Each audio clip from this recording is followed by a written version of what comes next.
It had happened again.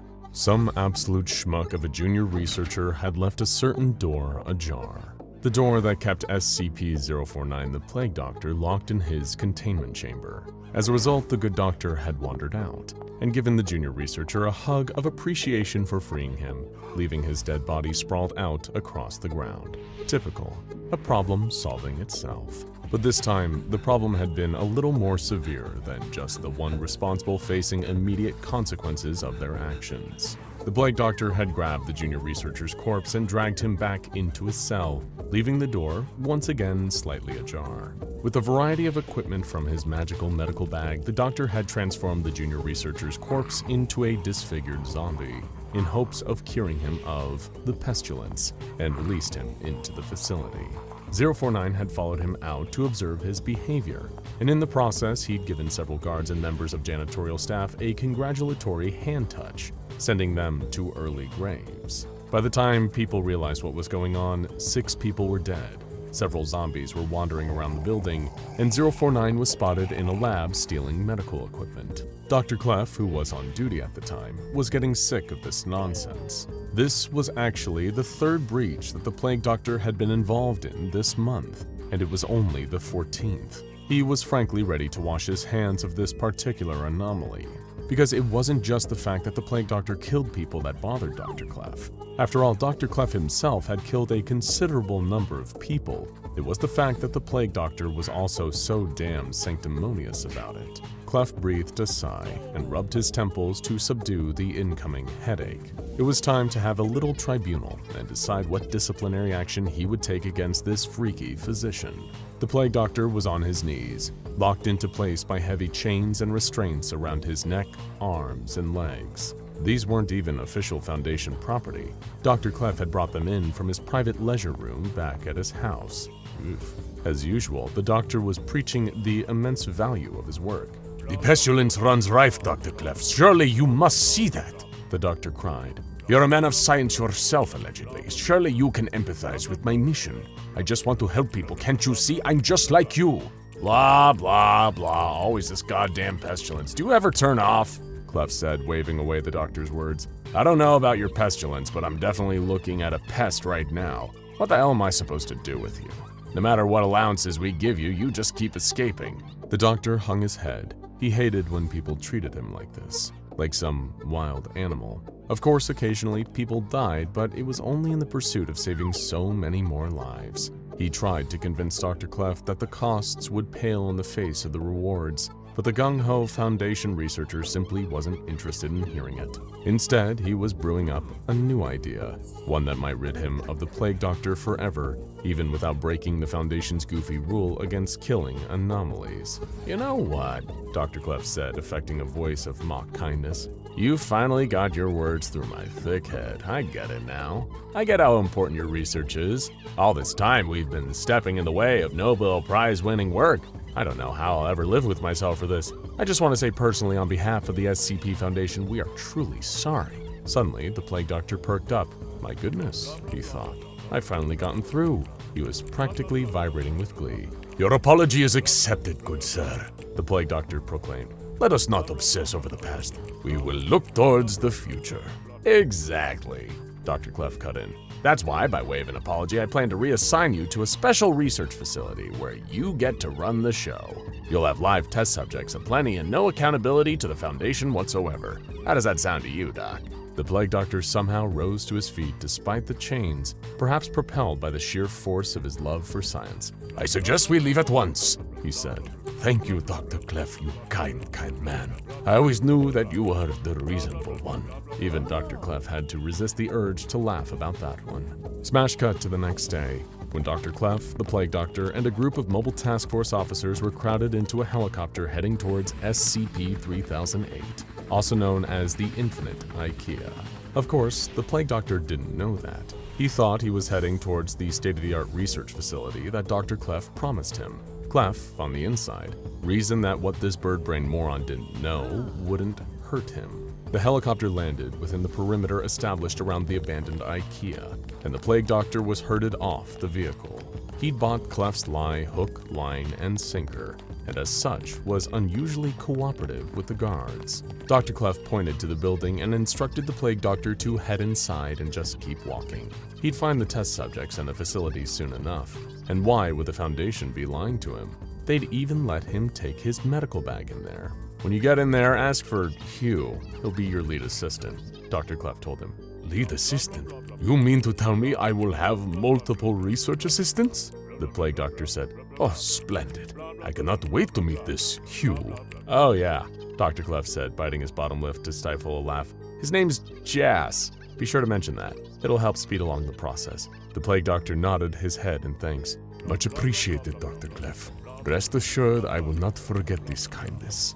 As the plague doctor wandered into the abandoned store, his heart swelling with pride, Dr. Clef began to quietly laugh behind his back like the big old jerkface he was. When he could no longer see the plague doctor, Clef turned to one of his colleagues and jokingly asked, "Does that mean we'll need to reclassify 3008 as Thaumiel now? Not looking forward to that paperwork."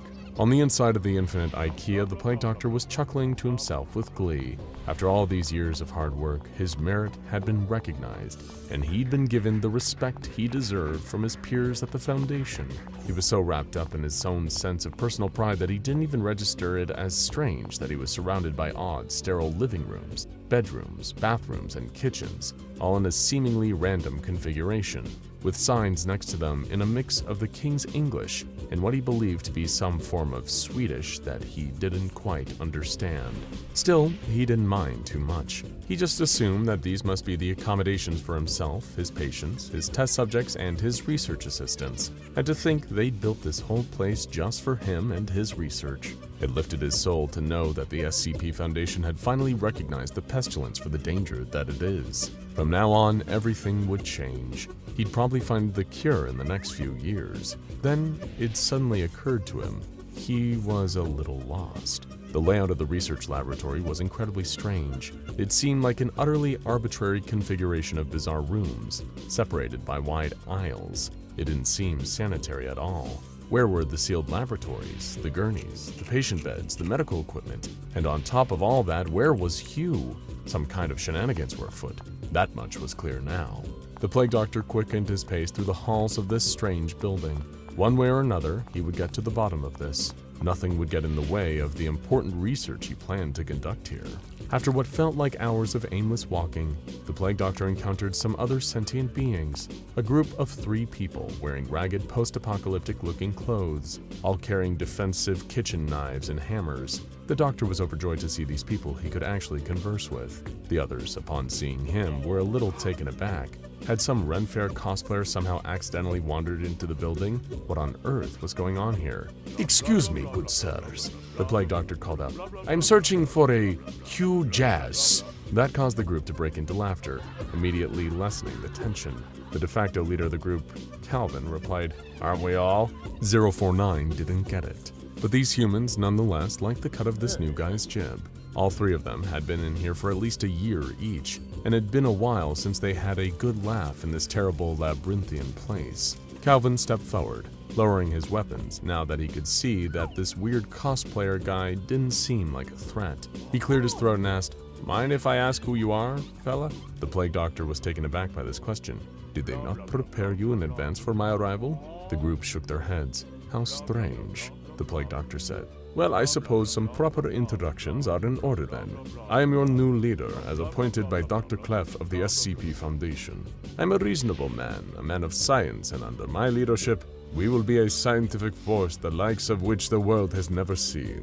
Together we will cure the pestilence and save all of mankind." There was a long pause after that. None of the group of humans really knew how to react to this. Calvin thought to himself, "Great, we got ourselves a major space case. Let's get him back to the camp before he gets himself killed." He forced a smile and nodded, pretending to be impressed by the plague doctor's bizarre ranting. "Well then, Doctor," he said, "we better get you back to our camp. We're not going to get anything done while we're just standing around, will we?" The plague doctor couldn't agree more. He followed the group of his 3 new research assistants further into this incredibly strange scientific building. The plague doctor indeed appreciated Dr. Clef putting all this together for him, but he would privately indulge in the thought that Dr. Clef seemingly could not put together a laboratory to save his life. This place was a bizarre, confusing disaster, but he would still make it work one way or another. However, his musings were interrupted when the lights went out. The three people with him began gasping in shock and horror. Calvin was repeating to himself, "No, this is impossible. I timed it. I swear I timed it." But the Plague Doctor found their attitude to be utterly baffling. These were supposedly to be intrepid men of science, and yet they were afraid of the dark. It seemed they really did need his leadership to get anything done here. "Follow me, gentlemen," the Plague Doctor said.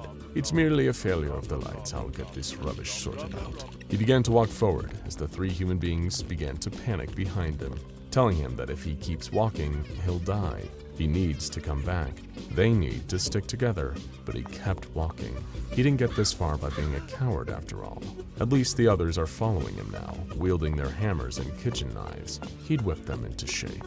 Then his attention was stolen by something altogether stranger. It was a creature, humanoid but not human, standing about 10 feet away from him, seemingly ignorant to his presence. The Plague Doctor was simultaneously fascinated and horrified by what he saw before him. It was in some kind of yellow and blue uniform, with a hideous, malformed, faceless head and two long, tangled arms that it dragged along the floor behind it like an orangutan. It was a truly repulsive, pitiful creature, one that made the Plague Doctor sad to even look at it. Clearly, this had to be an advanced case of the Pestilence. While the Plague Doctor was filled with scientific curiosity, his three human traveling companions were filled with terror. They were still so far away from the camp, and the staff had found them already? Because there's never just one.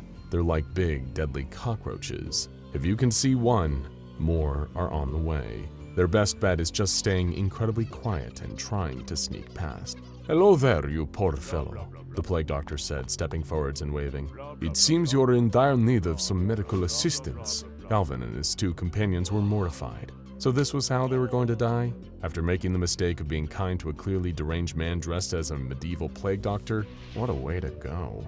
The second it heard the Plague Doctor's voice, the member of staff was activated, as were several others in a 10-meter radius. They all suddenly stood upright, muscles taut with violence waiting to happen. They began chanting their dreaded phrase, "The store is now closed. Please exit the building," while converging and running towards the Plague Doctor like a pack of hungry dogs. It was a terrifying sight to behold. But not for the Plague Doctor himself. There were so many of these poor infected people, and clearly the pestilence had not only warped their bodies but broken their minds. After all, this wasn't a store. This was the new research center specifically designed for his research. Dr. Clef would surely never just lie about something like that. He was an honorable man. Then again, maybe that was exactly why Clef had sent him here. So many victims of advanced pestilence would make perfect test subjects. A paradise of research. The Plague Doctor couldn't be happier as a group of 10 staff members converged on him. Calvin and his men could barely look. The new guy may have been crazy, but he didn't deserve to go out like this. However, the last thing they expected was for the Plague Doctor to calmly raise his hands, allowing the members of staff to run right into his deadly touch. In the following moments, all 10 of them were lying on the ground, dead. The 3 men were utterly speechless. What had just happened? Had the man in the strange costume snuck in a secret knife or a silenced gun? Had he gone into some hyper-advanced instant-kill kung fu move that was simply too fast and subtle for them to perceive? Or had he really just killed 10 members of staff in mere seconds just by touching them? The Plague Doctor turned to them and said, "Well then, gentlemen, let us not dilly-dally. Grab one each and we'll carry them to the laboratory on the double." Soon after, the Plague Doctor and his 3 research assistants arrived at a nearby encampment. Several other members of staff had attacked them on the way, but a single touch from the Plague Doctor had killed each one. The human's perspective on this mysterious stranger had changed entirely. He'd gone from a goofy crank to a godlike savior. For as long as they'd been in here, they'd lived in terror of staff, but they were nothing to this man. With a single touch from him, they were gone forever. As the doors of the camp were closed behind him, the people of the camp began running towards them, confused and curious. The Plague Doctor was delighted to see that there were so many other research assistants here to help him on his divine mission. Dr. Clef, that beautiful, sweet man, had given him such a boon. Perhaps now, the pestilence may finally be cured. One of the camp leaders ran over furious and yelled, "What the hell are you doing? You know you can't just bring those bodies in here. It'll only attract more of them, you fool." Fool? The Plague Doctor found this rather rude, but he'd overlook it for the sake of the greater good. He'd spent his whole life dealing with the aspirations from lesser intellects who couldn't even begin to understand his work. The masses rarely understand processes, only results. And here he knew he would be able to give them results. Worry not, good sir. I am a medical man, The plague doctor said, simply walking past the naysayer and bidding his first 3 research assistants to drag the bodies after him. I will bring this place up to code. You will see soon enough that my scientific leadership is second to none. Now I will retire to my office and begin dissecting these samples. Before the camp leader could say anything else, the plague doctor had retired into a staff room, which had been retrofitted as a kind of headquarters for members of the camp. That's when Calvin approached the camp leader and told him the astonishing news. Look, boss, I know he looks like a goofball in a Halloween costume, he said, but this guy, he's special. He's something else. He can kill the staff. The camp leader scoffed. So can we, he said. Calvin shook his head. No, you don't get it, boss. Not like us. This guy, he can kill the staff just by touching them. And the camp leader had no response to that. In his new study, the plague doctor was dissecting one of the dead staff members and was astonished to see what was happening within. The creature had no organs. It was simply that strange, slightly yellow tissue all the way down. He'd never seen the pestilence have such a profound and horrific effect on its victims. It had horribly altered them, all the way to the core. Was this what the Great Dying was truly capable of in its later stages? The plague doctor shuddered, both with horror and scientific excitement. He'd barely been here a day, and he'd made some of the most incredible discoveries. He took fastidious notes on these new revelations, feeling the picture coming together in his mind. His deep scientific thoughts were interrupted by the door opening, and Calvin and the camp leader stepped in. The camp leader was different than before. He had none of the bluster and arrogance of his first words. He showed fealty, like he was standing in the presence of a divine being. I'd like to formally welcome you to our camp, Doctor, the camp leader said. We're extremely fortunate to have you here. Please, if you need anything, don't hesitate to let us know. We are truly at your service. The plague doctor was delighted to hear this. With a polite nod, he replied, More test subjects like these will do just fine, good sir. I believe I am very close to a breakthrough. Please, good sir, I beseech you, as a man of science, nay, as a man of reason, you mustn't stifle my research at this critical juncture. You have no idea how close I am to finding a cure for this blasted pestilence. I need only a handful of live subjects to complete my research. The plague doctor's emphatic pleas fell on deaf ears, as a stone-faced researcher took notes on his latest pontifications. The doctor, whom these clods had reduced so rudely to a mere number, SCP-049, banged his gloved fist up against the wall. And to think he once thought of these men as intellectual equals, fellow travelers on the road to scientific enlightenment.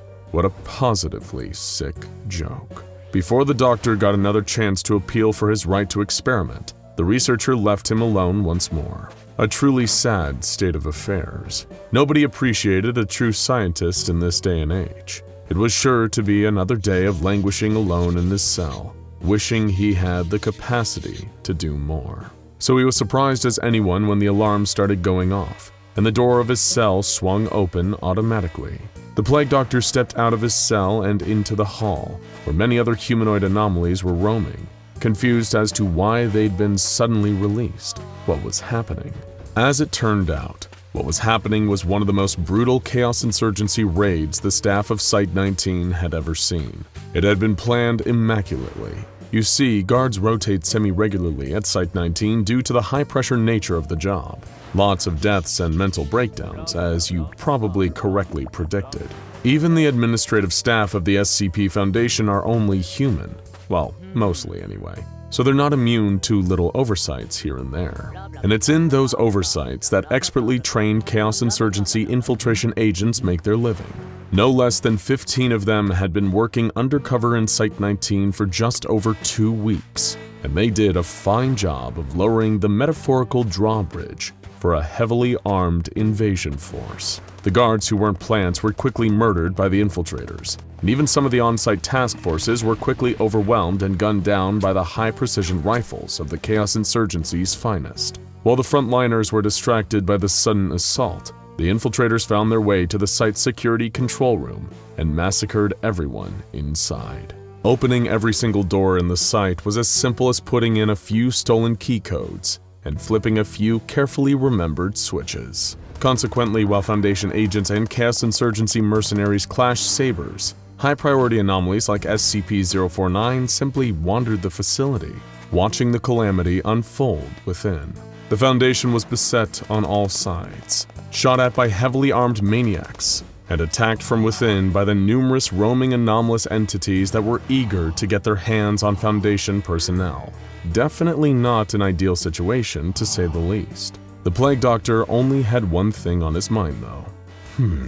This definitely won't do my research any good, unless I can escape and find my way to a suitable laboratory. Oh, now there's an idea. But his scientific fantasies were soon interrupted by a Chaos Insurgency soldier swinging the butt of his M4 carbine into his avian exoskull with a supremely unpleasant crack. The Doctor was dazed by it momentarily, the pain coming at him like a thunderclap, but the insurgent never got the chance to take another swing. Before the insurgent could do anything, the Plague Doctor lunged out with practiced speed, grasping him by the throat. Immediately, everything went black, and the insurgent's limp corpse collapsed to the ground. Serves him right, the Doctor internally mused. Soldiers attacking medics is violating even the most basic rules of gentlemanly warfare. Then another flash of immense pain, as a different rifle butt collided with the back of his head. The Doctor fell to one knee, feeling dizzy, but before he could retaliate, he felt the two sharp prongs of a cattle prod pressing up against his neck. The sudden rush of electricity surged through his neck, sending his muscles into a wave of involuntary spasms. The insurgents crowding around him chimed in with their own agonizing cattle prods, relentlessly shocking him until the flashes of white-hot pain soon became an oppressive blanket of total dark. Even on his most cantankerous days, the SCP Foundation had never treated him like this. When he eventually came to, he was still in darkness, standing upright, with high-tech shackles holding every limb in place. It was beyond uncomfortable for the poor Plague Doctor, but it succeeded in the task of keeping him under control. He couldn't move an inch. There were muffled voices beyond the dark, beyond the confines of this new containment. The modulated gas mask voices of insurgents and something else. Faintly accented, oddly familiar, but he couldn't quite place it. Soon the voices were replaced by another sound, the grinding of crowbars levering nails out of cheap wood. With a creaking tumble, a rectangle of bright light opened up in front of him, populated by a number of silhouettes. On either side were Chaos Insurgents in familiar tactical garb, and in between them stood a tall, well-groomed man with an expensive-looking purple smoking jacket and a pencil mustache. For a few fractions of a second, his face was a portrait of excitement, but as he took in the sight of the Plague Doctor standing before him, all the joy drained from his snooty countenance. What the hell am I looking at here? The man in the smoking jacket said. The Doctor, indignant at such a response from the man who'd presumably ordered his assault, rasped, A man of science, good sir. The man in the smoking jacket ignored him and continued to berate the Chaos Insurgents, with an odd level of confidence for someone reprimanding trained cold-blooded killers. I wanted SCP-650, the startling statue, not this clownish Ren Fair cosplayer. What the hell did I pay you ruffians for? I was told you Chaos Insurgents were the very best at this, and for your hefty price, I expect excellence. The rant continued much like this, leaving everyone in attendance, the insurgents, the Plague Doctor, feeling thoroughly exhausted by him and unable to do anything about it. You see, this wasn't just any Chaos Insurgency client, your average tin pot dictator or arms dealer. You know the type. This was the one and only Pascal Leggett, one of the most famous, or rather infamous, anart collectors in the game. He'd been a founding person of interest for years due to his dealings with the Chaos Insurgency and Marshall Carter and Dark Limited, all to the end of expanding his anart collection, but his vast wealth and connections had always shielded him from Foundation probes. For those unfamiliar with the subculture, anart, short for anomalous art, is exactly what it sounds like. Artistic projects with anomalous properties to give it that extra kick. One of the most popular groups of interest dealing in anart is the iconic Are We Cool Yet?, which, incidentally, had recently excommunicated Pascal Leggett for being an exceedingly wealthy, uptight square who really didn't represent the collective's rebellious ethos. And considering his response was to pay the Chaos Insurgency to raid Site-19 for a few pieces for his own private collection, costing him millions of dollars and both groups many lives, it was safe to say he wasn't taking it well. Look, we got you that other statue and that thing killed 4 of our best guys, so how about we just call it even? Said one of the insurgents. I'm sure you can have fun with bird brain here too. Pascal tutted and reluctantly dismissed the hired guns. Having the Plague Doctor here definitely wasn't ideal, especially considering he wanted to host the ultimate Anart exhibition to put Are We Cool Yet Worthless Sommes-nous devenus magnifiques to shame. But he would make do with what he had. Perhaps he could say that 049 was a commentary on the ever-present nature of disease in mankind's life, and our forever archaic approach to it. Yes, that would do nicely. Needless to say, the Plague Doctor was infuriated by all this. The violence against his person, the kidnapping, the disrespect, and most of all, the interruption to his precious research, especially considering how close he'd gotten to finding a cure for the pestilence. But instead, he was soon spirited by a legion of heavily armed goons from his wooden box to a glass one in one of Leggett's many opulent hallways. There were other glass cases on either side of him, and more on the other side of the hall, all too reinforced for the Plague Doctor to even smash through it on his own. Damn it. Leggett's own private Anart exhibition, probably wedged between his oversized dining room and his jewel-encrusted crapper. Occasionally, Pascal himself would jaunt down the hallway to gaze upon his new stolen Anart pieces, and of course the Plague Doctor would try his best to reason with him. I am a patient man, Monsieur Leggett, but this is simply barbaric. By what right do you imprison me here? Is your intention to deprive the world, the entire human race, of my valuable medical breakthroughs? Could you live with that on your conscience, good sir? There was never any meaningful response. The Plague Doctor soon learned that Pascal Leggett didn't like his art interactive. It was simply meant to languish away in a glass box, being watched, being passively looked at. Those Chaos Insurgency louts hadn't even bothered to bring his notebook or medical bag, so he was without the tools to even perform his experiments. As loathed as he was to admit it, this was even worse than being locked up by the SCP Foundation. But all this wasn't entirely unfamiliar. There was something in the glass box across from the Plague Doctor that he vaguely recognized back from Site-19. He'd never seen it up close, but he'd heard researchers speaking about it, and even seen a few pictures. And such a strange construction it was. A peculiar, haphazard sculpture made from concrete, rebar, and spray paint. Quite ugly, in this humble doctor's opinion, but there was something oddly entrancing about it. And for reasons beyond the doctor's recollection, 4 of Leggett's men stood around the glass box in where it was being stored, always watching. The men were frequently switched in and out, as though they were watching in shifts, always fixing their gaze on its peculiar, malformed body. Maybe it was all the electrical shocks and knocks to the head, but he just couldn't remember why Pascal was having the piece so carefully observed. But he knew on some primal level that the secret to this would perhaps be the key to his own escape. If only he could remember. Still, time passed. Pascal drifted in and out, sometimes with guests. The Plague Doctor had learned not to speak. These animals could not be reasoned with. As a scientist, he would instead carefully observe until his observations bore fruit. He noticed that Pascal's guests, all people who looked equally as wealthy and pompous as Pascal himself, all seemed to look right over him, and instead focus on the ugly statue across the hall, still forever observed by any 4 of Pascal's men.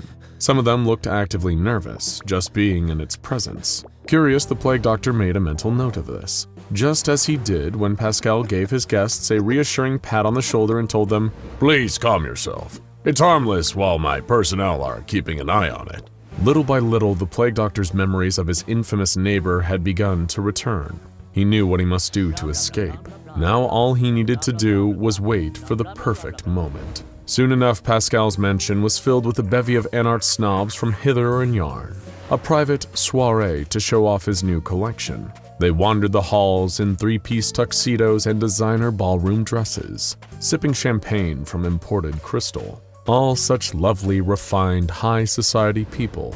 And if the good doctor's plan went off as he intended, They would all be such lovely, refined, high society corpses. The plague doctor waited until, mercifully, he and the 4 members of personnel watching the sculpture were the only ones left in the hallway. He'd been so good, so patient, that none of the men guarding the sculpture at present had ever heard him make a noise. He was so invisible to them that, in all likelihood, they probably didn't even notice he could make a sound. And that worked for his purposes just fine.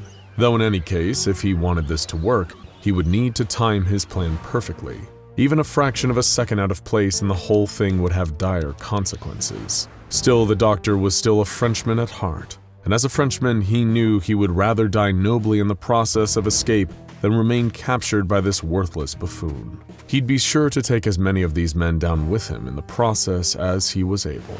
The plague doctor exhaled deeply, drawing a lungful of air, then bellowed as loud as he possibly could. The sudden, unexpected noise was so shocking that it jogged the 4 watchers almost reflexively to turn and look at him. And in the split second that they did, the plague doctor closed his eyes. In the dark, time seemed to move slower, perhaps due to the doctor's keen focus, cultivated over many a century. He listened carefully to the sequence of sounds: glass shattering, 4 choked gasps in sequence, 4 brutal crunches, then nanoseconds later, more glass shattering. The plague doctor's eyes snapped open just in time. Just as predicted, the sculpture, being entirely unobserved, had smashed through its glass case, murdering all 4 members of personnel by snapping their necks, and then smashed through his own glass case to do the same to him.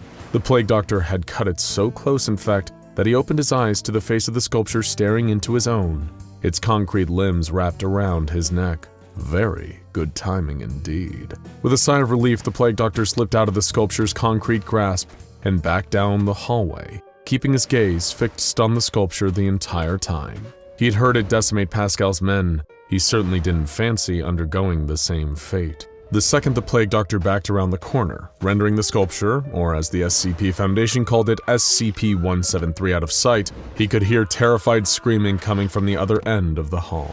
He was not a sadistic man, but the plague doctor would be lying if he told you he didn't take just a little bit of pleasure in hearing that sound. Somewhere else in the vast mansion of Pascal Leggett, the sculpture was slaughtering its way through servants and party guests, while the plague doctor searched for some kind of exit. Anyone who dared get in his way was given a swift and merciless touch of death, sending their body unceremoniously to the ground. Anyone in his way was preventing him from finding a cure for the pestilence, and thus endangering countless lives. It was, of course, regrettable to have to kill anyone, but some sacrifices must be made for the greater good of mankind. While it's not necessarily always regrettable per se. On his way out, while the murderous rampage of SCP-173 seemed to distract anyone of note, the plague doctor just so happened to encounter a fleeing Pascal Leggett, hoping to find some kind of escape himself. It seemed that now fate was on his side once more. To have his jailer right here in the palm of his hand would be such a perfect parting gift. Funnily enough, Pascal was far more talkative to him now. He rattled off a rapid-fire series of threats, bribes, and pleas, claiming in the end that he never meant any harm. He was the one who freed the plague doctor from the SCP Foundation. They were on the same side here. All this was for the art. No offense was ever intended. Pascal Leggett simply lived for art. Then die for it, good sir, the plague doctor said. And with a single touch, Pascal's eyes rolled up into the back of his head, and he fell to the ground, dead. It was one of the few non-scientific deaths that he felt truly no guilt for. After some time searching, the screams around the rest of the mansion eventually went silent. That did wonders for his focus. It didn't take long for the plague doctor to locate an exit, a fine mahogany door with elaborate adornments befitting a man as gaudy as Pascal, and began strolling towards it, his chest swollen with pride and a sense of accomplishment. Then he blinked, and a few feet in front of him stood the sculpture. It was there so suddenly that the plague doctor fell backwards in shock, but he devoted everything to keeping an eye on that monstrosity. With everyone else in the mansion presumably dead at this point, it had now come back for him. It stood there staring silently, ready to exact the terrible price for freeing it as soon as the doctor dared to blink. The plague doctor began crawling backwards down the hall. just wanting to put some distance between himself and the sculpture. As the seconds passed, he could feel his eyes drying out until the inevitable blink. The sculpture was standing right in front of him now, gazing down, almost mocking. It had closed the distance so quickly. If the plague doctor blinked again, he was sure that his eyes would never open again. All it had to do was wait as the seconds passed, and the doctor began to feel his eyes drying up again. That subtle sting quickly grew into a nagging pain that could not be denied. Sooner or later, he was going to have to. Bang! The front door flew open, and in an instant the hallway was filled with heavily armed troops, all wearing the familiar black and gray of the SCP Foundation. The plague doctor had never been so relieved to see the organization that had kept him locked up for so many decades. For once, they'd saved him from something even worse. Of course, the sculpture didn't say anything, but the disappointment of losing that one more victim seemed to radiate off of it like a lingering bad smell. The plague doctor willingly gave himself up, and heavy machinery was brought in to pick up SCP-173, with the help of the iPods to make sure it didn't try any funny business in transit. Pascal had gotten away with his shady dealings for years, but the brazen attack he funded against Site-19 was now enough for the Foundation to track him down. When his corpse was found in the halls of his own home with no obvious cause of death, we can happily tell you that nobody was disappointed. By the evening, the plague doctor was happy to be back in his cell. His research could continue here, and in time he knew that the personnel of the SCP Foundation would listen to reason and comply with his demands. After all, science marches on, regardless of who chooses to march with it. But he would forever feel a little nervous in Site-19 after that, knowing the concrete monster he was sharing the building with. He hoped that if ever there was another containment breach involving that thing, that it didn't feel like paying him a visit for old time's sake. As you walk down the halls of the SCP Foundation Site-19, peeking in the various windows at the anomalies contained there, you might catch a glimpse of a dark figure bent over a table, tinkering away like an artisan in his workshop. A vintage black apothecary bag sits next to him, open, and if you stop and watch for a while, you'll see him pull all manner of tools out of it, impossibly large tools, things that shouldn't fit in such a small bag, a bone saw, an IV stand, jars of fluorescent liquids, and needles the length of your forearm. You shouldn't be surprised. This is a place for impossible things, after all. Still, it's a curious sight, the shadowy man working so diligently, so quietly, focused singularly on his craft, whatever that might be. Only one thing could distract him from his efforts: you. He feels your gaze on him, and he looks up, dark eyes glittering from behind a beaked ceramic mask. He reminds you of an illustration you once saw in a book about the Black Death, the gear the plague doctors wore while treating patients on their deathbeds. Hello. He greets you in a friendly, heavily accented voice. His eyes crinkle beneath the mask, and if you could see his mouth, you know he'd be smiling. How are you today, dear fellow? Are you feeling quite well? He takes a step toward the window, stretching out one gloved hand, and you suddenly realize that you can't see where the mask ends and his skin begins. It's not a mask, but a part of his face. This is no ordinary man. Do you require help? I can examine you, he offers, palm pressed flat against the glass. A chill runs up your spine, and you realize that you should definitely not take him up on his offer. No matter how friendly he seems, how good his intentions may be, you wouldn't want to let the plague doctor treat you. He sat in his containment cell, fidgeting with his favorite scalpel. He dragged it over the surface of his work table, back and forth, listening to the sound it made. They had tried to confiscate his table, his tools. The guards had quickly learned that he had more of them in his bag. They tried to take away his bag from him, but, well, that didn't go over too well for anyone involved. So he was allowed to keep it, to fashion himself a makeshift laboratory in his lonely little cell.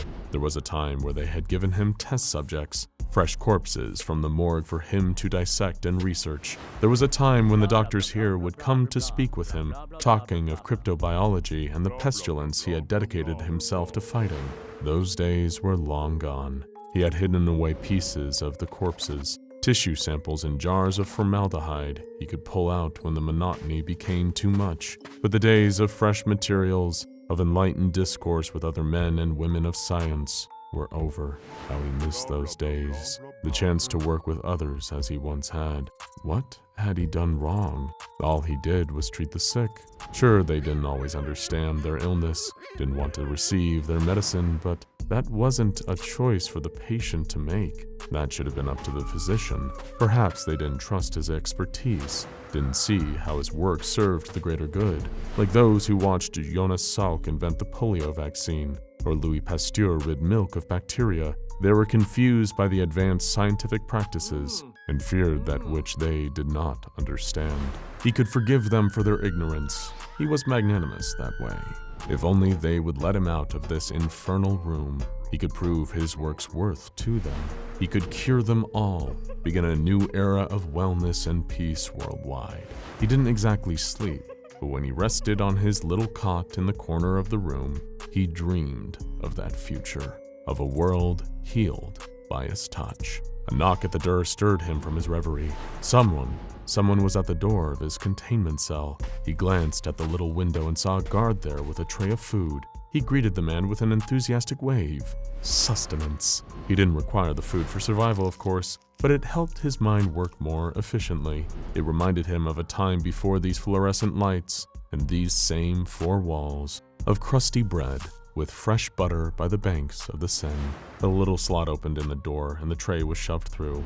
There was bread, just as he hoped, a small dish of butter, a pot of jam, and a cup of tea still steaming. He picked up the cup at first, taking a deep breath. Ah, an herbal blend with fresh lavender. Lovely. He couldn't see the guard through the window anymore, but he called out to him just the same.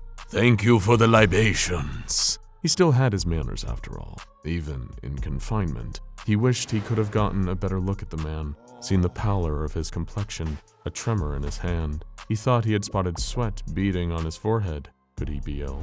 The case required further examination to be certain. He sighed, clutching the cup of tea tighter in frustration. Why wouldn't they just let him work? Why must they scream at the sight of his efforts, flee from his instruments? It didn't seem fair. Still, the pursuit of science rarely was a glamorous one. He had learned as much over the centuries. One day, though, history would look back on him kindly. Of this, he could be certain. He was just settling in and beginning to spread butter across the admittedly stale bread when a horrible sound shook him to attention. He had heard the noise before, though he had never seen its source. It was an ear-splitting scream, a wail of pure agony, like the sound of a wounded wild animal. He had heard many, many screams during his life, from patients and those who stood in the way of his work, but until he had been brought into custody of the Foundation, he had never heard a scream quite like this one. It was pure rage, devastation, and suffering mixed together, wet with tears, and loud enough to rip through human vocal folds. Whatever was crying out, it was no mere man. More screams answered it, and these were very much human. These sounds were more familiar to him, shrieks of pain, of fear, of desperate but futile attempts to escape, than the meaty thud of bodies falling to the floor, of torn-off limbs hitting walls and windows, a loud crash, and the sound of something large moving quite quickly through the halls. Scientific curiosity got the better of the doctor, and he found himself moving back to his little window, face pressed to the glass so hard his beak nearly cracked it. He couldn't see much of anything, just guards running down the hall, weapons drawn. He saw one of them fire, heard the gunshot ring out. But what was he firing at? Then he saw it, a pale blur darting past the door. Whatever it was, it didn't so much as flinch when the bullet ricocheted off its skin. A long, thin arm crashed against the door, knocking the doctor backwards into his work table. He steadied himself and climbed back to his feet, taking in the damage done to the door. It was crumpled in on itself, nearly ripped off the hinges, and whatever had plowed into it was already gone. From the sounds of chaos in the distance, it had disappeared around the corner, with the guards following it. He inspected the ruins of the door to his containment cell. It was useless now, hanging loose and open. Well, that was an invitation he was hardly about to decline. He grabbed his trusty bag, tossed his scalpel back inside, and set off to see what all the commotion was. It was easy enough to follow the trail of blood, stark and vivid red against the white tile floor, and the sound of gunfire, human screams, and that loud, long, painful wail he had heard before. He walked at a leisurely pace, taking his time, until the sound suddenly stopped. He rounded the corner and found a mound of bodies, guards and scientists, beaten and bloodied, almost beyond recognition. It was quiet here, save for one sound, the sound of weeping. There in the corner, huddled over with its face to the wall, was a pale, thin figure, its shoulders heaving with the force of its sobs. This poor soul was clearly in great distress. It was a peculiar sight, hairless and white, extended arms wrapped around itself as it cried. Excuse me, The doctor cried out to the pitiful creature. are you all right? Do you need assistance? It didn't answer. It just continued to cry. Had something so despondent been responsible for this destruction? The dozens of corpses, the smashed-in walls, the crumbled doors and shattered windows. It seemed impossible. Sure, it was large and looked strong, but he had never seen a monster cry before. This couldn't be a dangerous creature, not when it was so sad. He would help it, but first, he would attend to some of these bodies. He sat his bag on the ground and pulled out several vials of liquid, a set of syringes, and a variety of other surgical tools he might need. Now, after such a long hiatus, he could resume his work in a meaningful way. He couldn't be certain how long he worked reviving these poor souls and reconstructing their bodies as the pale creature wept in the corner. The sobbing faded into the background for a while, becoming a kind of white noise as he removed a liver here, placed it in a chest cavity there, poked and prodded, injected and extracted, testing out new methods alongside tried and true cures. One by one, the milky eyes fluttered open, rigor mortis stiff joints creaked into motion, sallow faces looking at his with the vacant gratitude he saw in so many patients over the years. He didn't need to thank him with their words. The work was its own reward. He expected more guards to arrive, to attempt to contain the situation, but none came, even as the alarm blared overhead. As for the morose creature, it didn't seem to notice his presence at all, not even when he had brought all of the intact corpses back to life. The patient shuffled around the room aimlessly, waiting for orders of some kind. The doctor tapped one on the shoulder and handed the reborn man a vial of thick, black medicine. Give this to the poor fellow in the corner, please. It wasn't much, but it should calm him, provide some relief from his suffering. The corpse nodded, mouth hanging loose and open, an eyeball dangling unseen from the socket. He shuffled over to the strange creature and held out the vial to it. It turned, lifting its head, and as it locked eyes with the cured patient, something shifted in its face. Its mouth opened wide, impossibly wide, and it shrieked, that same terrible sound as before. Tears streamed from its colorless eyes, its arms shaking with unbridled rage as its jaws locked around the patient's head. Like a boa constrictor, in one fluid motion it swallowed the revived man whole, while the doctor watched in shock. He had been wrong. This was not an innocent creature caught in the wrong place at the wrong time. This creature, whatever it was deeply sick. He had never seen such an advanced, aggressive case of the pestilence. He'd heard rumors, of course, but never encountered it firsthand. As a doctor, he had sworn to do no harm, but in a drastic situation, drastic measures have to be taken. It was well known by himself and the doctors at this foundation that he could cause any and all biological functions in an organism to cease with a single touch. And so he approached the creature, arm outstretched, ready to administer that necessary touch to protect the rest of his patients. As he approached, the creature turned to him, its eyes wide and blank, an endless stream of tears pouring from them, spilling onto the floor. It shrieked again, mouth stretching wide enough to engulf his entire head, and ran toward him at a breakneck speed. I am so sorry you are not well, the doctor said simply, as his hand pressed to the creature's chest. As soon as the tough hide of the doctor's hand, which the uninformed might mistake for gloves, made contact with the unpigmented skin of the beast, its eyes closed, its muscles went slack, and it collapsed to the ground with a mighty thud. The doctor paced around the fallen creature, taking in the sight. Then something strange caught his eye. The The creature's chest still rose and fell. Was it his imagination? He checked its pulse and thought it was slow and faint. And though it was slow and faint, it was very much present. The creature was still alive. It had merely been rendered unconscious by his touch rather than completely deceased. Curious. Very curious indeed, he muttered. Perhaps there were comorbidities present, other infections aside from the pestilence, which rendered the creature unnaturally strong, resilient to the usual courses of treatment. What would cause these abilities? This intense aggression? It seemed to be brought on whenever someone looked at the entity's face. If only he studied psychology more, the science of the mind and its inner workings. Since he had no experience with therapy, nor was he certain this creature could communicate using language at all, there was only one way to find out more about how this creature's brain worked. He would have to take it apart and see for himself. It was slow work, getting the massive creature back to the doctor's containment cell. He required the help of his cured patients, who grasped it by its massive limbs and dragged the limp body through the halls. Once back in a familiar environment, his work table ready and waiting, the doctor instructed his assistants to place the new patient on the table. It was a bit small, unable to accommodate the creature's distended limbs, but if he attempted to use an official Foundation laboratory, he risked discovery and subsequent interruption. So it would have to suffice. First, he set up an IV stand, filled with a vivid green liquid. It was easy to find a vein. The creature's skin was nearly translucent. Now that he could be certain the creature would not wake during surgery, he could make the first incision. Scalpel. He held out a hand and his favorite surgical blade was placed in it by one of the helpful patients. Thank you.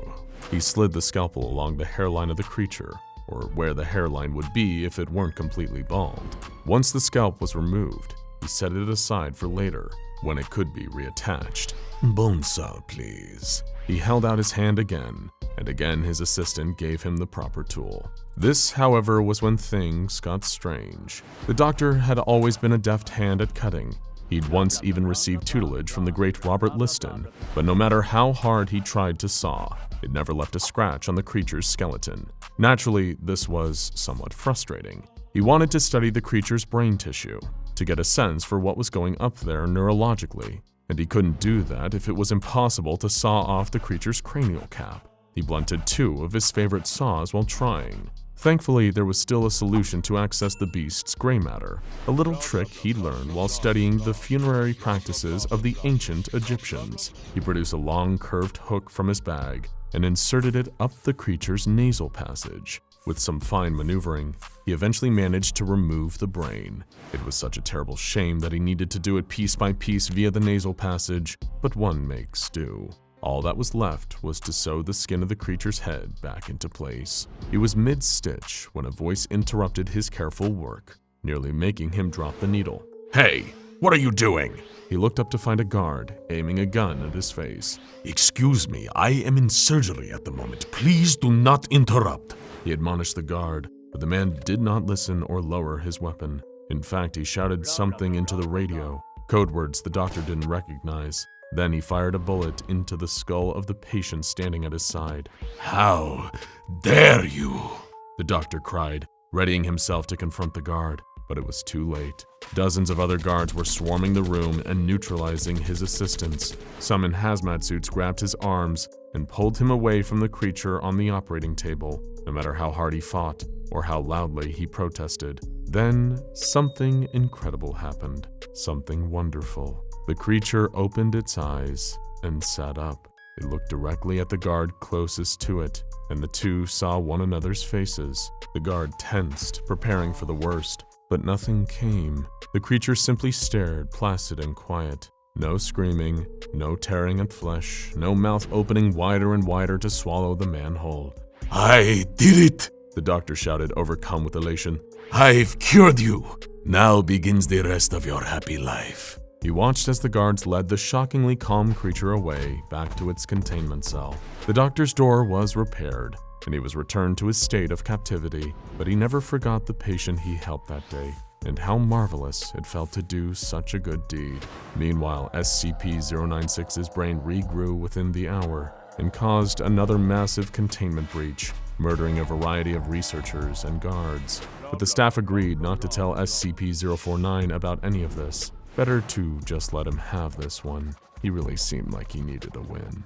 SCP-049, also known as the Plague Doctor, is an SCP Foundation fan favorite. This charming anomalous surgeon can terrify with a glance and kill with a touch. In terms of his origins, his methods, and his thought process around a disease he calls the Pestilence, this is one of the most mysterious SCPs out there. And thankfully, we didn't have to investigate this one alone. We made a community post asking you, the fans of SCP Explained, to give us your questions and theories about the good doctor that we all hope doesn't give house calls. And you didn't disappoint. Let's grab our masks and hand sanitizer and take a look at what you had to say about SCP-049.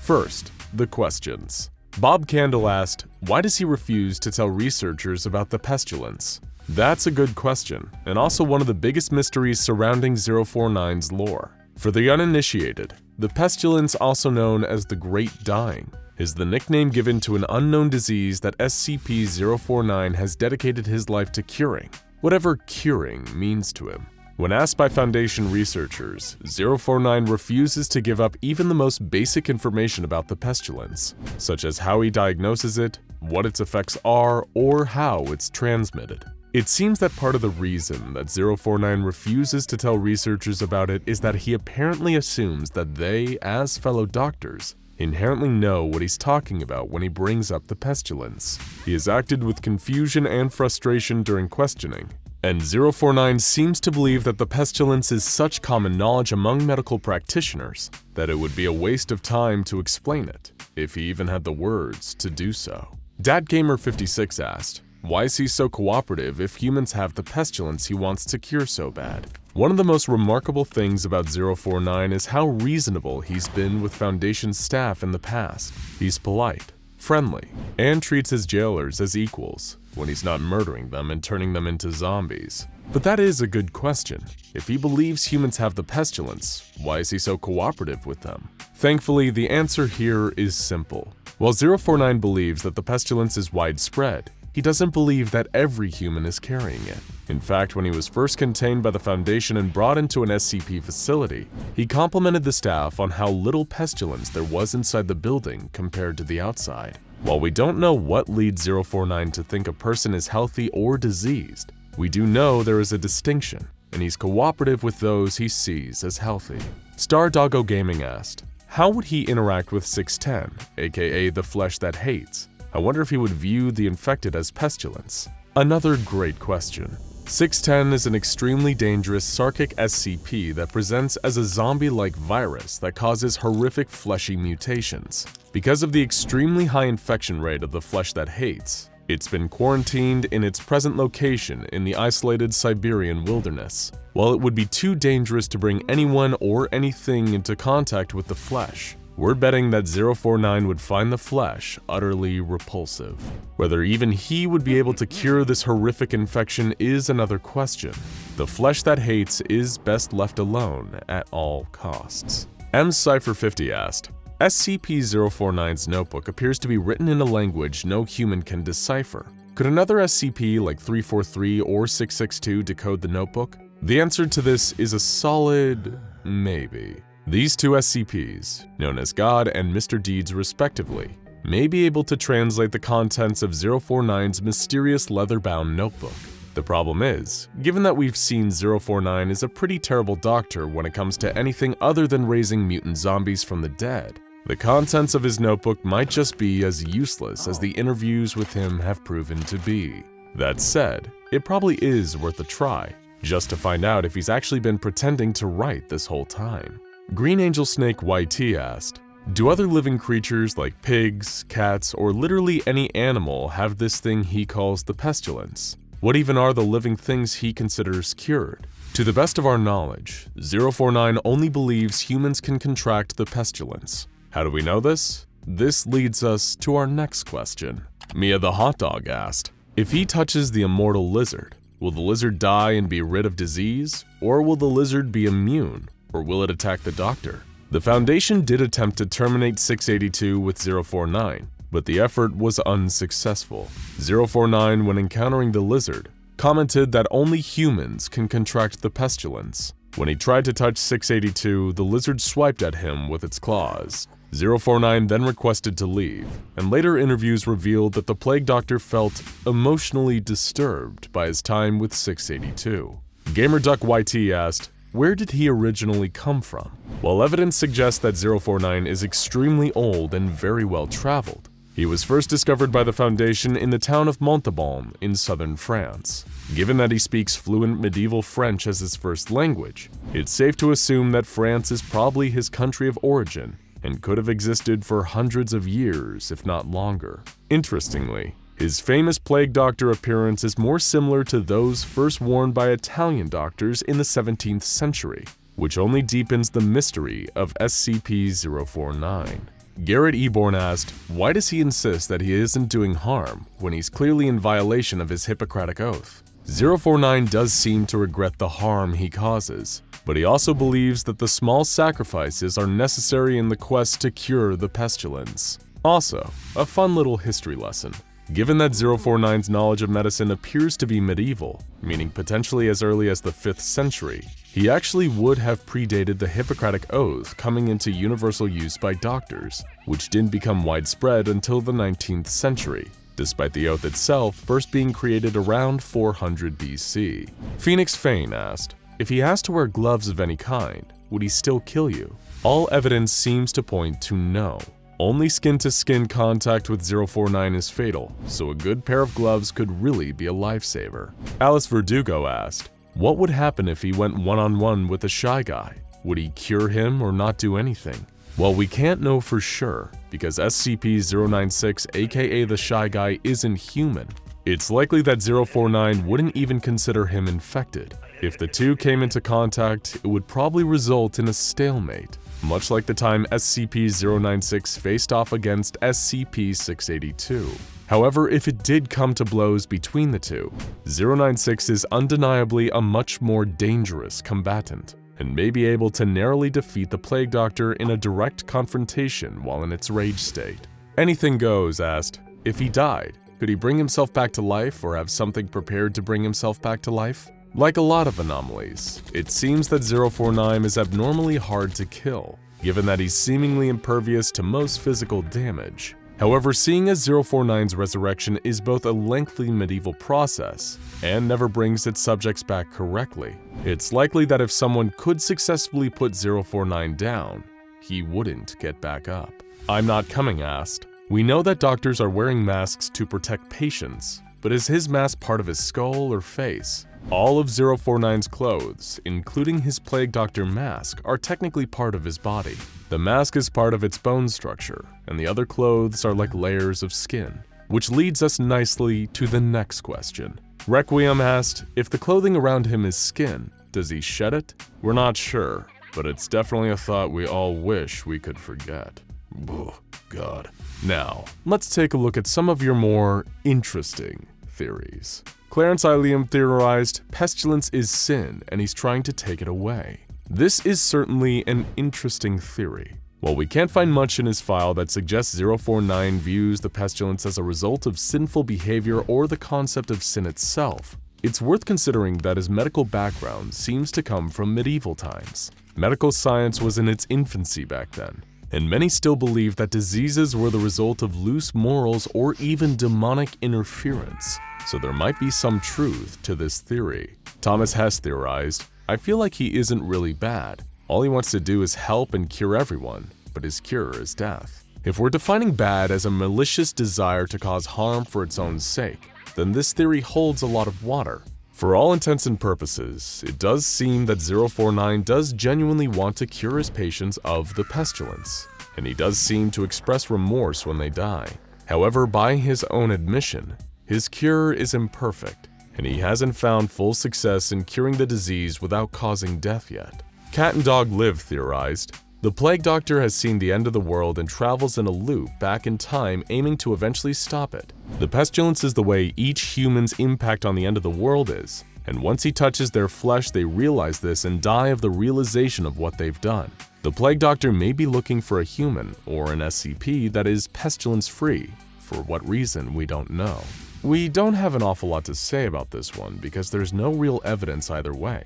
But given that time travel does seem to be possible in the SCP Foundation universe, it's a cool possibility that we definitely can't rule out. It does, however, leave a lot of loose ends about the gaps in 049's knowledge, such as the fact he doesn't know about the Black Death. Vladimir Lenin theorized, he's the best doctor ever. He cures depression, pestilence, and sometimes his patients even come back from the dead. 5-star rating. This is certainly an extremely charitable way to view SCP-049, one that he himself would likely very much appreciate. However, considering he changes his patients into mindless, zombified mutants, a better course of action may just be to attend therapy. Chaotix theorized, the pestilence is death. He is literally trying to cure death. Well, this could be one interpretation of why 049 resurrects his patients as zombies.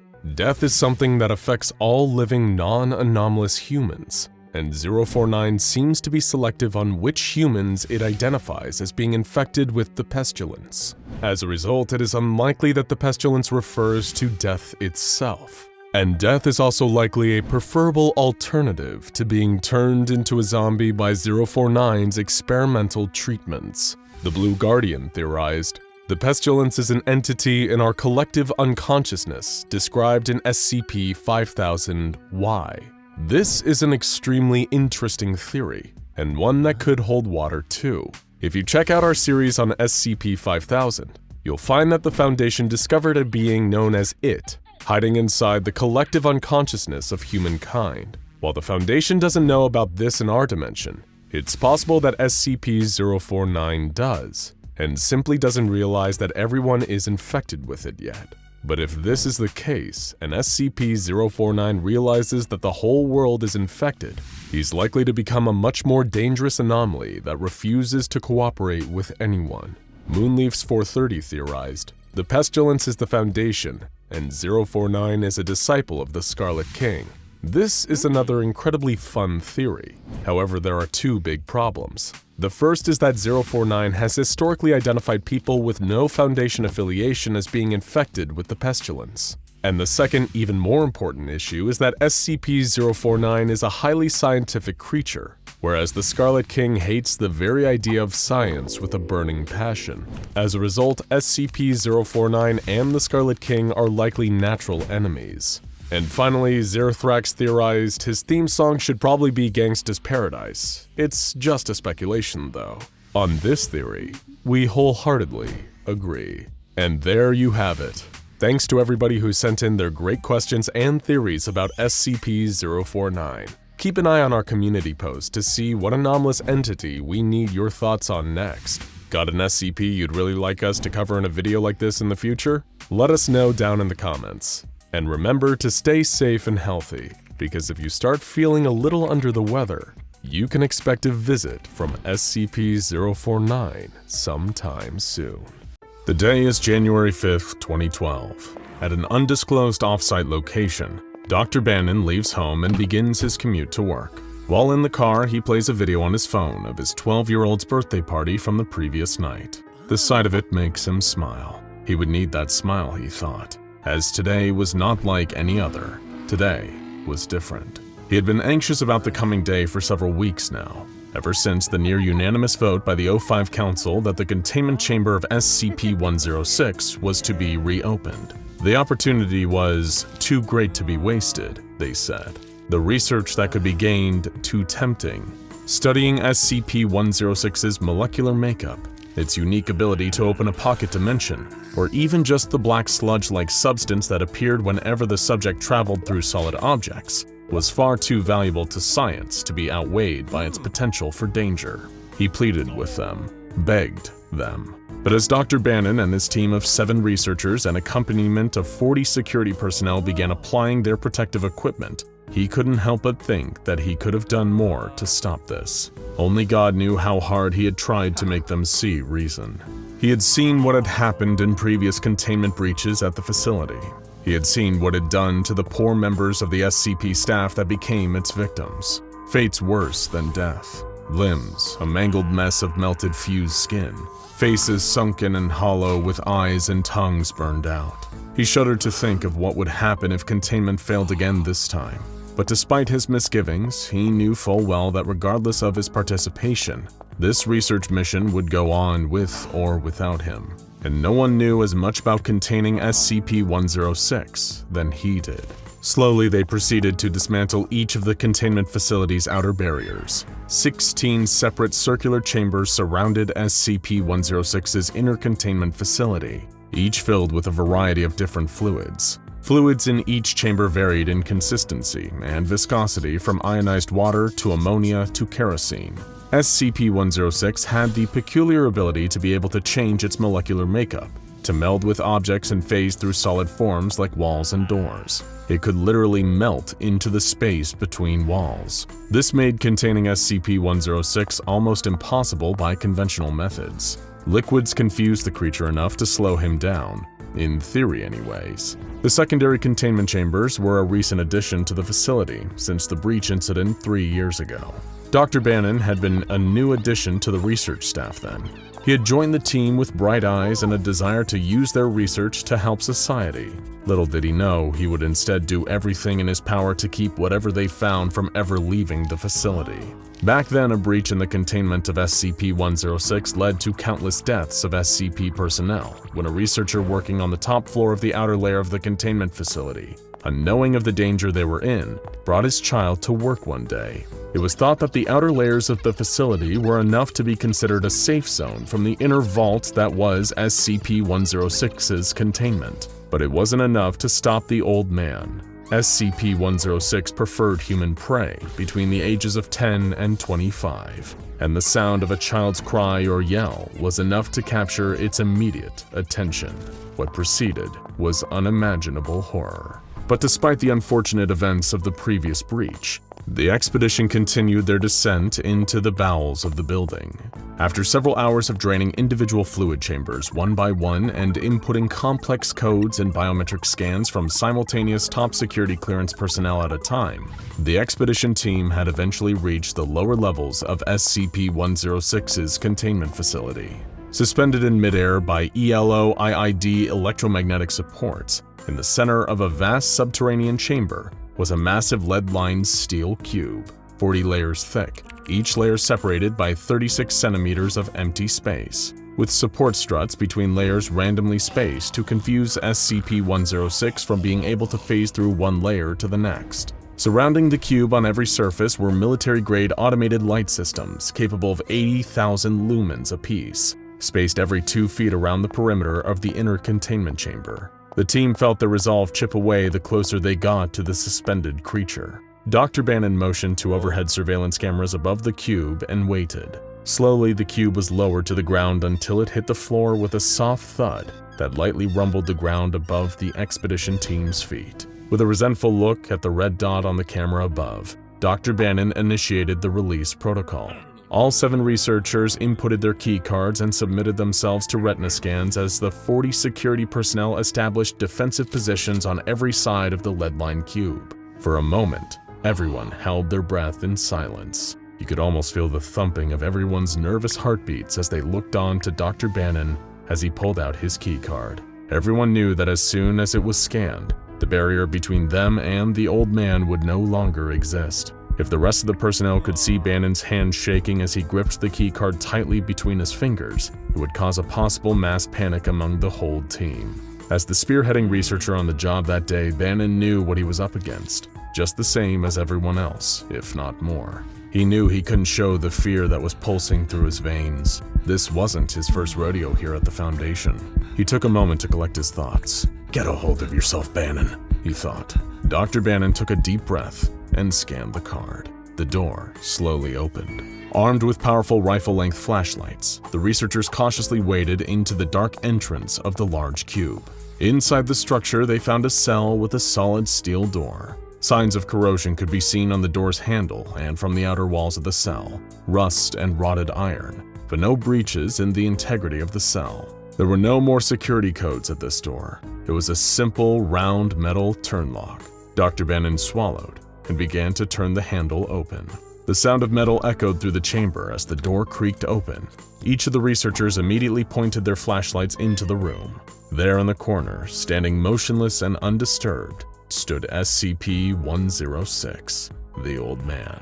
He stood with eyes closed, locked in a dormant state. The researchers had planned for this. SCP-106 spent up to 3 months at a time in this subdued state, in between periods of otherwise agitation, where it would lash out at its containment and attempt to breach. The research team wasted no time. They began to collect data on the creature's biological makeup, taking whatever samples they could from the walls and floors, and recording photo and video of the specimen, while collecting any method of conventional analysis they could manage under the given circumstances. Dr. Bannon kept an eye on the old man's face the entire time, refusing to look away for 1 second for fear of it waking in the absence of his gaze. But to his relief, the creature did not stir, and the data collection process went smoothly. In a short period of time, the team had packed their gear and proceeded to carefully retreat from the inner chamber of the cube, making sure to keep their lights pointed at the creature the entire time. Once the team exited the steel-lined cube, they motioned again to the camera, and the huge, heavy doors of the cube closed back in on itself. The electromagnetic supports came back online, and the cube was suspended once again in three-dimensional space, without any immediate contact with solid surfaces. The security detail began packing up their positions as everyone seemed to take a collective sigh of relief. That's when Dr. Bannon noticed the security camera. The red dot on the device had stopped blinking. The camera was off. A sudden feeling of dread entered Dr. Bannon's stomach as he turned in time to see all the cameras around the room turning off. Before he could react, the chamber was plunged into darkness as the electricity left the room. In the immediate darkness came a deafening bang followed by a gust of wind and the weight of a force strong enough to shake the ground and knock the researchers off their feet. The power of the electromagnetic supports were down. The cube had fallen. Dr. Bannon shouted to his team to immediately exit the facility. He reached for his flashlight in the darkness. He could hear screams in the background, gunfire. He managed to illuminate the space in front of him and saw his molecular biologist, Dr. Burns, scrambling to get her gear back up over her shoulder. "Leave it!" Dr. Bannon cried, only to see a hand emerge from beneath her and pull her down into a black viscous substance that swallowed her whole and then vanished into solid concrete. After hearing the cries to his left, he swung his flashlight just in time to see him. The old man had its hand on the chest of a security personnel and entered him, exiting through the other side, leaving a gaping hole in between. Bullets were useless, as they seemed to get trapped on entry of his body, slowly melting into his skin. SCP-106 then vanished into the floor and appeared behind another member of the security detail, grabbing him by the heel and dragging him as he pleaded and reached out to Dr. Bannon for help, pulling him halfway into the wall, and then letting go as the creature melted into the space between the walls, leaving behind half the poor man's body bleeding and still squirming to get away. One by one, he could hear his researchers crying out for help before their voices were extinguished. Before he could think of what to do next, the power came back on, and lights flooded into the large room. He gazed at the creature as it stood momentarily stunned by the influx of light. The old man had gaunt, piercing, hollow eyes and a face covered in dark, melting skin, and a lipless mouth that displayed terrible, decaying teeth. Its corrosive hand had a grasp on the arm of Dr. Breyer, the physicist, burning the skin beneath its grip as he cried out in pain. And then, without warning, the creature placed a hand on the wall of the metal cube and disappeared into it, pulling the doctor in with him, into the pocket dimension between the walls. 48 hours later in Containment Site 19, located in the state of Data expunged. SCP personnel open the door to an observation chamber where SCP-049 is led in wearing steel-covered hand restraints. On the other side of a glass panel, Dr. Blake sat impatiently, watching the humanoid creature known as SCP-049 the Plague Doctor take a seat and face his direction. Dr. Blake hesitated to address the entity that sat in front of him, but putting aside his reservations, he spoke into the microphone. Blake informed SCP-049 of the recent breach that had transpired at the SCP-106 containment site. The doctor seemed intrigued at the news, and when asked if he would provide assistance, the doctor agreed. SCP-049 had exhibited abilities to produce instances of SCP-049-2, reanimated corpses that he alone had the ability to control by will. In the past, the Plague Doctor had been allowed certain privileges, deceased subjects for the Doctor to experiment on, in his quest to finally cure for what he referred to as the Pestilence, though none of the researchers could pinpoint exactly what the symptoms of this perceived illness was, or any specifics about it at all. However, the supply of subjects was halted after an incident where SCP-049 struck a personnel member, killing him instantly with his Touch of Death, an ability that ceases all bodily function upon contact. Since then, the Plague Doctor refused to cooperate unless he was provided with live subjects for experimentation. Up to this point, he had been denied, but Dr. Blake needed the Plague Doctor's help, and time was not on his side. Dr. Blake agreed to provide SCP-049 with several live D-Class personnel in return for his assistance. As we've come to learn time and time again here on SCP Explained, the Foundation has no qualms about ridding the lives of these ex-death row inmates. D-Class are essentially the Foundation's lab rats, and treating them as such is more than worth it if dealing with an SCP-106 containment breach. Bring in the orange jumpsuits. Splendid, remarked 049. The Plague Doctor was taken to the secret site of SCP-106's containment facility and briefed on the old man's ability to meld and travel between walls, floors, and solid surfaces, as well as its ability to pull objects into its own pocket dimension, of which there was little information about. SCP-049 grew more and more intrigued by the description of the old man. Upon arriving, a laboratory was prepared at the site for SCP-049. For proxies to serve as lures to bait SCP-106, the team procured the bodies of a recent public transportation bus wreckage that had left 12 younger adults dead. As the Plague Doctor began his surgeries on them, Dr. Bannon could think only of the prior containment breach. The staff suffered many casualties to personnel, and ever since then, anyone under the age of 30 were barred entry within 20 miles of the containment site. Just as Dr. Bannon began to rub his temple to think about how they managed to return SCP-106 to his cell that day, there was a yell of excitement. Marvelous, cried out SCP-049. The Plague Doctor informed SCP staff that he had finished his work, and the surgeries had been of paramount success. The Doctor had indeed produced 12 instances of SCP-049-2 as predicted. The subjects were horrid abominations, some with inverted faces and others with added appendages and gaping holes where limbs should be. But they were ambient, and the research staff would soon learn if they would be enough to lure SCP-106 back into containment. Staring at the dimly lit white room crowded with malformed ambient corpses, Dr. Bannon couldn't help but feel a sense of dread fill the pit of his stomach. But there was no time to second guess. With rifles and flashlights in hand, the team led the troop of SCP-049-2s out and down the concrete hallways and into a large freight elevator that led down to the vast chamber that housed the inner containment cube that was SCP-106's home since arriving at the facility. The drone-like -2s did not speak during this trip. They did not blink. They simply stared straight ahead and acted at the behest of the Plague Doctor without any verbal input. The macabre parade arrived at the entrance of the cube and proceeded inside. Dr. Bannon informed SCP-049 that the -2s needed to make noises of some kind, to cry out if they could. Anything would work, as long as it was audible enough. The Plague Doctor nodded his head, and all 12 of the reanimated corpses began to scream in terrifying unison. In the hollow distance, a roar was heard in response. It dripped from the ceiling. First a drop, then many more until a puddle formed on the ground in front of the cube. The Plague Doctor approaching with intrigue. Out of the floor rose up the creature known as SCP-106, coming face to face with the Plague Doctor. Upon seeing the creature, SCP-049 was ecstatic. He began to examine SCP-106 closely without fear of bodily harm. With lightning speed, he produced a vial and pincers from a medicine bag of black leather he kept under his robes and snatched a sample of the creature's black viscous skin. The Plague Doctor was overjoyed.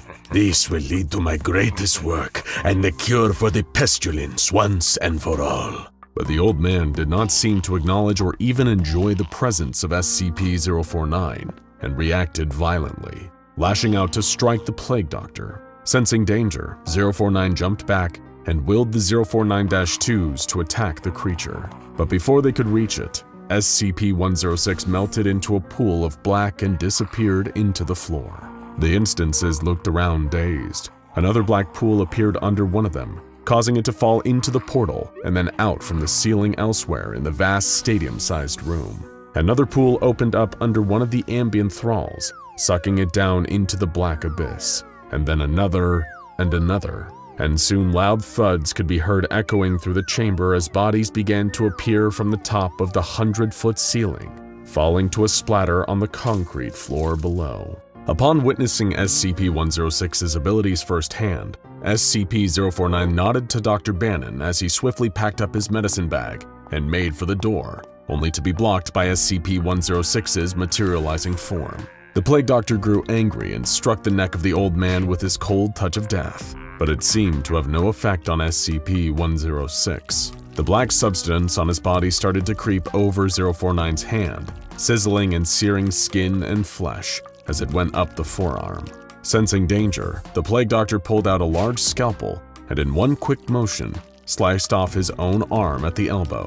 The severed limb fell to the floor engulfed by the black bubbling substance. SCP-106 then lunged at the Doctor, whose quick agility allowed him to dodge and make for the doorway. Once in the hall, SCP-049 quickly pulled out a roll of brown gauze from his medical bag and began to wrap his bleeding wound tight as he hurried through the dimly lit corridor, lights flickering on and off. As SCP-049 turned a corner, a black substance appeared on the wall in front of him, and a chair came flying out of it towards his head. The Doctor dodged it, but did not dodge a sharp metal spike that materialized from another hole appearing on the wall to his left. It pierced the outside of his knee, causing his movement to be slowed. Hearing the sound of clanking metal, the Doctor looked up in time to see a desk falling out of another dimensional portal above him. He managed to roll sideways, missing the blow but straight into another one of SCP-016's portals, causing the Doctor to fall through the wall and into the floor of the room below. With a falling crash, the Doctor landed in the lower room and looked around quickly, seeking to regain his footing. The old man was nowhere to be seen, but he could hear him bumping in the darkness, traveling through the walls of the building. The Plague Doctor quickly analyzed the office room for something useful. On the wall, he found a map of the facility and studied the schematics. On the floor was a dead body.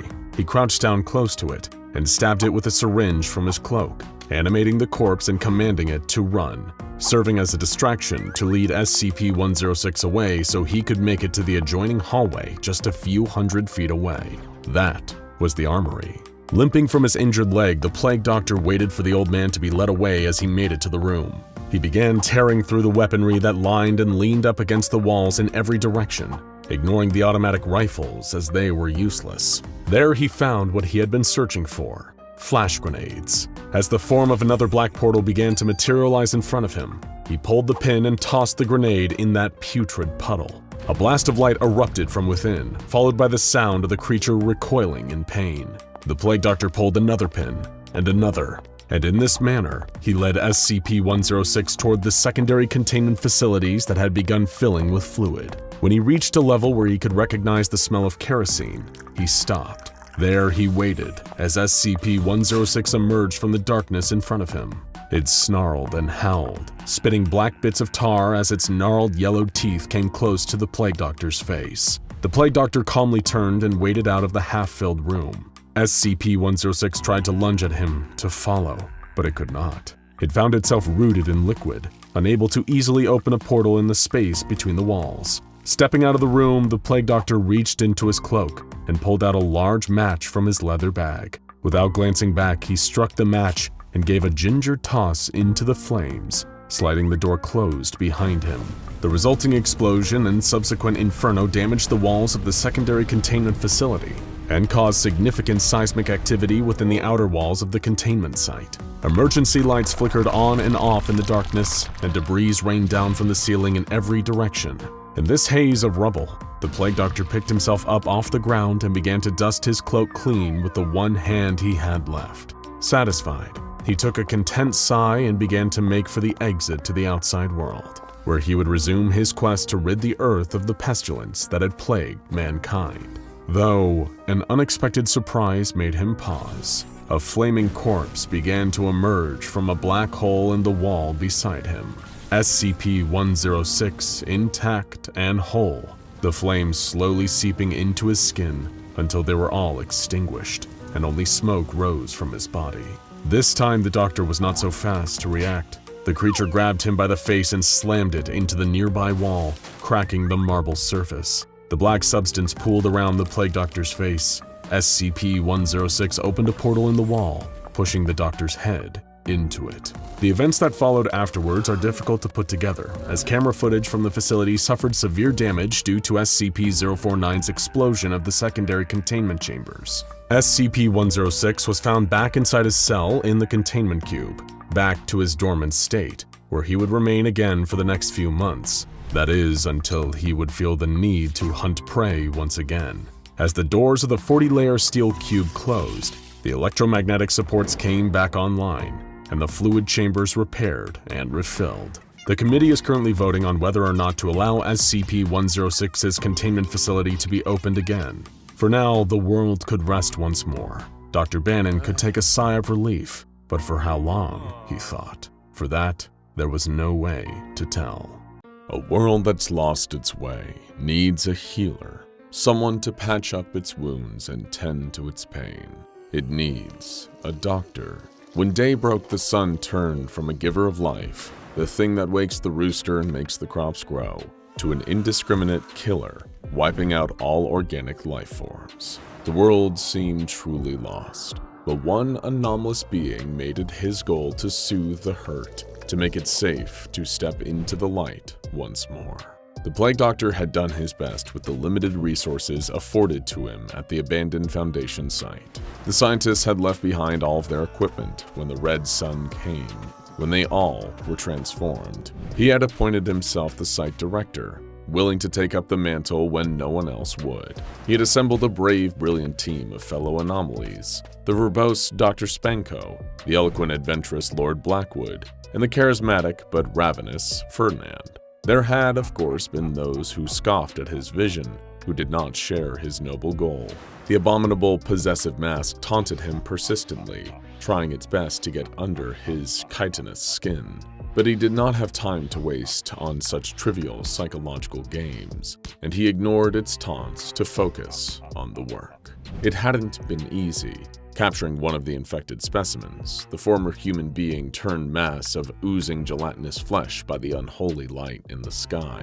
One had made its way into the abandoned facility, sliding its way across the floor with an air of confused malice. It wanted to hurt, but it didn't know where it was, who it was anymore. But it was frightened, the Plague Doctor could tell. A good physician always knows and can sense the fear and pain of a suffering person. It made his heart ache to see, and he knew there was only one thing to do: try to make this poor soul well again. "Everyone, please assist me in escorting the patient to my laboratory," the doctor called out. "This was once a man, and I believe with our combined intellect and resources, we can return him to his former state." Ferdinand took a step toward the slimy creature, licking his lips a bit. Do you think I could have just a little bit of it? Oh, I'm so hungry, Doctor, he begged. No. It would go against my oath as a physician to allow any more harm to come to this poor fellow. The Plague Doctor shook his head solemnly. Ferdinand pouted but did not press the issue further. No. The doctor rubbed his gloved hands together in anticipation of the next task. It is imperative we contain our new friend safely. If you would, please. He gestured to several of his previous patients, now reanimated and ready to aid him with his research. The shuffling figures surrounded the blobby entity, ushering it down the hall. Confused, lost, with no real sense of a plan left in its mushy consciousness, the creature followed where it was led. The group made it back to the doctor's laboratory. Shouted Dr. Spanko from his perch atop a nearby shelf. Yes, indeed, the doctor replied. A standard operating table wouldn't do for such a special patient. I have nowhere to place the restraints, you see. I will have to make do with the floor.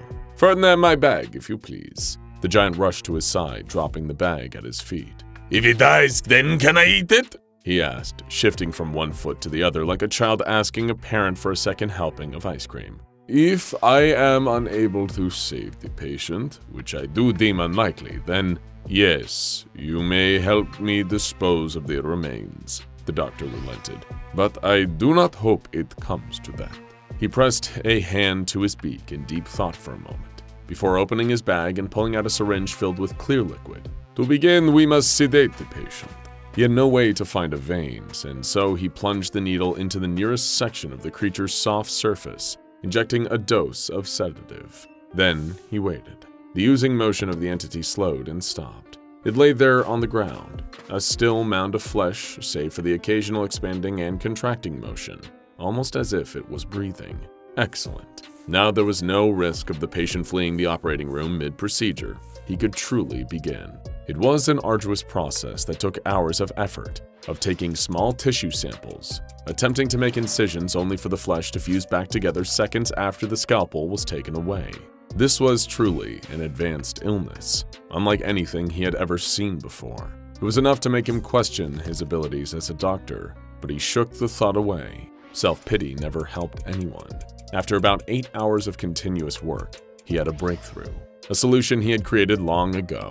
A thick green liquid sealed in a dusty jar had a miraculous effect when dripped onto one of the tissue samples. The melted flesh reconstituted, became solid and human again. Eureka! He cried out, unable to restrain the sudden joy that leaped into his heart. This could be it. Very carefully, he filled the dropper with the green liquid. If these initial trials had been successful, then perhaps he couldn't finish the thought. Best not to get ahead of himself. He crossed to his patient and slowly began to pour the solution over the creature's viscous surface. He watched as the flesh toughened, coming together into a surface resembling human skin. It was working. It was working. But then the creature began to quiver, shaking uncontrollably like a bowl of jelly in an earthquake. The surface rippled, and the doctor could hear a high-pitched whine filling the room. Then, with a wet pop, the patient exploded, sending chunks of flesh splattering all over the room, painting the walls and ceiling. The doctor cried out in shock and horror, and in spite of himself, fell to his knees in despair. He had been so close, but still, he had failed. And who could say when he would find another test subject? If he would ever find a cure? I'm afraid I do not know what to do now, the doctor admitted. Fernand sighed. The next several days passed in a haze. The doctor paced around his laboratory, mulling over his possible mistakes again and again. He had rushed the process. He was certain of that now. It was a novice mistake, the sort of thing he might have done a century or two ago. How could he have been so foolish? How could he have made that innocent pay the price for his own hubris? As the doctor locked himself away in his mind palace, Fernand occupied himself by practicing his favorite songs. Lord Blackwood rode on the massive man's shoulder as he sang through the opera Don Giovanni. I once saw a production of this at the Teatro La Fenice in Venice, Lord Blackwood interjected, his rhinopores twitching in delight at the memory. Marvelous production, marvelous city. I was there hunting a rogue tatzelworm, wrecking havoc through the canals. I nearly lost my life on that voyage. Would you all be quiet for once in your miserable lives? A voice hissed from the shadows. There in the doorway, its face fixed in a frown, was the possessive mask. Black slime dripped from its eye holes, spilling down onto the plastic mannequin body it had taken hold of. Listening to you both is worse than being locked in that infernal box. The mask looked around the room, searching for someone. Where is the good doctor? It asked, voice dripping with disdain. Still moping about, counting his failures.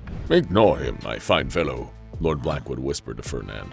Only those with weak constitutions and no achievements of their own spend their days dragging others down. When you have lived as long as I, you will learn this.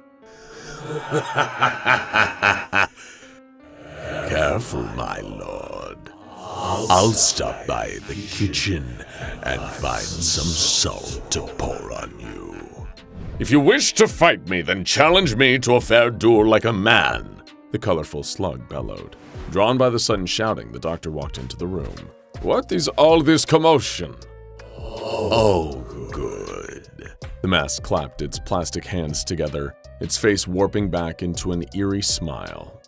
There you are. This has all been so dreadfully boring. I came to see the remnants of your greatest shame.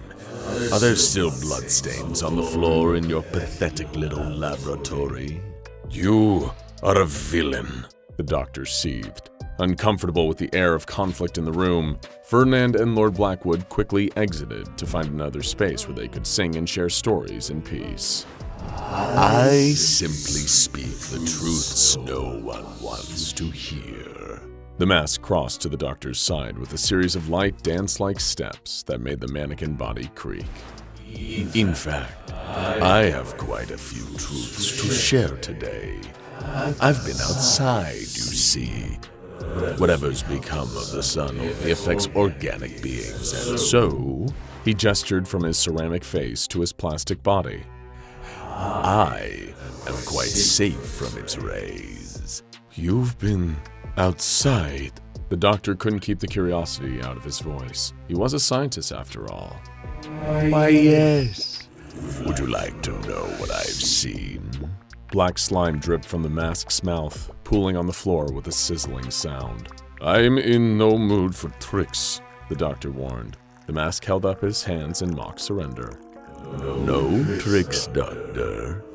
But if you'd rather take your chances outside and see for yourself, I can take my leave now. No, the doctor shook his head. Please, do tell me. It's so much worse than you could even imagine. The mask's words were bleak, but its tone was gleeful. Everywhere you look out there, the light has made monsters. Humans, dogs, cats, mice, the wild beasts of the forest, all melted down into creatures you would not even recognize. But that isn't all. No, that is not all. There are massive beasts, 10 feet tall or more, made from dozens and dozens of the creatures coming together. They fuse and meld into one giant entity, roving the streets in search of more and more bodies to add to the pile, an oozing, gaping maw of hunger and hate that seeks only to consume and destroy. It calls out to surviving humans in the voices of their fallen loved ones, tugs at their heartstrings to lure them out of their hiding places, and then it wraps around them with fleshy tentacles, pulling them in until they are no more. Just another part of the monster. Oh, Doctor, it's terror. It's an abomination. I could watch it all day. The doctor wanted to believe the mask was lying, that it was trying to torment with him with awful fabrications. But after all he had seen so far, he knew that its words were true. Get out of my sight, he said. Or what? The mask stared him down with its unmoving smile. I've seen what you do to your hosts, you know. Your body won't last forever, the doctor growled. True. Maybe next I'll take yours. The mask laughed a long, dark laugh of something ancient and evil. Then it turned and walked out the door, leaving the doctor alone. He spent so much of his time that way lately. His assistants were preoccupied. His former patients provided no real company, and so he did what he did best, carry on in solitude. He couldn't be sure how long he stood there in silence, thinking of what the mask told him. He knew it was dangerous outside, knew he was up against powerful destructive forces, but it was even worse than he had thought. What if the world was truly doomed? What if this was how it all ended? Not with a bang, but with a great melting.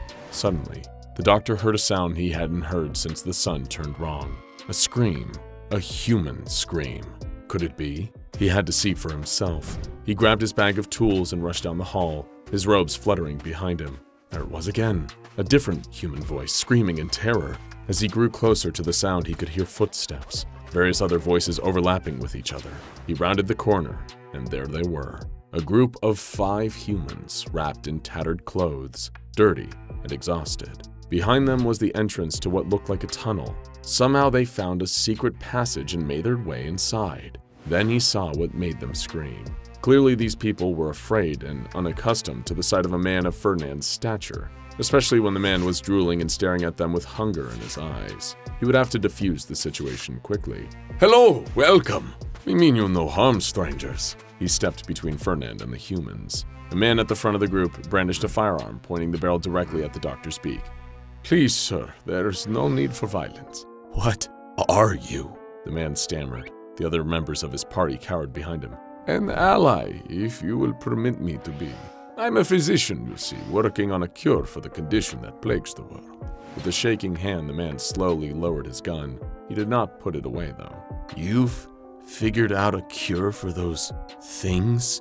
I am in the process of developing it. So far, I have not been successful, but perhaps with your help? How do we know we can trust you? The man demanded. How am I supposed to know you're not part of this? Do you know who this man is? Ferdinand bellowed. This is Dr. John Watson, and I am Detective Sherlock Holmes, the greatest investigator in the world.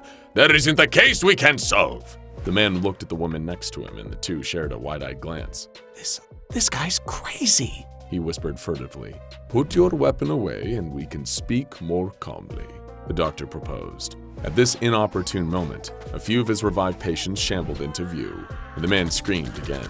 This time he fired his weapon, shooting at one of the walking corpses. The bullets ricocheted off the walls, and several of the patients were hit. Please stop! With no other option, the doctor grabbed the man's arm, hoping to get a hold of the weapon and end the potential bloodshed. As soon as his gloved hand made contact, the man went limp and dropped to the ground with a hard thud. The woman next to him pulled him into her arms, checking his pulse. He's dead! She shrieked, tears streaming down her face. I am so sorry, my lady. I did not intend. She grabbed the man's gun and trained it on the doctor once more. You killed him, she cried. The other survivors were too shaken to speak, to move.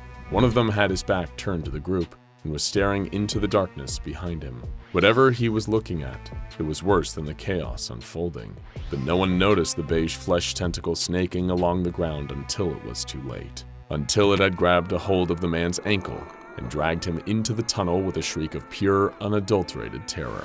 The woman nearly dropped her gun at the sound, whirling around to see what had happened.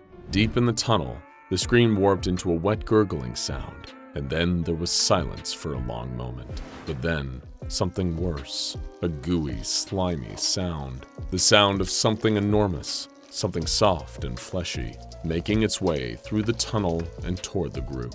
Another tentacle curled around the edge of the opening, then another joined it. Something emerged that might have once been a hand, but had melted into something unrecognizable. The monster emerged piece by piece until the doctor could see the entire thing. It looked like a heap of people, dozens of them clambering on top of each other, wrapping their limbs together until their flesh and insides emptied out and fused into a shapeless mass. It moved a bit like a giant slug, slimy and slow, but it seemed to know it could take its time. As the survivors scrambled back away from it, Ferdinand and the doctor taking a few steps back of their own, the sound of human voices filled the room. There were unintelligible whispers, the soft giggle of a child, a woman weeping. Come and be with us. A little boy's voice broke through the cacophony. Mommy, I miss you. Don't you miss me? The woman with the gun let out a broken sob. Billy? She sniffled. It's me, Mommy. The innocent voice continued, emanating from somewhere deep inside the monstrous mass that crept along the ground, swelling and grasping with its ropey tentacles. Come play with me outside. All you have to do is come outside. Madame, the creature is not who it claims to be. The doctor spoke up, and it seemed to shake the woman out of a trance. You're not my son, she hissed, squeezing the trigger and firing at the monster. The bullet made contact with a wet, useless slap and disappeared into the roving pile of the fallen. She fired again and again, but the monster did not stop. It did not even slow down. It lashed out with a tentacle that wrapped around her throat in a single fluid motion and snapped her neck with a crack. She fell to the ground, and the tentacle pulled her into its depths until she was no longer visible. She hadn't been taken by the sun, not yet, but she was still lost. The rest of the survivors followed, their screams silenced one by one. The doctor felt the same overwhelming sense of hopelessness wash over him. the same shadow that had passed over him when he lost the last patient. What could he do? He was one physician against an overpowering force of destruction. Perhaps he could touch it and would fall dead like so many other organisms before. But what if it didn't? What if instead it wrapped around his body and squeezed the life from him? What if it carried him out into that cursed sunlight and he melted away like the others? He had to make a decision because the beast was advancing toward him. Doctor! Ferdinand shouted. It's going to destroy our facility! Indeed, the creature was flailing its appendages around, beating against the walls and trying to tear down steel and plaster, break down the shelter, until they too were exposed to the deadly light. I'm afraid this may be the end, my friend, the doctor lamented. I can see no hope for us now. No! Ferdinand shook his head. Let me save us. Let me lead it back outside. You'll be taken, the doctor cried. Perhaps not. I am a magnificent specimen after all. I believe I can withstand the sun and return to continue our work together. Ferdinand scooped his sleeping Lord Blackwood from his shoulder and placed him gingerly on a nearby shelf. Thank you for your company. Then he turned back to the doctor. And thank you for my freedom and your friendship. It has been an honor. Before the doctor could protest, Ferdinand was running, his thunderous steps pounding the earth as he led the monster in a chase. It took the bait, following this new large target back outside. He sealed off the tunnel behind them, ensuring the beast would not return the way it came. He wanted to believe Ferdinand's bravado, to think that the behemoth of a man had survived outside. But that night, he saw the great beast ooze past a window, and he could make out that familiar, wide, toothy grin protruding from its side. Just like that, the greatest assistant he had ever had was lost. Thank you for your service, my friend, he whispered to himself. I solemnly swear to you, your death shall not be in vain. In October of 1347, devastation and disease came to the shores of Europe. 12 ships from the Black Sea docked in the port of Messina in Sicily, and as citizens waited on the docks to welcome the sailors home, they were horrified to discover that almost everyone aboard the ships had been lost. They were still there, but they had succumbed to a mysterious illness, their bodies covered in terrible black boils. Everyone was warned to get away, to let the authorities clear these ships of death out of the harbor, but it was already too late. The Black Death had arrived. The people of Europe had heard rumors, whispers of a great pestilence working its way through the trade routes of the East, leaving desolation in its wake as it raged through China, India, Persia, and Syria. There were stories of swollen boils under the armpits, of fever, chills, aches, and pains, and before long, death. The illness worked so swiftly a man could go to bed in the picture of perfect health and be dead by morning.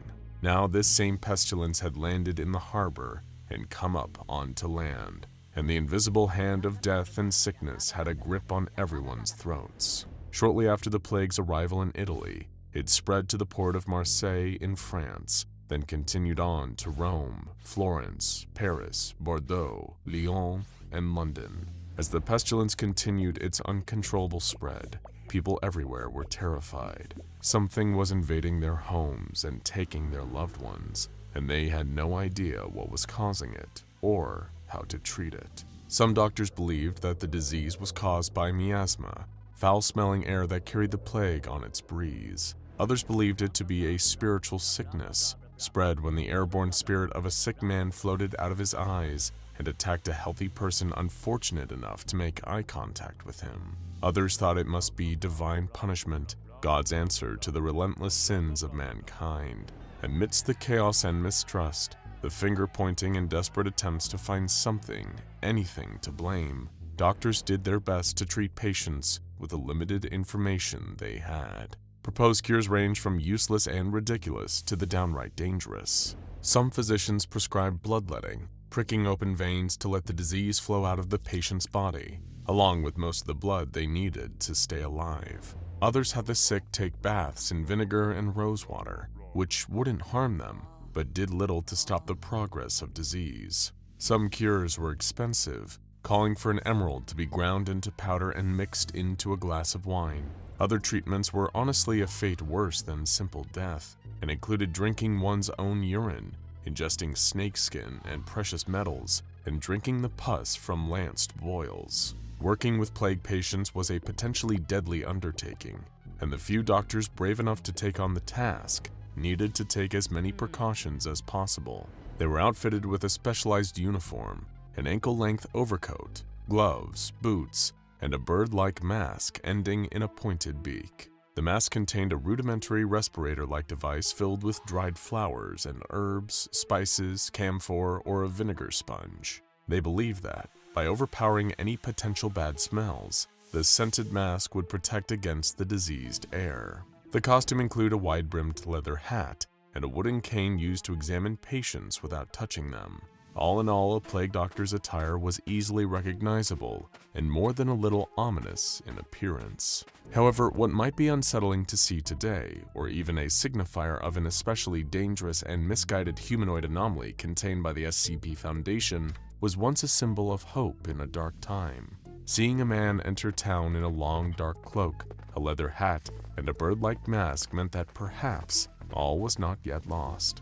And so, as news traveled about a mysterious illness stealing souls in the night, turning their bodies into masses of infectious boils that needed to be rounded up and burned in pits outside of town, the people of a tiny French village were anxiously awaiting the arrival of one such plague doctor. They hoped a physician would arrive before the first person fell ill, but they could feel the cloud of illness creeping ever closer. It was a joyful day when one morning, a young man ran through the town square banging a pot and pan together and crying out, "A doctor is here! A doctor has come to town!" Indeed, just behind the young man came a stranger, dressed in long black robes and wearing a wide-brimmed hat. However, instead of the beaked mask, this man's face was covered in a rather curious manner. He wore a white porcelain mask, frozen in a permanent smile. Behind the eyes and open mouth, the villagers could only see darkness. This must, they thought, be some new preventative measure, some protective gear he had brought with him from whatever medically advanced city he had just been in. Still, before getting their hopes up, the people wanted to be sure.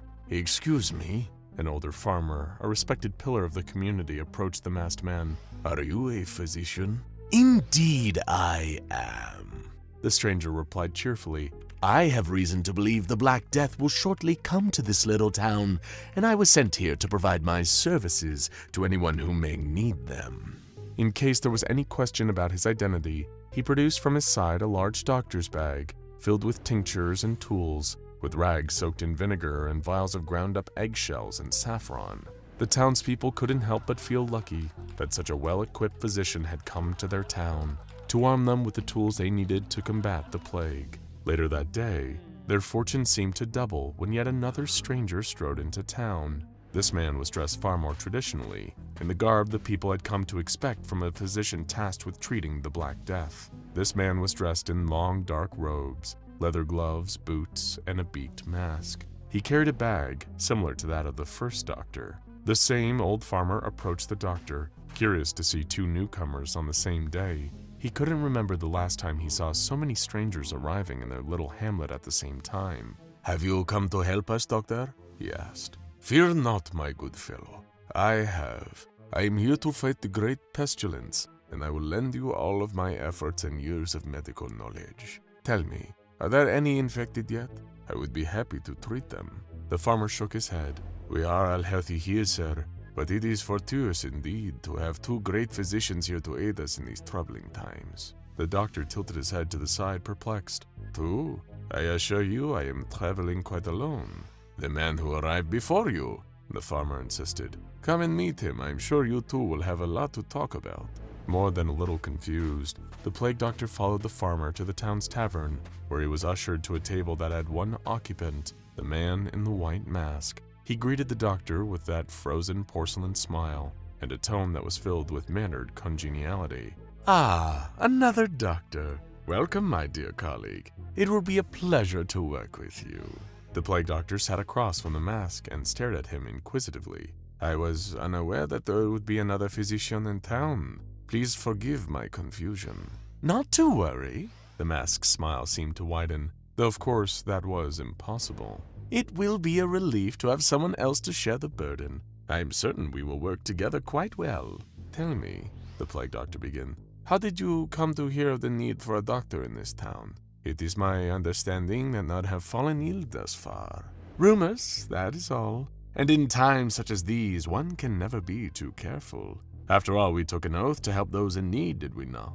The plague doctor couldn't place why, but he felt strangely apprehensive about this fellow in the white mask. Something about him did not seem quite right, from his untraditional choice of attire, to the rustling sound inside of the man's bag, to the strange droplets of something black that had gathered on the table in front of him. Still, perhaps the exhaustion of his journey had put him on edge. Many hands make for lighter work, and he should be grateful for the assistance promised. He was used to working alone, but he would simply have to adjust. Besides, it was entirely possible no one would become ill at all, and the letter he had received summoning him to the town was based on inaccurate assessments of the area's risk. He would stay a fortnight, evaluate the health of the people, and if nothing of importance arose, he would travel onward to the next town and continue his endless battle against the pestilence. But before that fortnight could pass, someone did fall ill. The old farmer's wife ran to the tavern in the early hours of the morning,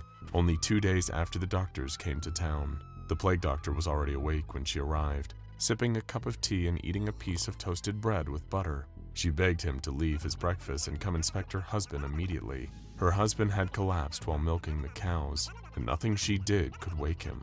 His forehead felt hot to the touch, slick with sweat. As he looked, the plague doctor could see that the farmer's body was covered in the telltale boils that he had seen so many times before. He instructed the woman to stand back, to stay away from her husband lest she catch his sickness. Then he began a thorough inspection, using his cane to lift the man's arms and check beneath them. Sure enough, there were more boils there. "Your husband is very ill," he told the weeping woman. "But I assure you, madame, I will do my best to make him well. We will begin by letting the blood from these areas." He pulled a scalpel from his bag and began the procedure. "This will release the humors that have gathered in excess and allow his body to regain balance." "It will not work." A voice behind him disturbed his careful work, and the plague doctor turned around to see the white-masked man watching him from the doorway. "I beg your pardon?" The plague doctor straightened. "This man needs a different cure. Please allow me to treat him." The plague doctor hesitated, uncertain about having his methods questioned, but the pleading cries of the farmer's wife persuaded him to step back and allow his colleague to try his own treatment. "Very well, I will let you work." The plague doctor left the room to give the white-masked man some privacy. The farmer's wife joined him, and the two sat in the front room of the house, waiting for whatever news the other doctor might bring. Finally, after many hours, he returned. "I am very sorry." The man's white mask now bore the expression of a deep, sorrowful frown. His gloved hands were covered with blood. "Your husband's condition was far too advanced. If I had arrived sooner to treat him, and if his blood had not been let so hastily by my colleague, perhaps I would have saved him. But he is with the angels now." The woman began to cry again, and as she wiped her eyes, the plague doctor noticed the masked man do the same, wiping something thick and black from the eye holes of his mask. Strange. And then there were the words he said, words that offended the doctor to his very core. "Are you implying that I am to be held responsible for this lost patient?" he demanded. "Of course not. It was the plague that took his life, but, well, we will never know exactly what might have happened if I had arrived to treat him first. Never mind. Best not to dwell on such hypothetical matters." The white-masked man held out a cup to the grieving widow, filled with something dark and viscous. "My dear lady, in caring for your husband, you are exposed to his sickness. You will take ill and follow him into death if you do not care to prevent the plague from taking in you. Please, drink this. It will keep you safe." Before the plague doctor could ask what the unfamiliar medicine was, the woman had already taken the cup with trembling hands and drank its contents in one swallow. "Please do call on me if anything else troubles you. My condolences for your loss." And with that, the white-masked man was gone. The farmer was the first citizen to succumb to the Black Plague, but sadly he would not be the last. Once the disease had its hooks in the town, it was going to be difficult to root it out. In spite of taking the strange curative drink, the farmer's wife was lost only a few days later.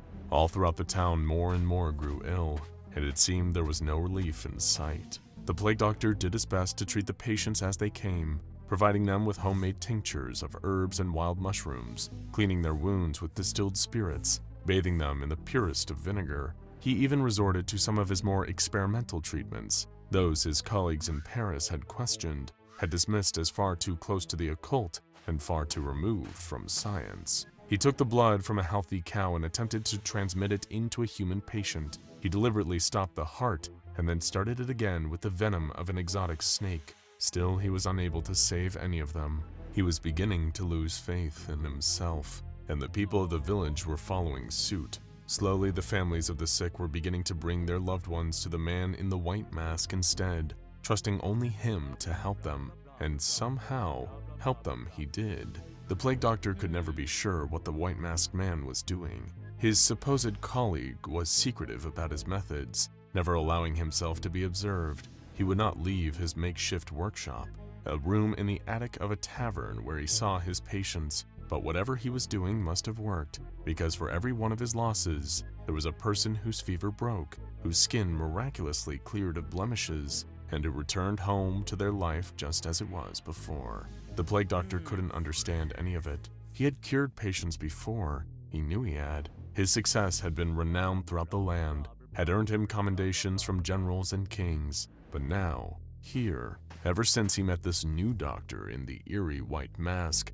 something was terribly wrong with his work. Perhaps the other doctor would allow him to assist, to learn from him. In his current sorry state, the plague doctor could only hope to become an assistant of a great man. Once he had absorbed some of his knowledge, perhaps then he could return to his former state, do as much good as he once had. One evening, after he finished his supper of vegetable soup and crusty bread, the plague doctor summoned his courage and decided to go upstairs and pay the masked man a visit. As he lifted his fist to knock on the door, he could hear muffled voices coming from the other side. He was not ordinarily one to eavesdrop, but something in the tone of the conversation made him hesitate and listen for a moment. "I'm afraid you might be right," the mask said. "There is something unusual about the other doctor. I do not wish to cast aspersions, but it seems as if the plague only began to appear here once he arrived in town."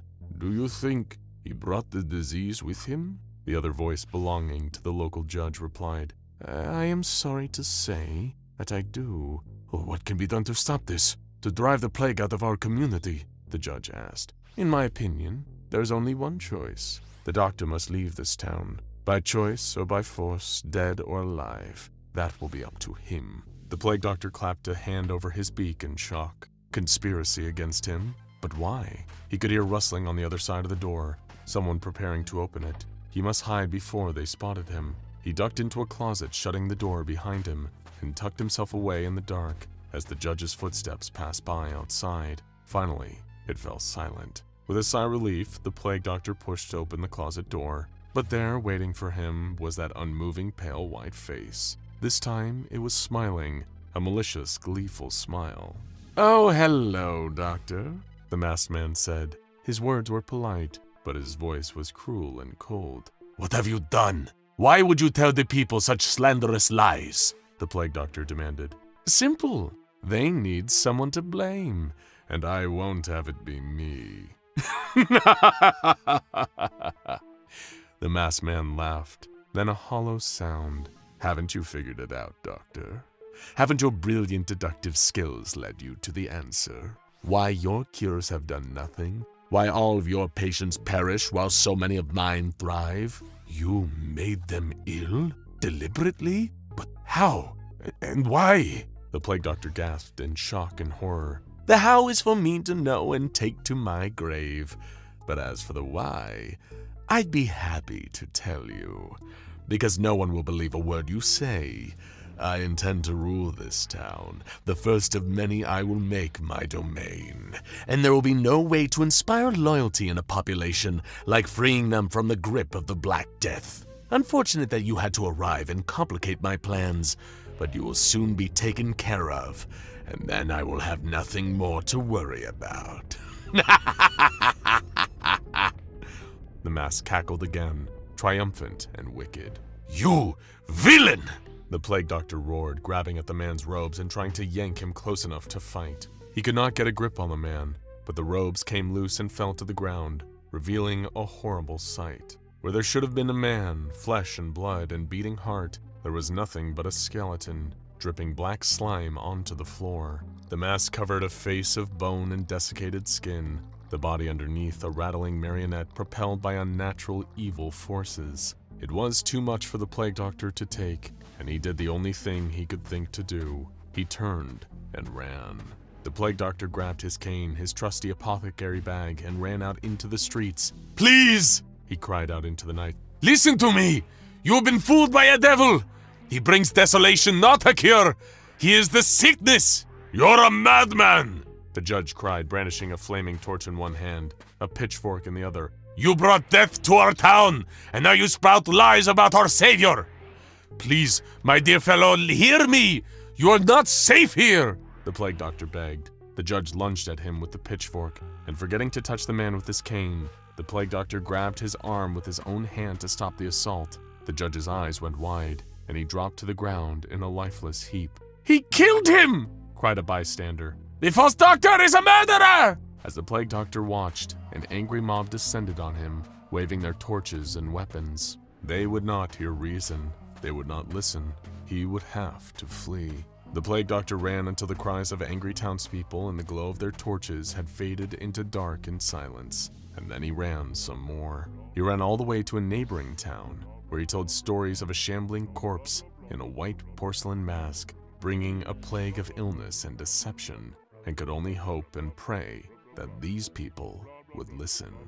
SCP-049 is a fascinating bundle of contradictions. Arguably, he's the Hannibal Lecter of the anomalous world. He's educated, refined, and cultured, a scientific man with scientific goals, capable of communicating eloquently in both English and medieval French. As anomalies go, he's one of the more cooperative ones contained by the SCP Foundation, willing to understand reason and even showing a small degree of respect for his fellow researchers. And yet, despite all this intelligence and refinement, underneath his dark organic cloak, a heart of deep red violence steadily beats. He's capable of ending life with a mere touch, causing all biological functions in the body to simply cease through means that are still unknown to science, thanks to a series of inconclusive autopsies on SCP-049's unaltered victims. Not only is killing easy in a physical sense for SCP-049 with a few notable exceptions, it's also been just as easy on his conscience.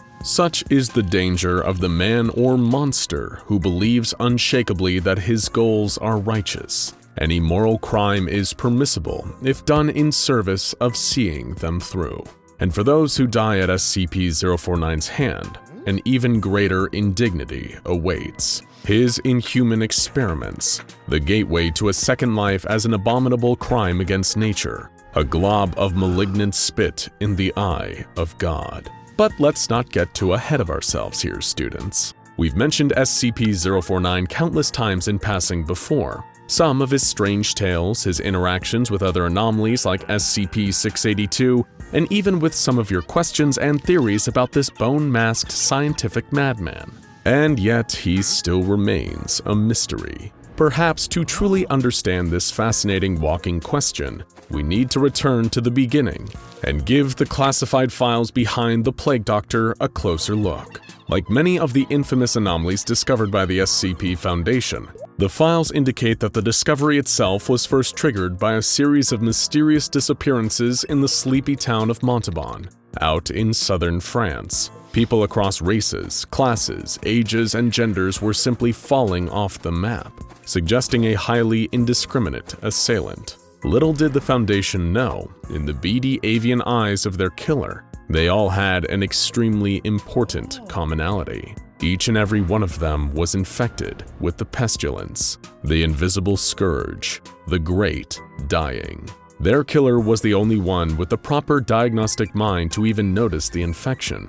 He was the only one who could save the world from this insidious, unseen threat. And then the SCP Foundation discovered his laboratory. The Plague Doctor had been doing his delicate work in an abandoned house on the edge of town. The kind of place that gets whispered about in local rumors. A bad place. A cursed place. Little did they know, it was only the latest in a long line of covert research centers for this singularly inspired medicine man. While some of the details were a little foggy in his memory, he'd been carrying out his work for a little over 400 years now, moving from place to place, causing strings of disappearances wherever he showed up.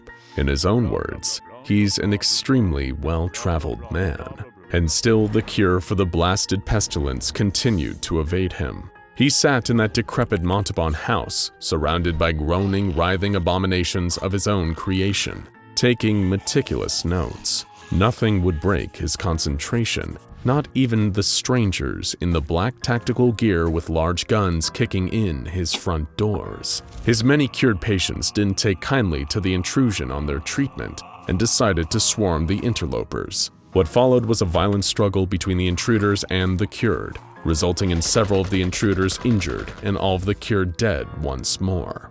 During all this chaos, the Plague Doctor never once stopped taking notes. When he was finished with his sentence, he willingly submitted to capture by this mysterious SCP Foundation. After all, when he told them about the true nature of his mission, they would of course see reason and allow him to continue his research. Sure, he may have committed a few crimes against nature on the way, but he was working in service of loftier ideals. You can only imagine his profound relief when he was first interviewed by SCP Foundation researcher Dr. Raymond Ham in Site 85. He was in the presence of fellow scholars, people of science. He worried at first that he'd been captured by some group of common street scoundrels, when in fact, the hands of Providence had delivered him into the perfect place to continue his research. The warm light of fate was now smiling on him after so long languishing in the dark.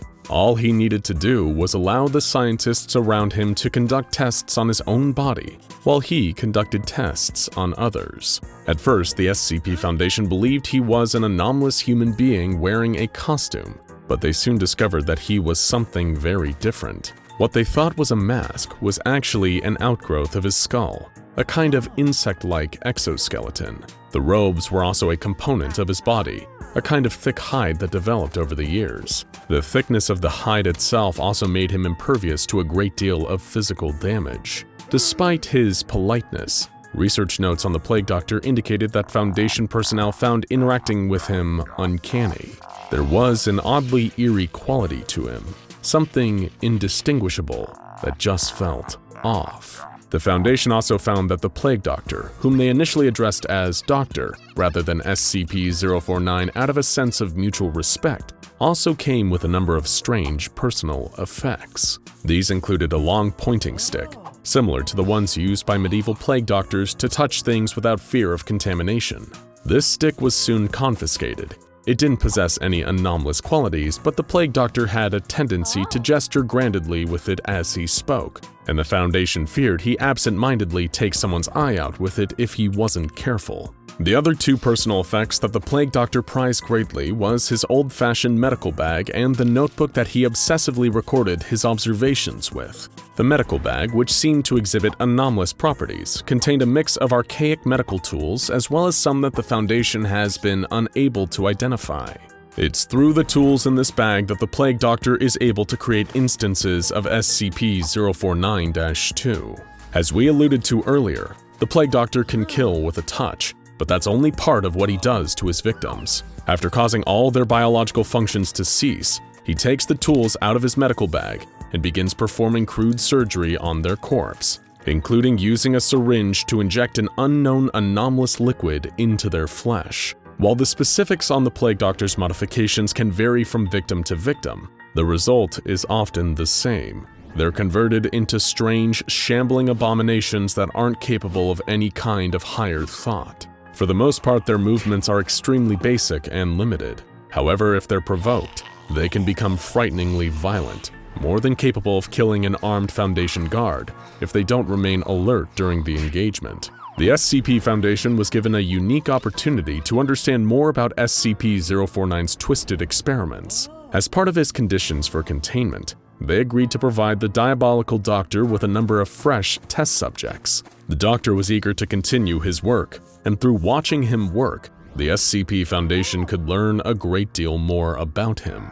Though we wouldn't even pretend that the Plague Doctor's work has ever been enjoyable to watch. They presented him with some live subjects and a much greater number of mammalian corpses. He would spend several days working intensely on each one, then documenting his findings in his precious notebook. As a mark of respect for the Foundation scientists around him, the Plague Doctor was more than eager to share his research with them and compare notes. He was always a talkative one, perhaps just as excited to discuss his experiments and theories with like-minded scholars after so many years of working alone. Here are 4 notable instances. First, the Plague Doctor was presented with a live D-Class specimen. He thanked the Foundation greatly for this gift, then set about his work. He asked the unaware D-Class several questions about his medical history while retrieving tools from his bag, before quickly touching and killing the man. He performed extensive modifications on the D-Class corpse, and when he was resurrected as an SCP-049-2 instance, he was barely recognizable as his original form. He was a bizarre, flailing creature, constantly groaning and gasping from the oblong-shaped hole that the Plague Doctor had carved into his chest. While performing this horrifying work, the Plague Doctor eagerly remarked to the observing researchers that the cure appears to be extremely effective. Next, he was provided the corpse of a recently deceased goat, which he also expressed gratitude for. After performing surgery on the creature, it was successfully resurrected into a bizarre SCP-049-2 instance. However, the Plague Doctor readily admitted that this definitely wasn't his best work, commenting, "The disease was still in its nascent stage. My veterinary practice is rudimentary, but the patient responded well to the procedure."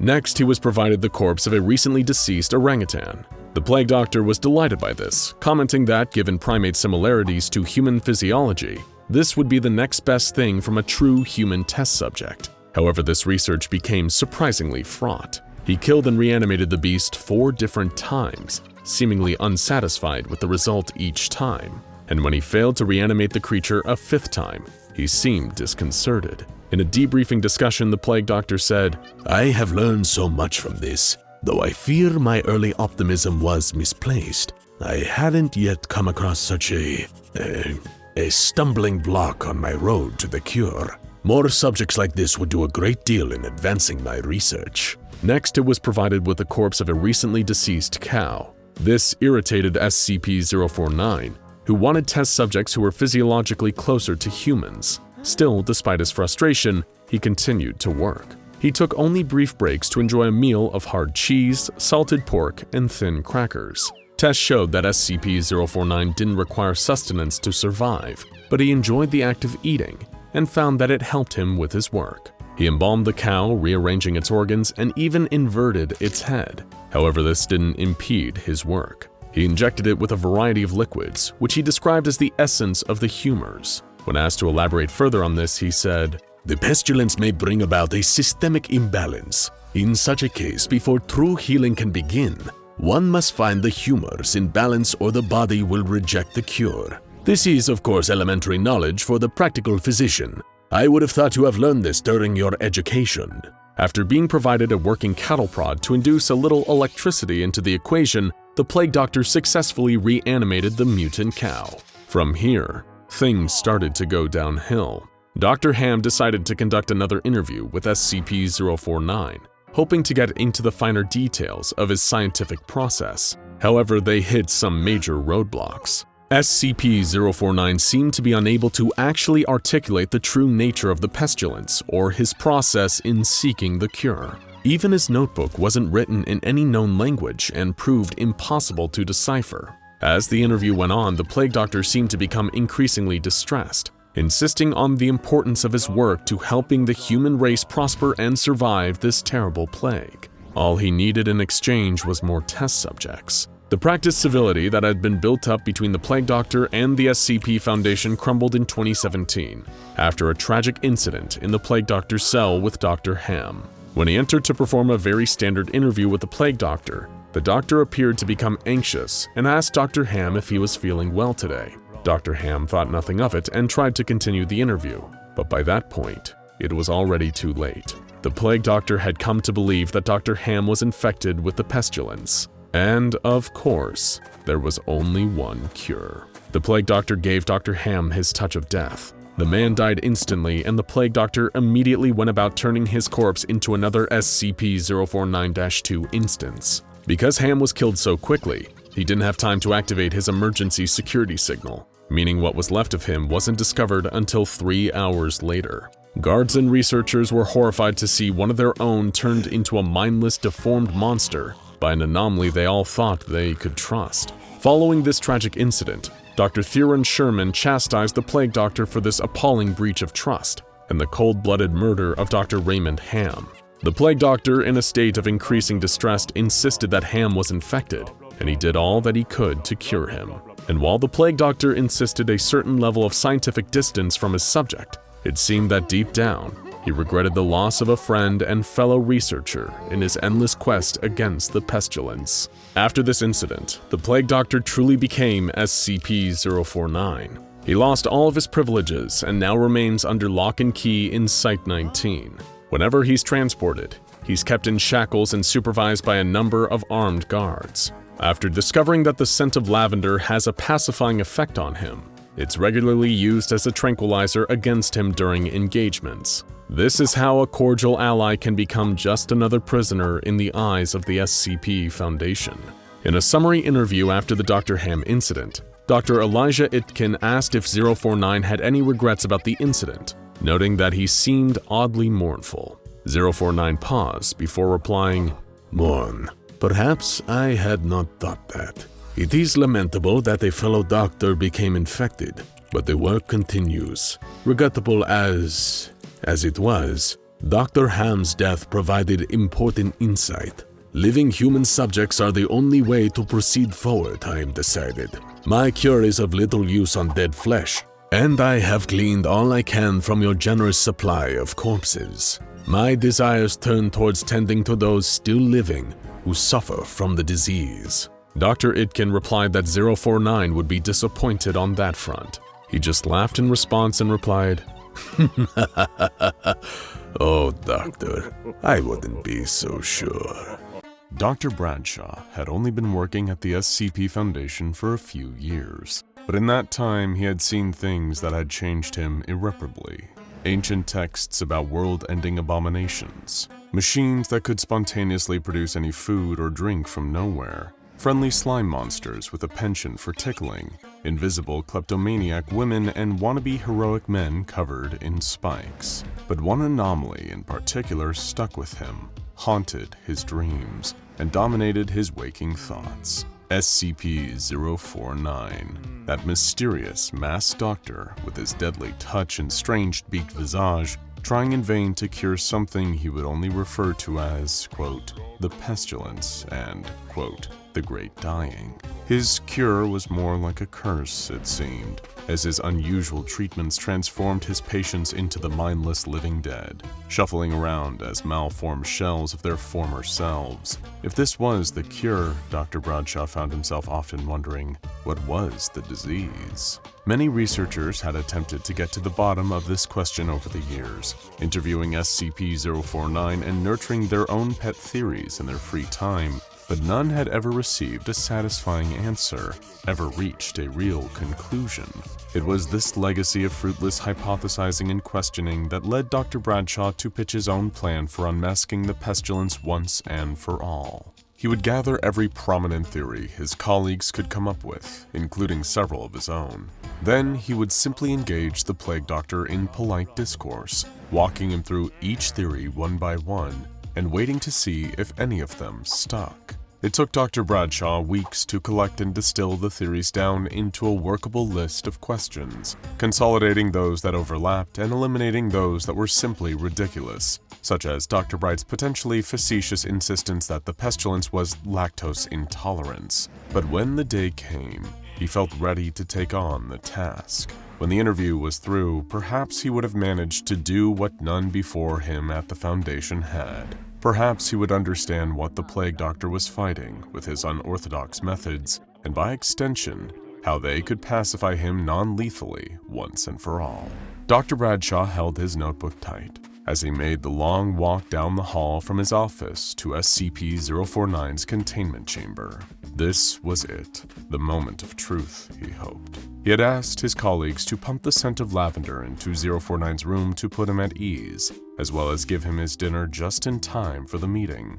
He hoped that the meal, a little glass of wine, and the peaceful atmosphere would make the plague doctor more amenable to his line of questioning. SCP-049 was sitting in front of the wide glass window, fork and knife in hand, when Dr. Bradshaw arrived. "Hello, Doctor." Bradshaw gave 049 a wave. Ah, good evening. They told me I would be having company for dinner. But where's your food, sir? "Oh, I'm not hungry." Dr. Bradshaw brushed him off politely. No sense. It would be horribly rude for me to eat while you have nothing. Excuse me, he called to a guard nearby. Please bring this man a helping of what you've served me so we may dine together. With a sigh, Dr. Bradshaw nodded at the guard, giving him permission to do what the plague doctor asked. A few moments later, he too had a tray with a plate of fish and roasted vegetables and a small cup of wine on the side. "Now, may I ask you some questions?" The plague doctor nodded. Indeed. What is it that I can do for you? "I was hoping you could teach me more about the pestilence." Dr. Bradshaw began delicately. The plague doctor perked up. Have you come to assist me with my work? My dear fellow, why did you not say so from the start?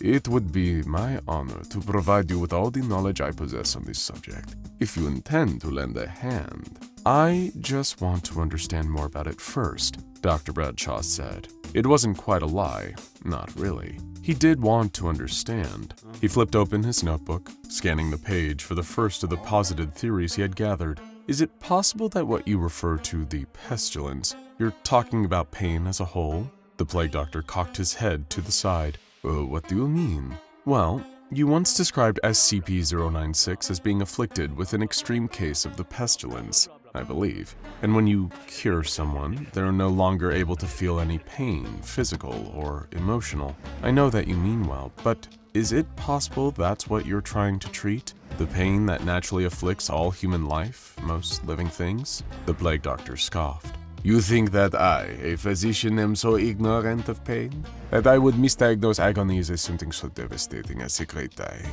If you are here to insult me, sir, I will simply ask that you leave. "I'm sorry, that was not my intention. Please, let me stay. I promise I'm only here to try and understand. Will you withhold judgment until I'm finished? One man of science to another?"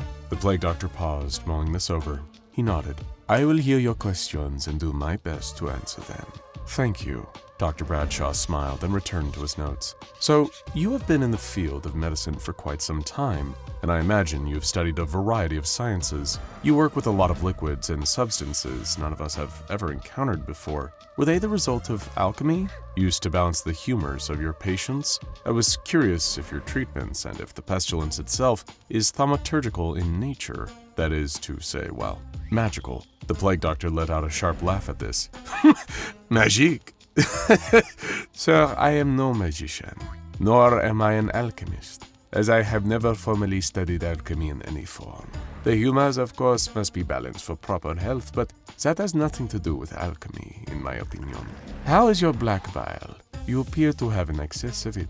Do you experience a great deal of stomach pain?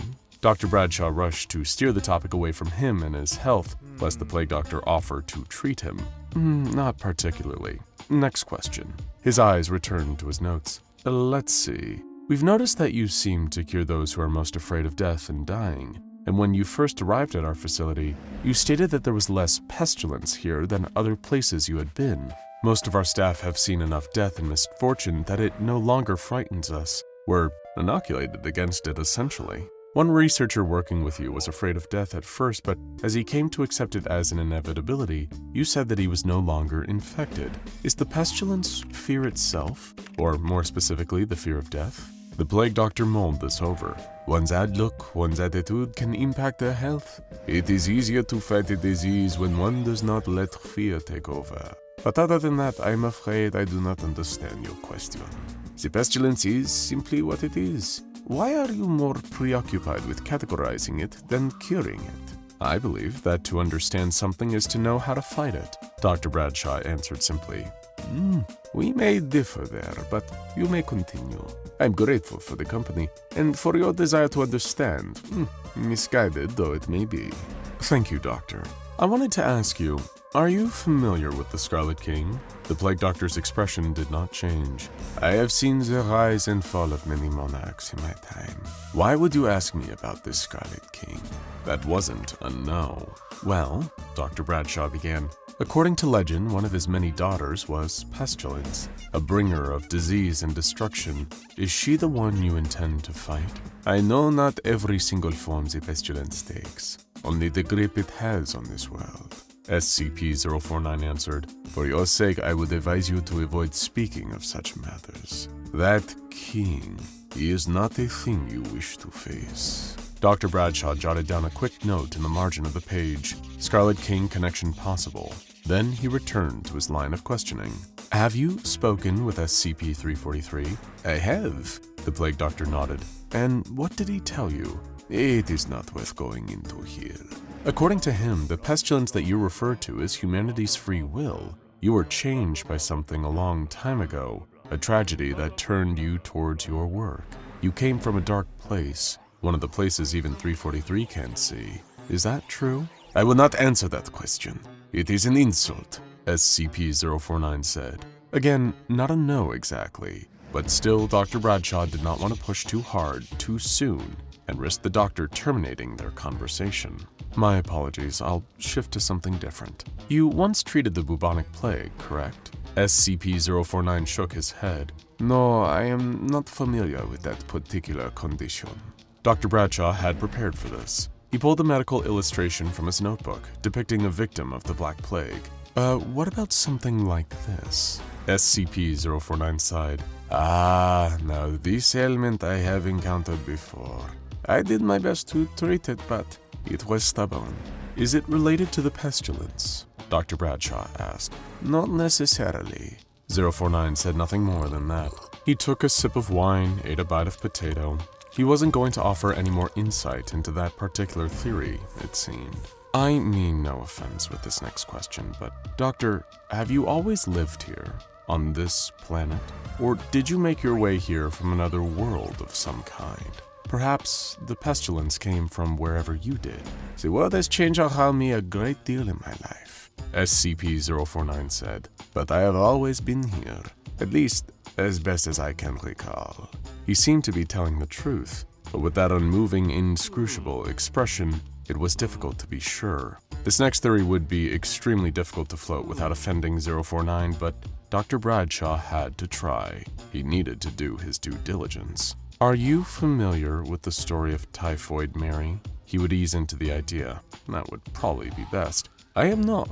SCP-049 sounded puzzled. She was an asymptomatic carrier of typhoid, Dr. Bradshaw explained. As others grew sick around her, she remained healthy and well. She had no idea that as she worked as a cook in the houses of wealthy families, she was infecting them with a deadly disease. It was not any moral failing of her own. She didn't understand what she was doing, but she still spread the virus throughout her community. Stop right there. The Plague Doctor's tone was stern. Tense. I know what you are suggesting, and it offends me to my core. If you do not cease these vile implications, I will be forced to end our talk here and now. I am a physician, sir. I do not endanger my patients so recklessly. I understand. Better to leave that theory alone for now. You said that you have always been here, but I do have to ask, have you ever heard of a place called Alagata? There are those that claim you once lived there, that you came from that kingdom. I have never heard that name that I can recall, but I have lived a long life. Perhaps I have forgotten. What nation does that belong to? Dr. Bradshaw paused. It was his turn to be stumped. I'm not sure. Do you know who the Black Lord is? He couldn't be certain, but he thought he saw SCP-049 frown. Villain, a villain, he grumbled under his breath. I banish him from my thoughts, that he may never again enter my sight. His gloved hands clenched into fists, and Dr. Bradshaw jotted down another note in the margins, the Black Lord. He had devoted plenty of time to everyone else's theories. It was time for one that he had been earnestly considering. Doctor, it is my opinion that the pestilence may be connected to emotional state or heart rate, perhaps both. When you treat your patients, do you remove the heart or the amygdala to address those issues? I've noticed heart removal during a handful of your procedures. You have a keen eye. SCP-049 enthused. However, I do not always remove the heart. It varies greatly from patient to patient, you see. For some, the heart is a crucial part of the infection. For others, it impacts the brain. Others still the liver or the larger nervous system. That is why it is so difficult to treat, you see. It can manifest in seemingly infinite ways. But what about emotions? Negative impulses, cruelty, selfishness, hatred. Is that a component? I was reviewing your file and you mentioned an excess of the pestilence in the home of a wealthy man known for exploiting his workers and mistreating his family. When you were cross-tested with SCP-682, you remarked that the pestilence did not only impact humans, suggesting the anomaly was also infected, and you cured your patients. Well, they don't seem to have a hateful impulse in their bodies. Hate can be a disease. The plague doctor took another bite of food, chewing slowly. When he swallowed, Dr. Bradshaw expected him to elaborate on this thought, but he didn't. So, Dr. Bradshaw broke the silence. The four horsemen of the apocalypse, the ones that bring about the end of the world. War, famine, death, and pestilence. There have been stories about them for thousands of years. Do you know Pestilence personally? Are you protecting us from him from the end of days? SCP-049 scoffed. I work in science, not stories. I intend no disrespect to your beliefs, but surely you hear how absurd that sounds. Pestilence does not ride in on a horse. It resides in the body. You've lost patients before, haven't you? Every physician has if what they are treating is severe. It never gets any easier to do so. I'm sure. Have you ever lost someone special to you, though? Done something you truly regret? Perhaps the pestilence was a manifestation of some guilt or trauma, some shame he could never truly let go. Every man has regrets. Do you not have those secret shames, Doctor? Dr. Bradshaw changed the subject. I have always wondered this. Can you see the misdeeds that someone has done? Can you somehow sense the sins of their past, all the harm they have caused? Why do you ask? SCP-049 cocked his head again. Are you afraid I can see something within you? He couldn't explain why, but the question made his stomach turn. No, he answered. It was a lie. Will everyone catch the pestilence eventually? As time goes on, the odds do become greater, yes. But not everyone is doomed. Is that it? Is it time? The passage of time, aging, decay, the great dying, you called it. So is it dying itself? Your cured patients, they don't age. They never decay any more than they already have. Death is not natural, SCP-049 simply said. All things die eventually, Dr. Bradshaw argued. I have not died yet. SCP-049 took a drink of wine. Well, there was no arguing with that. Something else I've been thinking about is the possibility that the pestilence is greater than just one thing. Dr. Bradshaw began his next theory. Doctors believed at one time that the plague was caused by an imbalance of the humors in the body. They could recognize the presence of disease, but couldn't routinely tell them all apart.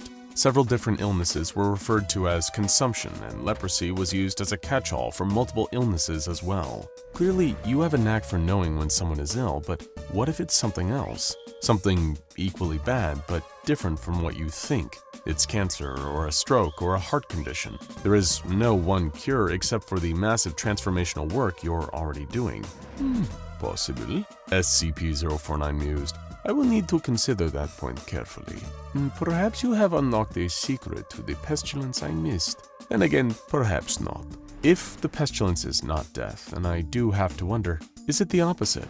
Life is a temporary state for so many of us less lucky than you, and it seems like you cure your patients of natural life when you treat them. They become something not quite dead, but not quite living, at least not as they were. And illness, ailments, hurt all comes as a natural side effect of being alive. So, is the great dying life itself? I do not understand the question, and thus I will not respond to it, SCP-049 stated. Dr. Bradshaw could sense that the plague doctor was growing frustrated, getting tired of so many questions that poked at his beliefs, his research, and his process. Is the pestilence natural or something man-made? Humans have created diseases before or caused them to mutate or worsen them with chemicals we invent. Have you heard of Agent Orange? I don't mean to digress, but my point is, it's not unheard of for people to be responsible for a disease. I wonder, is the pestilence something that developed on its own, or is it our doing? A biological weapon, a synthesized virus, or artificial mutation created by other scientists. Or maybe... Dr. Bradshaw paused here, referring once more to his notes. Is it sin? Greed, lust, wrath, pride, envy, gluttony, sloth? Maybe not that biblical, that exact, but is it evil? The sort of thing that rots away at a human soul. Not a plague of the body, but of the very essence, and the only way to cure it is to rip the whole thing out and start over. You seem to have the answers in mind before you ask me these questions, Doctor. I will allow you one more before I take my leave. I have found this whole ordeal quite exhausting. Dr. Bradshaw nodded. Okay, just one more. Is it something unnatural, not man-made, not of nature, viruses, or bacteria, but something else altogether?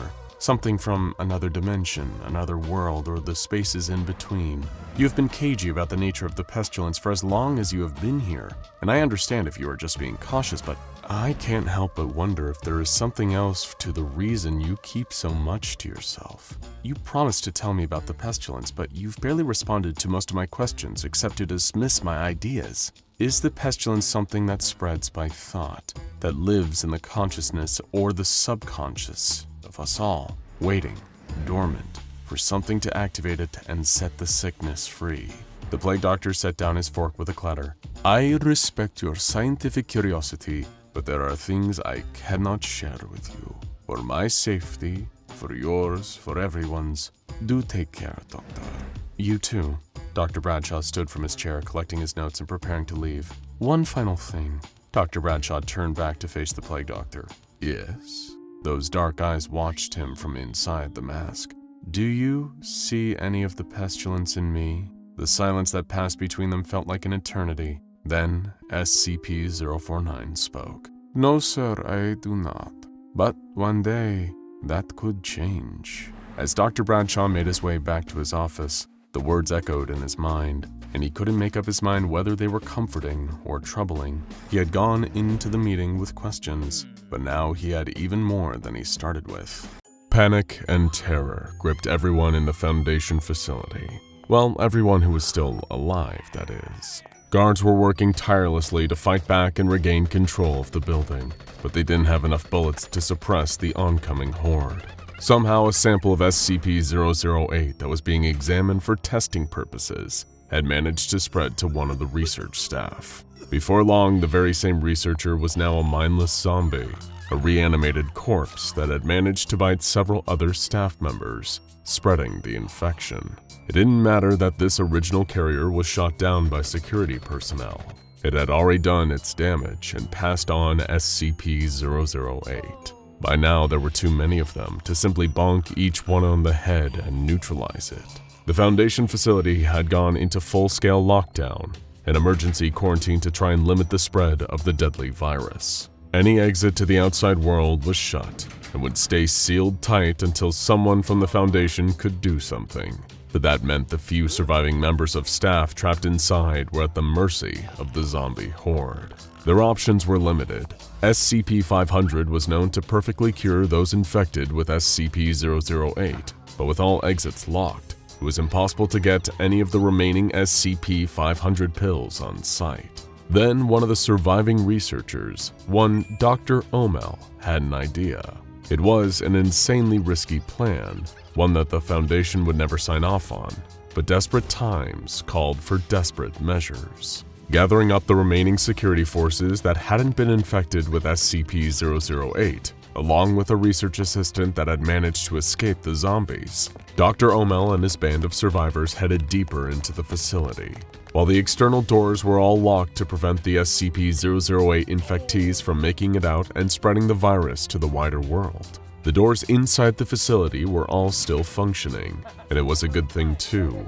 Dr. Omel's plan relied on opening the doors to two anomalies: SCP-914 the Clockworks, a machine capable of destroying or refining anything placed inside of it, and SCP-049, the Plague Doctor.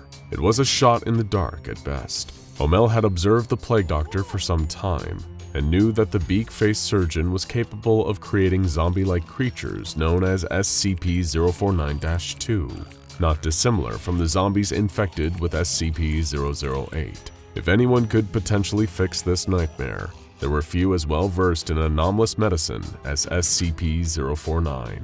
Taking him to the Clockworks was, however, an even bigger risk. Normally, SCP-049 killed any he touched and turned their deceased bodies into SCP-049-2s, hence Dr. O'Mel calling for a refinement of the Plague Doctor's abilities. Placing him in the input booth of SCP-914 and setting it to very fine, O'Mel prayed he'd made the right call. He could hear the horde of SCP-008 pounding outside the locked door. What emerged from the Clockworks was still recognizable as SCP-049, retaining his beaked mask, although the mask itself was actually flesh and bone, a part of his skull. His robes now flowed out behind him as a pair of dark, feathery wings, giving him an even more bird-like appearance. Despite this, SCP-049 had claimed that he'd never been a bird before. "I'll admit, I didn't expect wings," the surviving assistant remarked. "That's not so surprising, really," Dr. O'Mel admitted. "He did lay an egg that one time." He did what? Before an explanation could be given, the SCP-008 zombies managed to break down the door and came flooding into the room.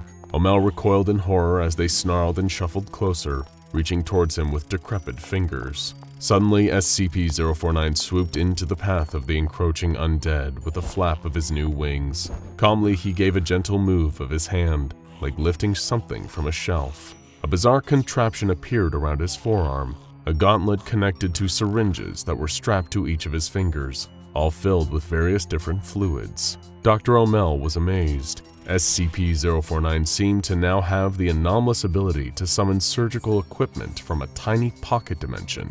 It was almost exactly like how SCP-076-2 Abel drew his weapons. Reaching towards the nearest SCP-008 zombie, still moving with the utmost calm, SCP-049 stated, "Now try to hold still." He spoke in a gentle voice, with the bedside manner most medical doctors would be incapable of. "This might sting a little."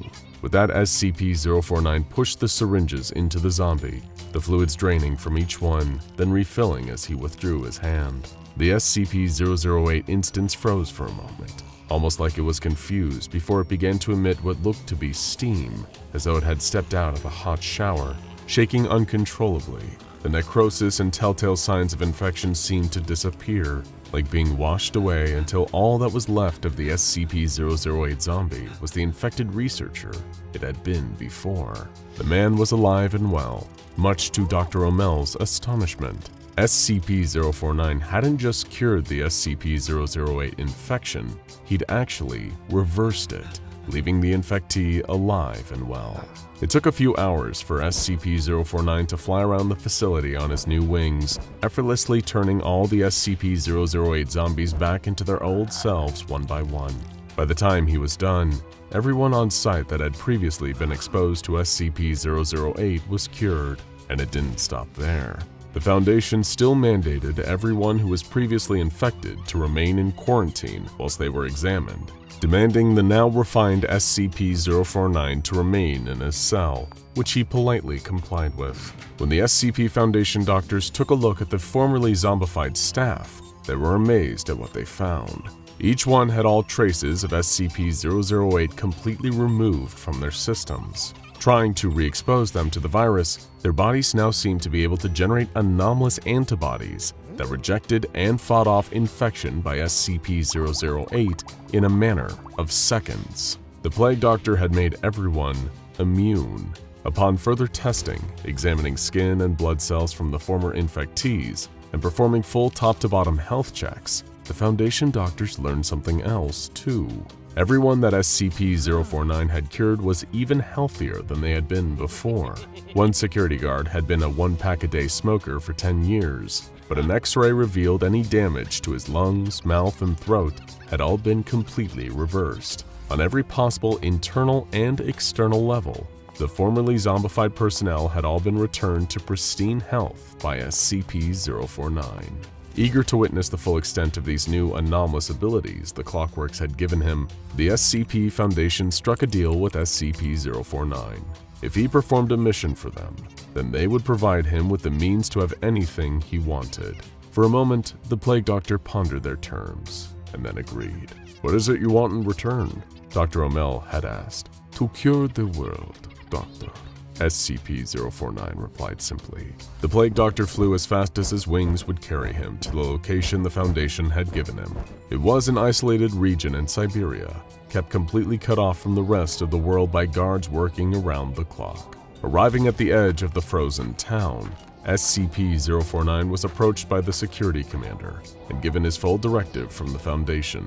"Your objective, I'm told, is simple. You enter the restricted area and neutralize anything you come into contact with. When you're done, return here, and we'll report the results to command." "Thank you, Commander." The Plague Doctor nodded graciously. "You have been most helpful." He didn't ask what was out there, merely turned and began walking through the snow until he could no longer be seen by the eye. Maybe he had already sensed what was out there, what kind of sickness plagued this place, and understood exactly what the Foundation were asking him to do. If SCP-049 had any questions, he did not make them known. Instead, he just headed off in search of every instance of SCP-610 he could find. There was quiet for an uncomfortably long while. The personnel standing guard at the edge of the area watched through the snowfall, ready if anything started slithering its way towards them. The Foundation's security all tensed when the motion sensor picked up movement, accompanied by the sounds of fighting and the bizarre inhuman noises from instances of SCP-610. Then, after another long period of unsettling quiet, somebody spotted a gently glowing light making its way through the snow. As it drew closer, the glow of a burning makeshift torch made it clear that the figure holding it was SCP-049. And as he made his way towards the rendezvous point, it quickly became apparent he wasn't alone. Shivering in the freezing cold and wet from the snow, covered in scraps of dirty clothing and whatever else they could find, was a huddled mass of people. All of them looked bewildered, following the light of SCP-049's torch like a guiding beacon towards the edge of the perimeter. The Foundation security all stood slack-jawed in amazement at what happened, while the Plague Doctor led the people and urged the commander that they all needed warmer clothing immediately. He had done it. SCP-049 had cured the flesh that hates. In the coming months, the Foundation soon found themselves very busy. Everyone who had previously been infected by SCP-610 needed to be screened and examined, just to make absolutely sure there was no chance they could mutate into a fleshy monstrosity again. But just like before with the former SCP-008 zombies, these people were in perfect condition, cured and healthier than they had ever been. By using his new anomalous surgical skill and healing power, SCP-049 had returned the flesh that hates victims back into human beings. It was starting to seem like there was no disease, no infection, anomalous or otherwise, that he could not cure. The Foundation began an effort to rehouse the former SCP-610 infectees. Given that most of them had spent years as aggressive, anomalous abominations, almost every one of them had officially been pronounced dead and couldn't just go back to their old lives. The SCP Foundation gradually reintroduced them into the world, setting up new identities and integrating them into new countries. SCP-049 even personally helped console some of those that struggled with the adjustment, offering to give them therapy to aid in the process. He was more than just a plague doctor, it seemed, thanks to the clockworks. SCP-049's good work didn't stop with curing the flesh that hates either.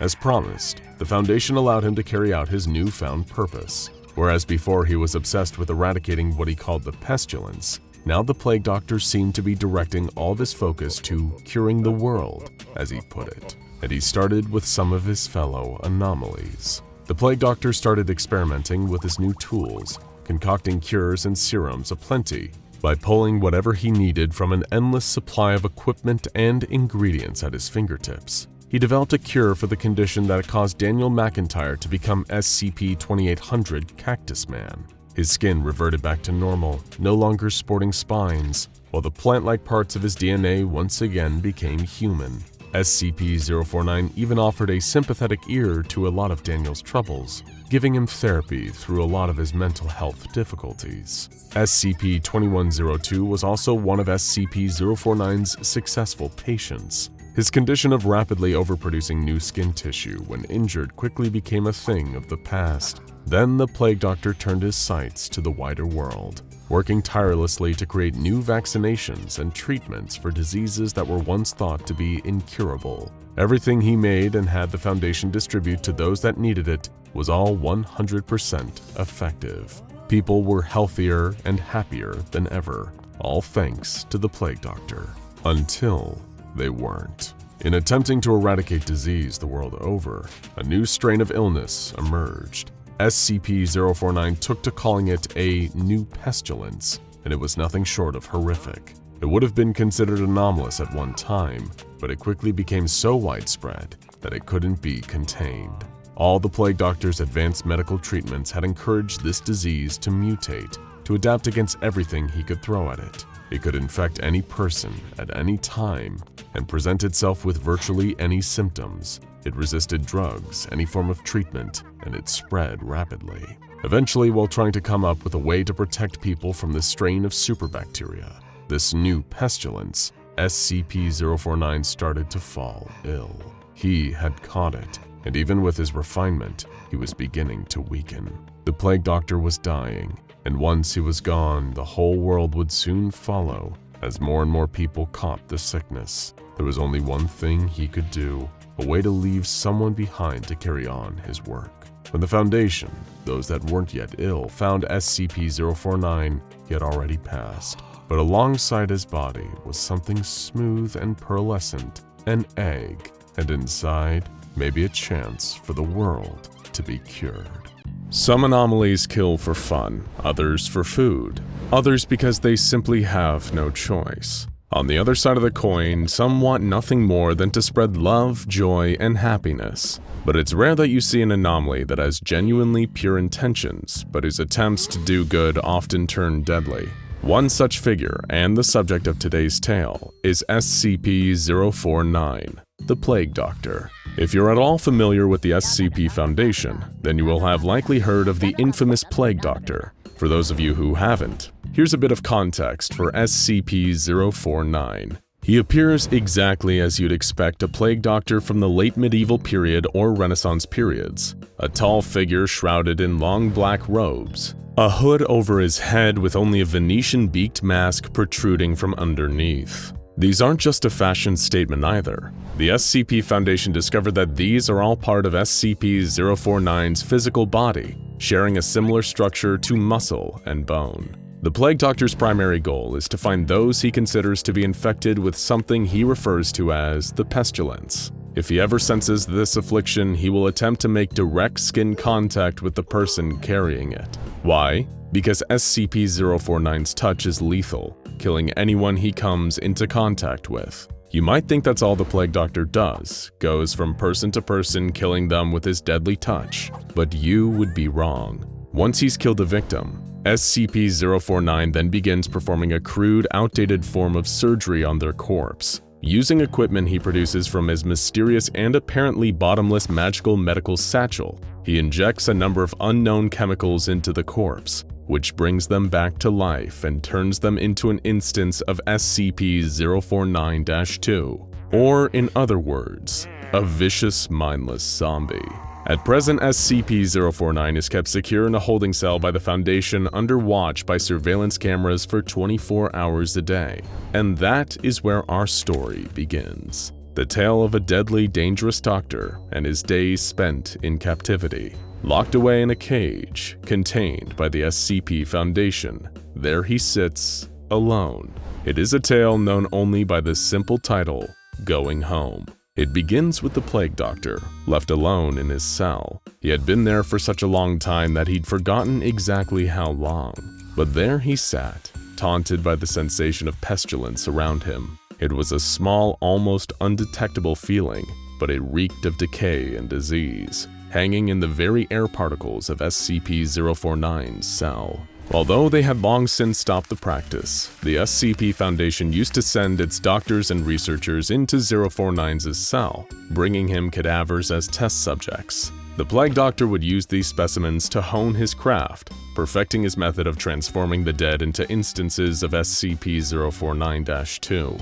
But of course, the doctors working for the Foundation weren't exactly free of disease themselves, and they too often needed to be cured by his touch. and soon they stopped visiting SCP-049 in person, leaving him alone in his cell.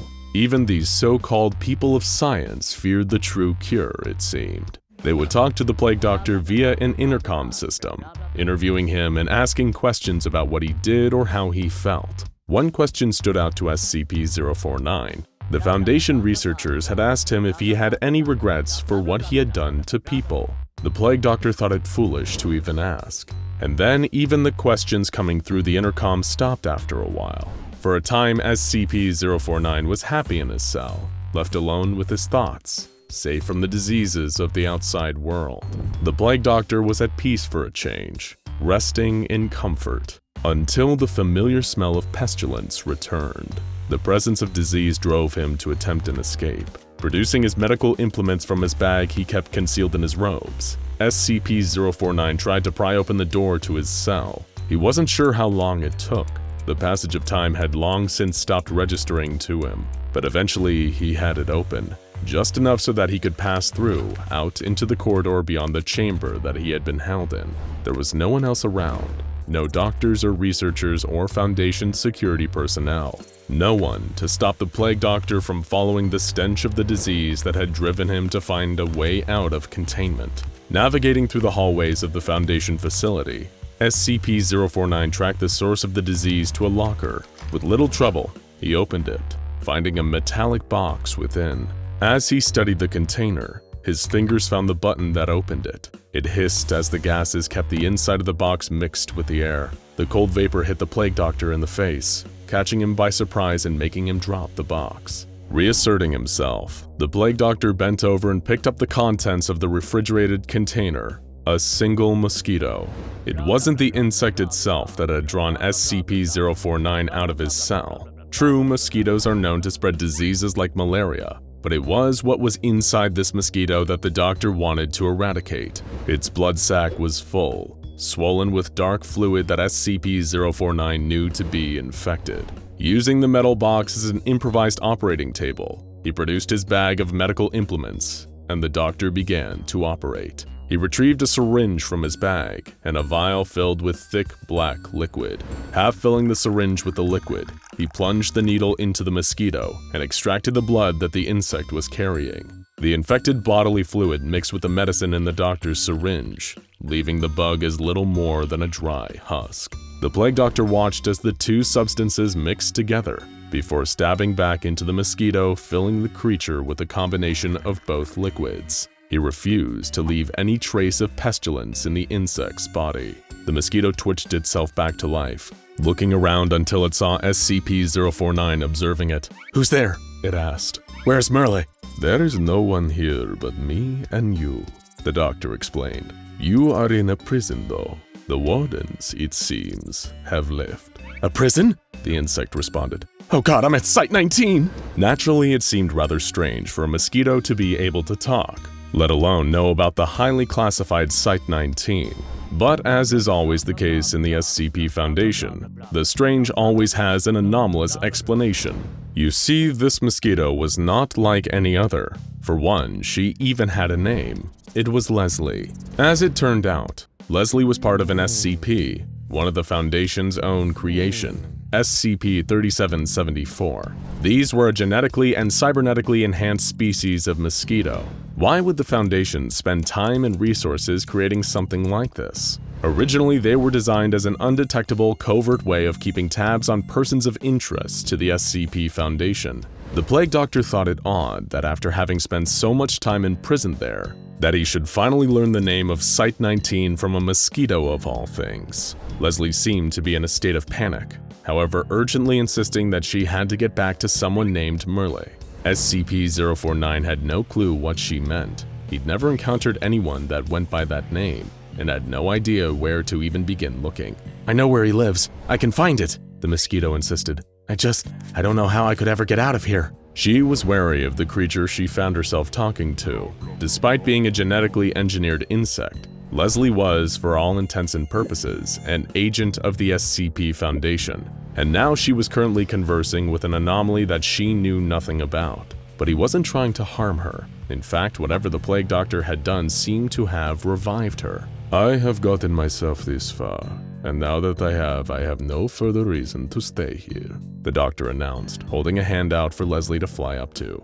Then you'll help me get out of here? She asked, readying her wings and landing in his palm. "I will," SCP-049 agreed. The pair introduced themselves properly, Leslie giving SCP-049 her name while he just instructed her to call him Doctor before they set out together. After almost a week of traveling on foot through rugged terrain and harsh winds, the Plague Doctor and his insect companion had yet to encounter another living soul. Thick dark clouds hung in the sky above them, and Leslie soon found it hard to remember what the sun looked like. She feared that she might even forget Merle's face. "We're close," she said. "Just a few more miles and then we will arrive." SCP-049 finished her sentence. "Tell me, Doctor, why did you come all this way with me?" Leslie the mosquito asked. "You could have left when we got out, gone on your own way." In response, he gave one simple sentence: "Merely because I wanted to."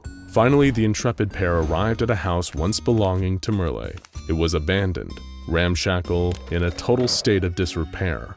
Decades had passed since anyone had set foot in the place. The living room that had once been so familiar to Leslie had now been transformed into a barren, empty space. The sight of it made her so distraught with sadness that she would have been sick, if mosquitoes could be sick. Merle, whoever he was or had been, was now nowhere to be found. One of Leslie's cybernetic enhancements was an internal positioning system, giving her all sorts of data and readouts, including a clock. It told her just how long she'd been away for. "I've been dead for 200 years?" the mosquito cried in the palm of the doctor's hand. Then Merle is dead. Everyone is dead." She kept repeating it to herself over and over, as if she was trying to convince herself of what had happened. Eventually, the words lost all meaning. As he held Leslie in his hands, perhaps the Plague Doctor felt sorry for the mosquito. After all, the Plague Doctor had always had a respectful, polite personality despite his frightening exterior. He had always believed that he'd acted in service of the greater good, trying to cure the world of pestilence, to bring the end of disease. He only ever killed because, to him, it was in his victim's best interest for him to perform his procedures. To his captors at the SCP Foundation, the Doctor had been courteous and cooperative, and he acted the same towards his fellow SCPs. Not just Leslie, but even the sort of anomalies with nothing but hatred in their hearts. The Doctor saw them as just further victims of the pestilence, in need of curing.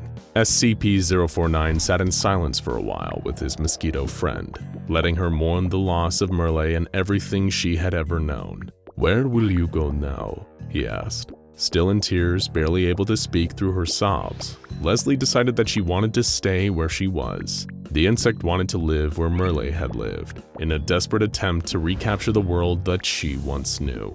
Sitting in the Plague Doctor's gloved hands, still sobbing even though she had run out of tears, Leslie said, Any minute Merle will come through the door." The Plague Doctor held his tiny companion where she was, while she grieved. "Then I will wait for him," he told her. "Here, with you." Glass shatters. A D-class screams. The shrill cry of an alarm sounds. There's been a containment breach at the SCP Foundation. Somehow the Plague Doctor has escaped his cell and is making a break for it. Against all odds, he finds the exit, and he's out. He's free. He's on the lam. But how long can he elude the Foundation's attempts to track him down and recontain him at any cost? It will take all of his cunning, his intellect, and his strange anomalous abilities, but he's going to try and hold on to his newfound freedom as tightly as he can. I'm getting ahead of myself here though. Let's start at the beginning. Day 1. SCP-049, or the Plague Doctor, may be an esoteric anomaly whose grasp of medicine is practically medieval, but he's still a doctor. He didn't get this far by not paying attention to his surroundings. So when an unexpected power outage triggered by an experiment gone wrong somewhere in the bowels of Site-19 gave him the chance to escape captivity, well, he took it. The Foundation had recently revoked his access to live experimental subjects again, and he had had enough. It was time to seize the moment and make a mad dash for freedom. With the security system down, the doctor broke open the door to his cell, grabbed his trusty apothecary bag, and ran into the hall. Guards were already swarming, ready to drag him back into captivity, but he had planned ahead. Swiftly, he uncorked a glass bottle of silvery liquid, spilling it onto the floor, where it began to eat away at the tile, the shoes of the guards, and, if they maintained contact for too long, the soles of their feet. This bought him just enough time to keep running. The sounds of screaming down another hall, and the raucous laughter of one Dr. Jack Bright signaled to the doctor that most of the Foundation staff were otherwise occupied. With this in mind, he sprinted on, letting his chitinous body carry him to the exit. Then, for the first time in far too long, fresh air on his beak, the sun in his eyes, the scent of cut grass and damp leaves from the last night's rain, the world was here, waiting for him just as he had left it. Of course, the world was still very much in danger. He hadn't just broken free for himself, but to address the pestilence head-on as best as he could. But for now, as he heard the sound of the alarm, the guards gaining on him, he had to prioritize his own safety first. He had to hide. Day 2. He ran for ages. He couldn't be quite sure how long, as he had no way to measure the passage of time except the position of the sun in the sky. It set, it rose, bathing the countryside in soft yellow light, and set again, plunging the land into darkness, all while he continued to run. Then finally, the plague doctor stopped. He had found a farm.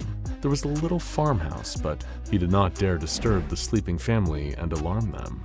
Instead, he turned to the barn for shelter. He let himself in, tiptoed past the horses as they slept there, and made himself a bed from straw and a burlap sack. From his bag, he pulled a pillow and a little spray bottle. He misted the pillow with a lavender-scented oil, and finally allowed himself a moment to rest. He did not need to sleep like ordinary men, but after such a long journey, he could get pretty close. Day 3. The morning of the Plague Doctor's third day of freedom began with the high-pitched whinny of a terrified horse and the frantic stamping of hooves. The doctor opened his eyes to the sight of one of the horses, now awake and not at all happy to see a stranger in its barn, making its fear and displeasure known.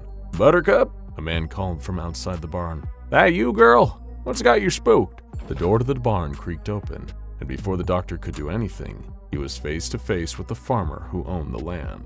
"Who are you? What are you doing in my barn?" the man demanded. "Good sir, I apologize for the intrusion. I am but a humble traveler seeking shelter." "You need to get out of here and stop scaring my horses now. Don't make me come back with my shotgun." "No need for that sort of thing. I will be on my way." The doctor collected his things and decided to spare the old farmer rather than use more extreme methods to change his mind. He left the barn in a hurry. Day 4. With the farm far behind him, the plague doctor trudged along on his journey, always keeping an eye out for unmarked vans and armed guards. So far, though, he was safe. He hadn't had a spare moment to return to his experiments, though, which was beginning to wear on him. The work was what had motivated him to break out in the first place, and now he wasn't sure when he would be able to make time for it. Cruel irony, indeed. But then, as if his silent prayer had been answered, he heard a peculiar sound coming from the woods, just off the dirt road he was walking down. A sickly bray from an injured animal, a poor soul in need, a patient. He followed the sound to its source. A deer lay on its side, clearly sick or injured somehow. "Do not be afraid, my friend," the doctor said softly. "You are sick, but I can make you well." He sat his bag down on the grass and got to work. First, he touched the deer with a gloved hand, stopping its heart and putting it out of its misery. Then he reached into his bag for his trusty tools and some of his best medicines. In no time at all, the deer was reanimated, cured, walking around again like new. Sure, it was a little bit different, stumbling a bit, and each eye looking in a different direction, but the doctor considered the treatment a success. A day well spent. Day 5. The next day, feeling reinvigorated after his successful encounter with the deer, the plague doctor began his quest for shelter anew. He walked for most of the day until, as the sun was setting, he came upon something curious. A house, dilapidated looking, with a large sign out front reading, "House of Horrors. Enter if you dare." Though he didn't know it, the doctor had stumbled upon the local town's premier seasonal haunted house attraction. To him, it was simply an empty house he could take up residence inside.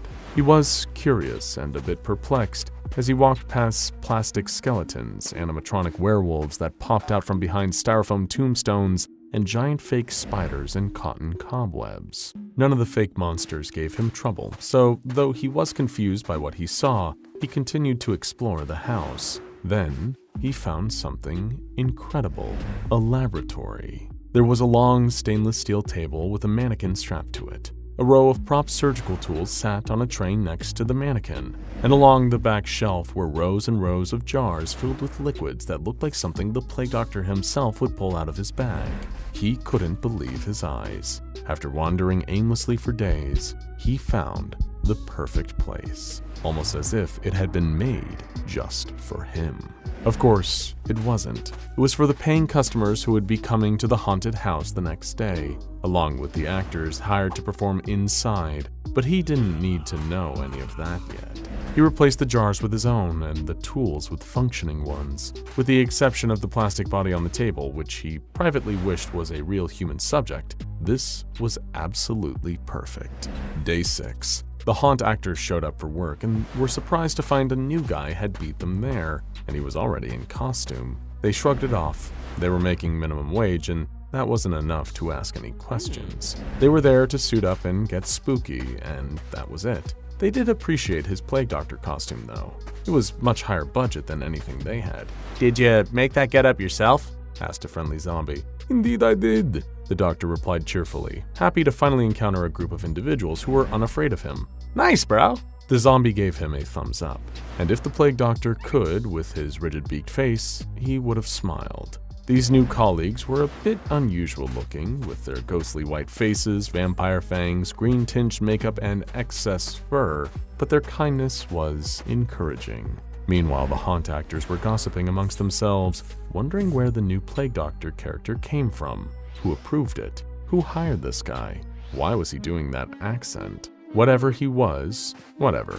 He was plenty scary and nice enough guy to get to work with. So Frankenstein's monster let the plague doctor have the laboratory set and moved himself into the graveyard. The customers loved him too, shrieking with delight as he welcomed them into his laboratory, asking if any of them would like to volunteer to be a test subject. Lucky for them, they had already been warned not to touch any of the actors while walking through the attraction. As his first night at his unintentional job came to a close, the plague doctor's new friends bid him farewell. We're gonna go to a bar up the road for a couple drinks, the ghostly bride said. Wanna come?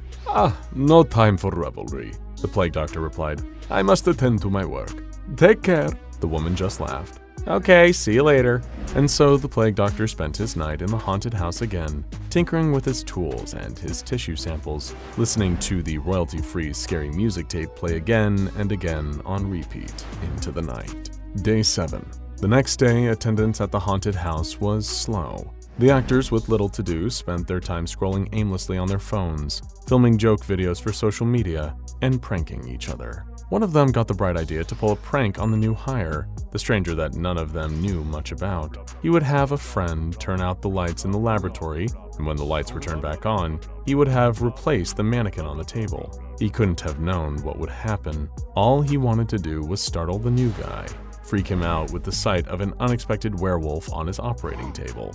And it was effective. Sort of. The plague doctor froze in place when the lights went out, calling, "Hello? What is happening?" And when the room was illuminated once more, he took in the sight of the living being on the operating table. "My friend, you've come to me for treatment?" The werewolf started to get up, disappointed he hadn't managed to elicit a scream, but the plague doctor reached out a hand to stop him, and that was curtains for that particular actor. As soon as the plague doctor's gloved hand made contact with the man in the werewolf costume, his heart stopped. "Oh dear," the plague doctor remarked. "Do not fear, I have the cure. You'll be all right in no time at all." By the time the rest of the actors came to see what had happened to the werewolf, there was a real zombie in the haunted house. Then, it was pure chaos. Actors running and screaming, knocking over props and abandoning their seasonal gig, darting between customers as they went, shrieking, "Don't go in there! It's real!" Naturally, this only made them want to check it out even more, but by the time they got inside, there was no sign of the plague doctor. Only one very lost zombie in a werewolf costume, a few jars broken in all the chaos, and footsteps in the dry grass outside, leaving town. Days 8 to 18. The plague doctor spent all of his 8th day on the run, walking once more. He was starting to get used to this, the endless drudgery of the path to freedom. He hated to admit it, but he was almost starting to miss his cell back at the Foundation, the routine of it, the quiet time to work, the 3 meals given to him each day, even though he didn't need to eat to survive. He missed food and drink, the simple pleasures of bread, meat, cheese, fruit, a mug of tea, a cup of wine. He sighed to himself wistfully. Then he caught a whiff of something lovely. He lifted his beak, taking in another deep breath. The unmistakable scent of roast pheasant, hearty and warm. Beneath it, something else. Mulled wine, spiced and inviting. Smells that reminded him of home, of days long lost. He couldn't be certain where it would lead, or if there would be a seat for him at the table, but he couldn't resist following the heavenly aroma to its source. As he drew closer to the smell of food and merriment, he could hear music, the plucking of a lyre, the high trill of a flute, singing and clapping. Then he finally spotted it. Rows of colorful tents, long banquet tables, minstrels wandering about and playing ballads to anyone who would listen. Men, women, and children frolicking in elaborate costumes, plate armor, robes, gowns, and more. Though the plague doctor didn't know how to describe what he was seeing, he had wandered onto the site of one of the state's largest Renaissance fairs. It just so happened to be opening day, and he was just in time for the celebratory feast. "Good day, Doctor." A nobleman tipped his hat to SCP-049. "Are you speaking to me?" The plague doctor was taken aback by the recognition. "Why, of course. You're the only doctor I see. Her Majesty the Queen thanks you for your service, for keeping us all safe from the Great Plague." The plague doctor had no idea that this man was an actor, playing along with him in what he assumed was a scene for the tourists. Instead, he took the words to heart, swelling with pride and gratitude for the recognition. "Good sir, it is my duty and my honor." The plague doctor nodded politely. Luckily for him, and unbeknownst to the rest of the cast of players at the fair, the man originally hired to play the town plague doctor had booked a commercial role that morning and decided not to go in to work. The man's choice not to call and let anyone know, though rude, led to a fortuitous misunderstanding for SCP-049. "Please, join us at the royal table." The nobleman made a sweeping gesture with his arm, inviting the doctor to sit and dine with him and the rest of the actors playing members of the court. "Thank you for your kindness." If he could, the plague doctor would have smiled. He dined to his heart's content that afternoon, listening to sounds of music and laughter. He slotted into his role at the fair even better than his position at the haunted house. He answered questions from tourists about his work as a physician, warned them of the dangers of the great pestilence, and posed for the occasional photograph. He spent a wonderful 10 days living in a stylized artificial version of the past, basking in the warm glow of camaraderie, though the other actors wondered why he never took his mask off, even to eat. Then, sadly, it was time for the fair to pack up for the season. The plague doctor bid his new friends farewell, and declined their offers to exchange numbers and keep in touch. He would, however, always remember them fondly. Days 19 through 41. As he was departing the fairgrounds, the doctor caught a glimpse of strange men approaching some of the actors, showing federal badges and asking them questions. He couldn't be certain that it was the Foundation, but it was more than enough to make him cautious. He would have to retreat into the woods once more and stay out of sight. He laid low for quite some time, for 22 days to be exact. But then, on day 41 to 52, it started to snow. White blanketed the forest floor, soft and cold. The weather wouldn't kill him, of course, but it was uncomfortable. He would need to find some more efficient shelter to escape from the elements before the winter storm worsened. He trudged through the snow into a new town, small and quaint. There was an abandoned church at the edge of the main road, a bit broken down, but the roof held firm against the onslaught of ice and wind. So the plague doctor made it his new home for the next 12 days, working quietly and staying out of sight. Day 53 to 57. On the eve of the Plague Doctor's 53rd day on the run from the SCP Foundation, he was stirred from his work by the sound of a choir of beautiful voices outside. He looked to find a group of Christmas carolers singing together. The rows of houses along the streets covered in colorful lights and glittering decorations. Wanting to get a little closer to the music, the Doctor left his hiding spot for the first time in nearly 2 weeks. But as the choir saw a strangely shaped dark shadow emerging from the abandoned church, they screamed and scattered in every direction. One of them yelled something about the Krampus as they went. Frightened by the whole interaction, SCP-049 found himself a new spot under a bridge. It was cold but isolated. At least it was, for 5 days. Day 58. On day 58, a group of local teenagers, rowdy and looking to make some trouble, spotted the Plague Doctor squatting under the bridge. They pelted him with snowballs, laughing. Before he could do anything about it, fortunately for the teens, they then ran back to their car and sped away. Drenched in ice and cold water, miserable and irritated, the Plague Doctor searched for another place to stay. Day 59 to day 84.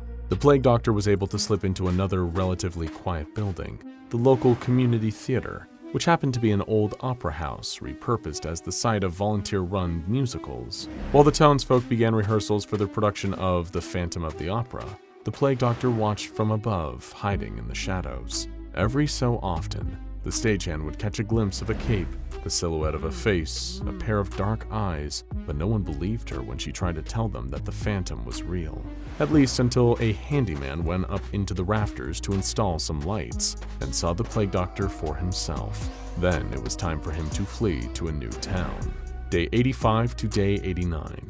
On day 85, the Plague Doctor climbed up onto the roof of a dark house to avoid a particularly aggressive dog and let himself in through the attic window. The next morning, a little girl came up into the attic in search of a lost toy and found him there. He waited for her to scream, but she didn't. She introduced herself as Abby and asked if he would like some cookies and milk. He accepted her gracious offer, and the two visited with each other for several days until Abby's parents asked who she was talking to. They didn't take it well when she answered, "The Birdman in the attic." Day 90. On day 90, Abby's parents called the police, who had been warned to look out for a man in a bird mask, and got in touch with their contacts at the SCP Foundation. Feeling the authorities closing in, SCP-049 took to the wilderness once more.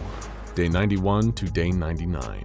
Though the air was still painfully cold, the Plague Doctor managed to set up camp, using tools from his bag to build a fire and construct a makeshift tent. He stayed there for 3 days before intending to move on and throw the Foundation off of his trail, but he was slowed by the appearance of a group of hikers, bundled up against the winter weather and exploring the woods. Afraid he couldn't trust them, the Doctor touched one to convince him to leave. The man fell to the ground dead, and as his companions ran away screaming, the Doctor vowed to cure him. Working against the inopportune conditions, it took him 5 more days to reanimate the hiker. On day 100 of his time on the lam, the Foundation finally closed in. The Plague Doctor was just stitching up a large incision in his patient's chest when he heard the click of a gun behind him.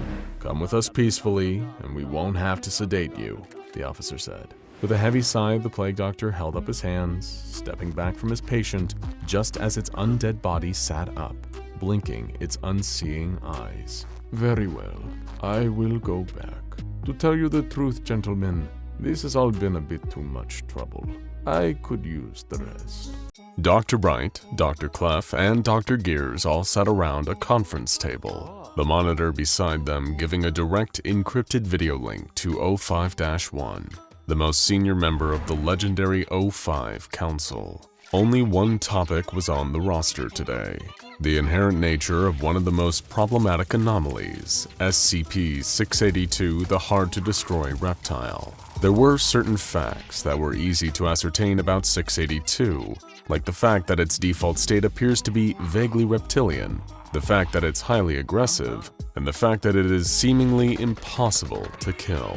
The rest, it seems, is still largely shrouded in mystery. "How can we expect to terminate this creature if we don't fully resolve to understand it?" Dr. Gears offered. "It appears that all of our efforts so far have amounted to firing a gun in the dark and hoping for the best. Do you have any idea how much money we've blown on the termination efforts so far? Believe me, the numbers would shock you." Dr. Bright chimed in with, as the only one in this room who's literally been inside this monster's head, referring to the incident where 682 was made to ingest Dr. Bright's medallion in hopes of letting the doctor's consciousness take over the beast, which didn't work. I think I speak to a degree of authority when I say I'm not sure if we'd have any luck actually understanding it. It's like asking a volcano how it feels about erupting. Dr. Clef's thoughts on the matter were predictable. Okay, look, I may not have mind melded with this abomination like Jack, but I've got 2 working eyes and a decent brain attached to them. That's all I need to tell you. Our solution here is obvious. More firepower. We've been going easy on this thing so far, letting it face different anomalies one at a time, not going at it with any truly heavy weaponry, and for some stupid reason, ruling out nuclear armaments. That had everyone around the room rolling their eyes. There he goes with nukes again, Dr. Bright said. Nukes, nukes, nukes. If you love nukes so much, why don't you marry them, huh, Clef? Clef grumbled in frustration. When did everyone around here get so risk-adverse? Faintheart never won fair mine or killed giant ugly lizards. Why should we treat a nuke like it's such a dirty word? Dr. Gears sighed. If the break room coffee machine malfunctioned, you'd tell us to make sure the nuclear response option stays on the table, Clef. Clef banged his hand on the table. Because I believe in getting results no matter what. Enough! 05-1 barked, silencing the room. Everyone turned to the monitor and gave their undivided attention as their superior spoke. I can staunchly confirm that we will not be pursuing a nuclear option for 682 under any circumstances. I do not intend on creating a Godzilla we need to fight. Gears, I think you're onto something. We've done all we can to analyze SCP-682 through the eyes of scientific empiricist. Perhaps we need to look at it through the eyes of its fellow anomalies. The ones that aren't completely insane, anyway. Make it happen, gentlemen. Chop chop. And so they did. All 3 of the incredibly different doctors did see the wisdom in 05-1's new theory. Perhaps they could gain a holistic understanding of 682 by collating knowledge gained from other anomalies. And through this knowledge, they might also be able to find a weakness that somehow slipped by unnoticed. Right now, 682 was like an impenetrable locked door, but even the most durable locked door can be defeated with the right key. There were certain anomalous perspectives on SCP-682 that they already had. Take, for example, that of SCP-343, the kind reality warper also known as God. When confronted with SCP-682 during a termination attempt, the 2 of them seemed patently unaware of each other's presence. When quizzed on the subject, 343 claimed that 682 wasn't one of his, perhaps implying some kind of extra-dimensional origin. It also lends credence to the popular theory that 682 was one of the children of the Scarlet King, though for now that would still remain nothing more than a theory, not something they could really act upon. This was why each of the 3 researchers, following the orders from 05-1, began canvassing reactions from other intelligent anomalies, in hopes of getting a useful kernel of information from a fresh new angle. Dr. Bright, who has frankly seen far too many movies, thought of himself as Clarice Starling, interviewing a whole collection of Hannibal Lecters in hopes of gaining a unique insight that would help him catch the killer. When he shared this thought with Dr. Clef and Dr. Gears, Gears told Bright that he didn't watch movies, and Clef called Bright a nerd. After the proper safety precautions were put in to make sure that the 2 never actually came into physical or mental contact, Dr. Clef had SCP-035, the devious, diabolical, possessive mask, attached to a mannequin host body, and brought in to observe SCP-682 in a sealed chamber. Clef asked the possessive mask to relay any thoughts he had while looking at the beast. Admittedly, Dr. Clef felt a little unnerved by how gleeful the mask looked while watching the hard-to-destroy reptile clambering around in its tank. Oh, yes, yes, the possessive mask said, its words like cyanide in the ears. What a truly marvelous creature. So large, so powerful, so violent. Oh, I can feel the hatred radiating off of it from here. You know, the hateful ones are often the easiest to manipulate. There's so much they'll do for power, so much they'll sign away while their malice blinds them. Oh, delightful. Such a wonderful thought. I don't suppose you'd let him wear me, would you? Dr. Clef shook his head. Not on your life, creep. Sadly, it didn't seem as though any new insights had really been gained here. Hopefully, Dr. Gears would have a little more luck with his project.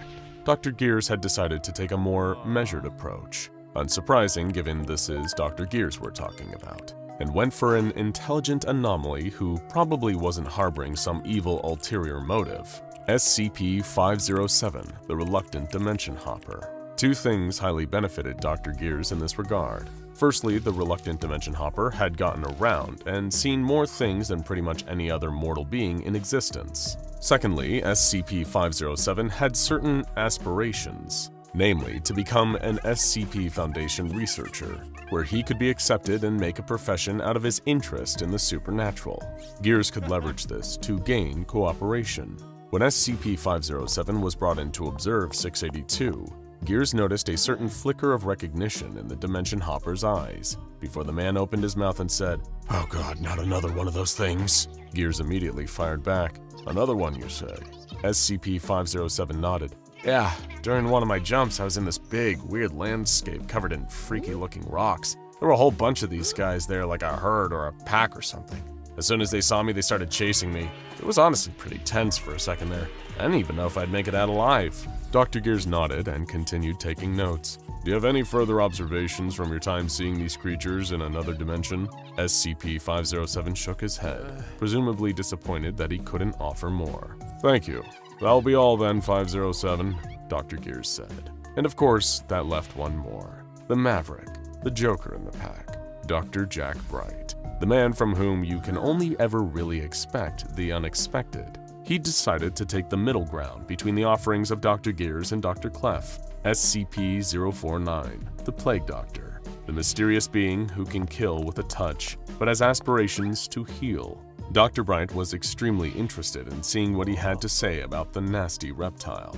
That same day, the Plague Doctor was feeling a little irritated, to say the least. He'd been conducting some extremely important research into the pestilence on a cow carcass, when suddenly an order from the top deemed he would no longer have access to animal subjects. Lavender had been pumped into his cell to pacify him, while 5 heavily armored guards entered and dragged out his latest subjects. It was cruel. It was inhumane. It was anti-science. First, they'd taken away his live human subjects. Then they'd taken away his dead human subjects, followed by his live animal subjects. If he wasn't even allowed to perform his vital research on animal carcasses now, then what hopes did he have of making progress? Well, out there in the world every single day, the pestilence spreads further. Who even knows what form it has taken now? After all, diseases shift and mutate with the times, and the whole world was a petri dish out there. As the Plague Doctor was lost in his musings, Dr. Bright approached and rapped his knuckles on the plexiglass of his containment chamber.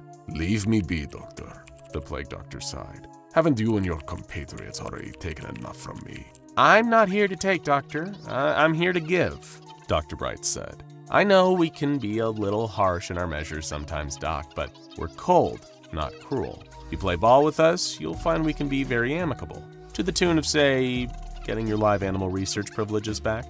There was a moment of silence before the Plague Doctor rose up and walked over to the divider between himself and Dr. Bright. He cocked his head slightly, as though taking in Dr. Bright's measure. "What would you have me do in return, Doctor?" the Plague Doctor asked. Dr. Bright smiled. "There's just something I want you to look at." With the assistance of a few security officers, the Plague Doctor was moved over to an observation chamber, joining on to a larger, more secure chamber.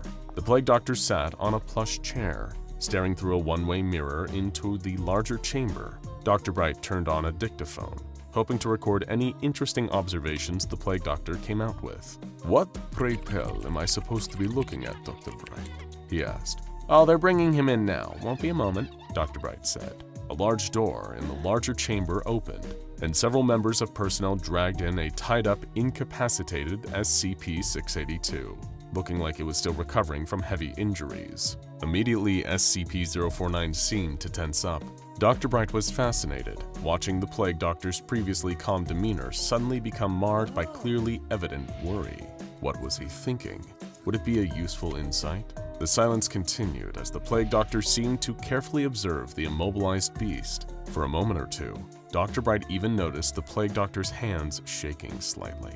Moments later, the doctor cleared his throat and said, "The pestilence. Never have I seen it so malignant." "Come again, Doc?" Dr. Bright asked. "This thing It is sick, dreadfully sick. It is a bastion of disease, a harbinger of plague, unlike anything I've ever seen before. How long have you had this filthy thing within your walls, Doctor? How many people have made contact with it? Quickly, please, I must know for the safety of all of you. As the Plague Doctor became increasingly agitated, Dr. Bright became a mix of deeply concerned and incredibly curious. Sure, SCP-049 tended to go off about a lot of things allegedly being infected with the Pestilence, but this is different. There is genuine fear shaking in the Plague Doctor's voice. I feel unwell, Doctor. The Plague Doctor said, rising shakily to his feet. Please, escort me back to my chambers. I simply cannot deal with such a case without proper preparations. It would be too dangerous. Dr. Bright ordered the security personnel to make the Plague Doctor's desire a reality. He would be escorted back to his chamber, be given a lavender supplement, as well as a meal of beef and hard cheese, his favorite, to help him recuperate from his shock. But all throughout this process, Dr. Bright had latched on to one fragment of the doctor's mutterings. I simply cannot deal with such a case without proper preparations. Did that mean with the proper preparations, SCP-049 could deal with SCP-682? And as with most of 049's patients, did deal mean kill?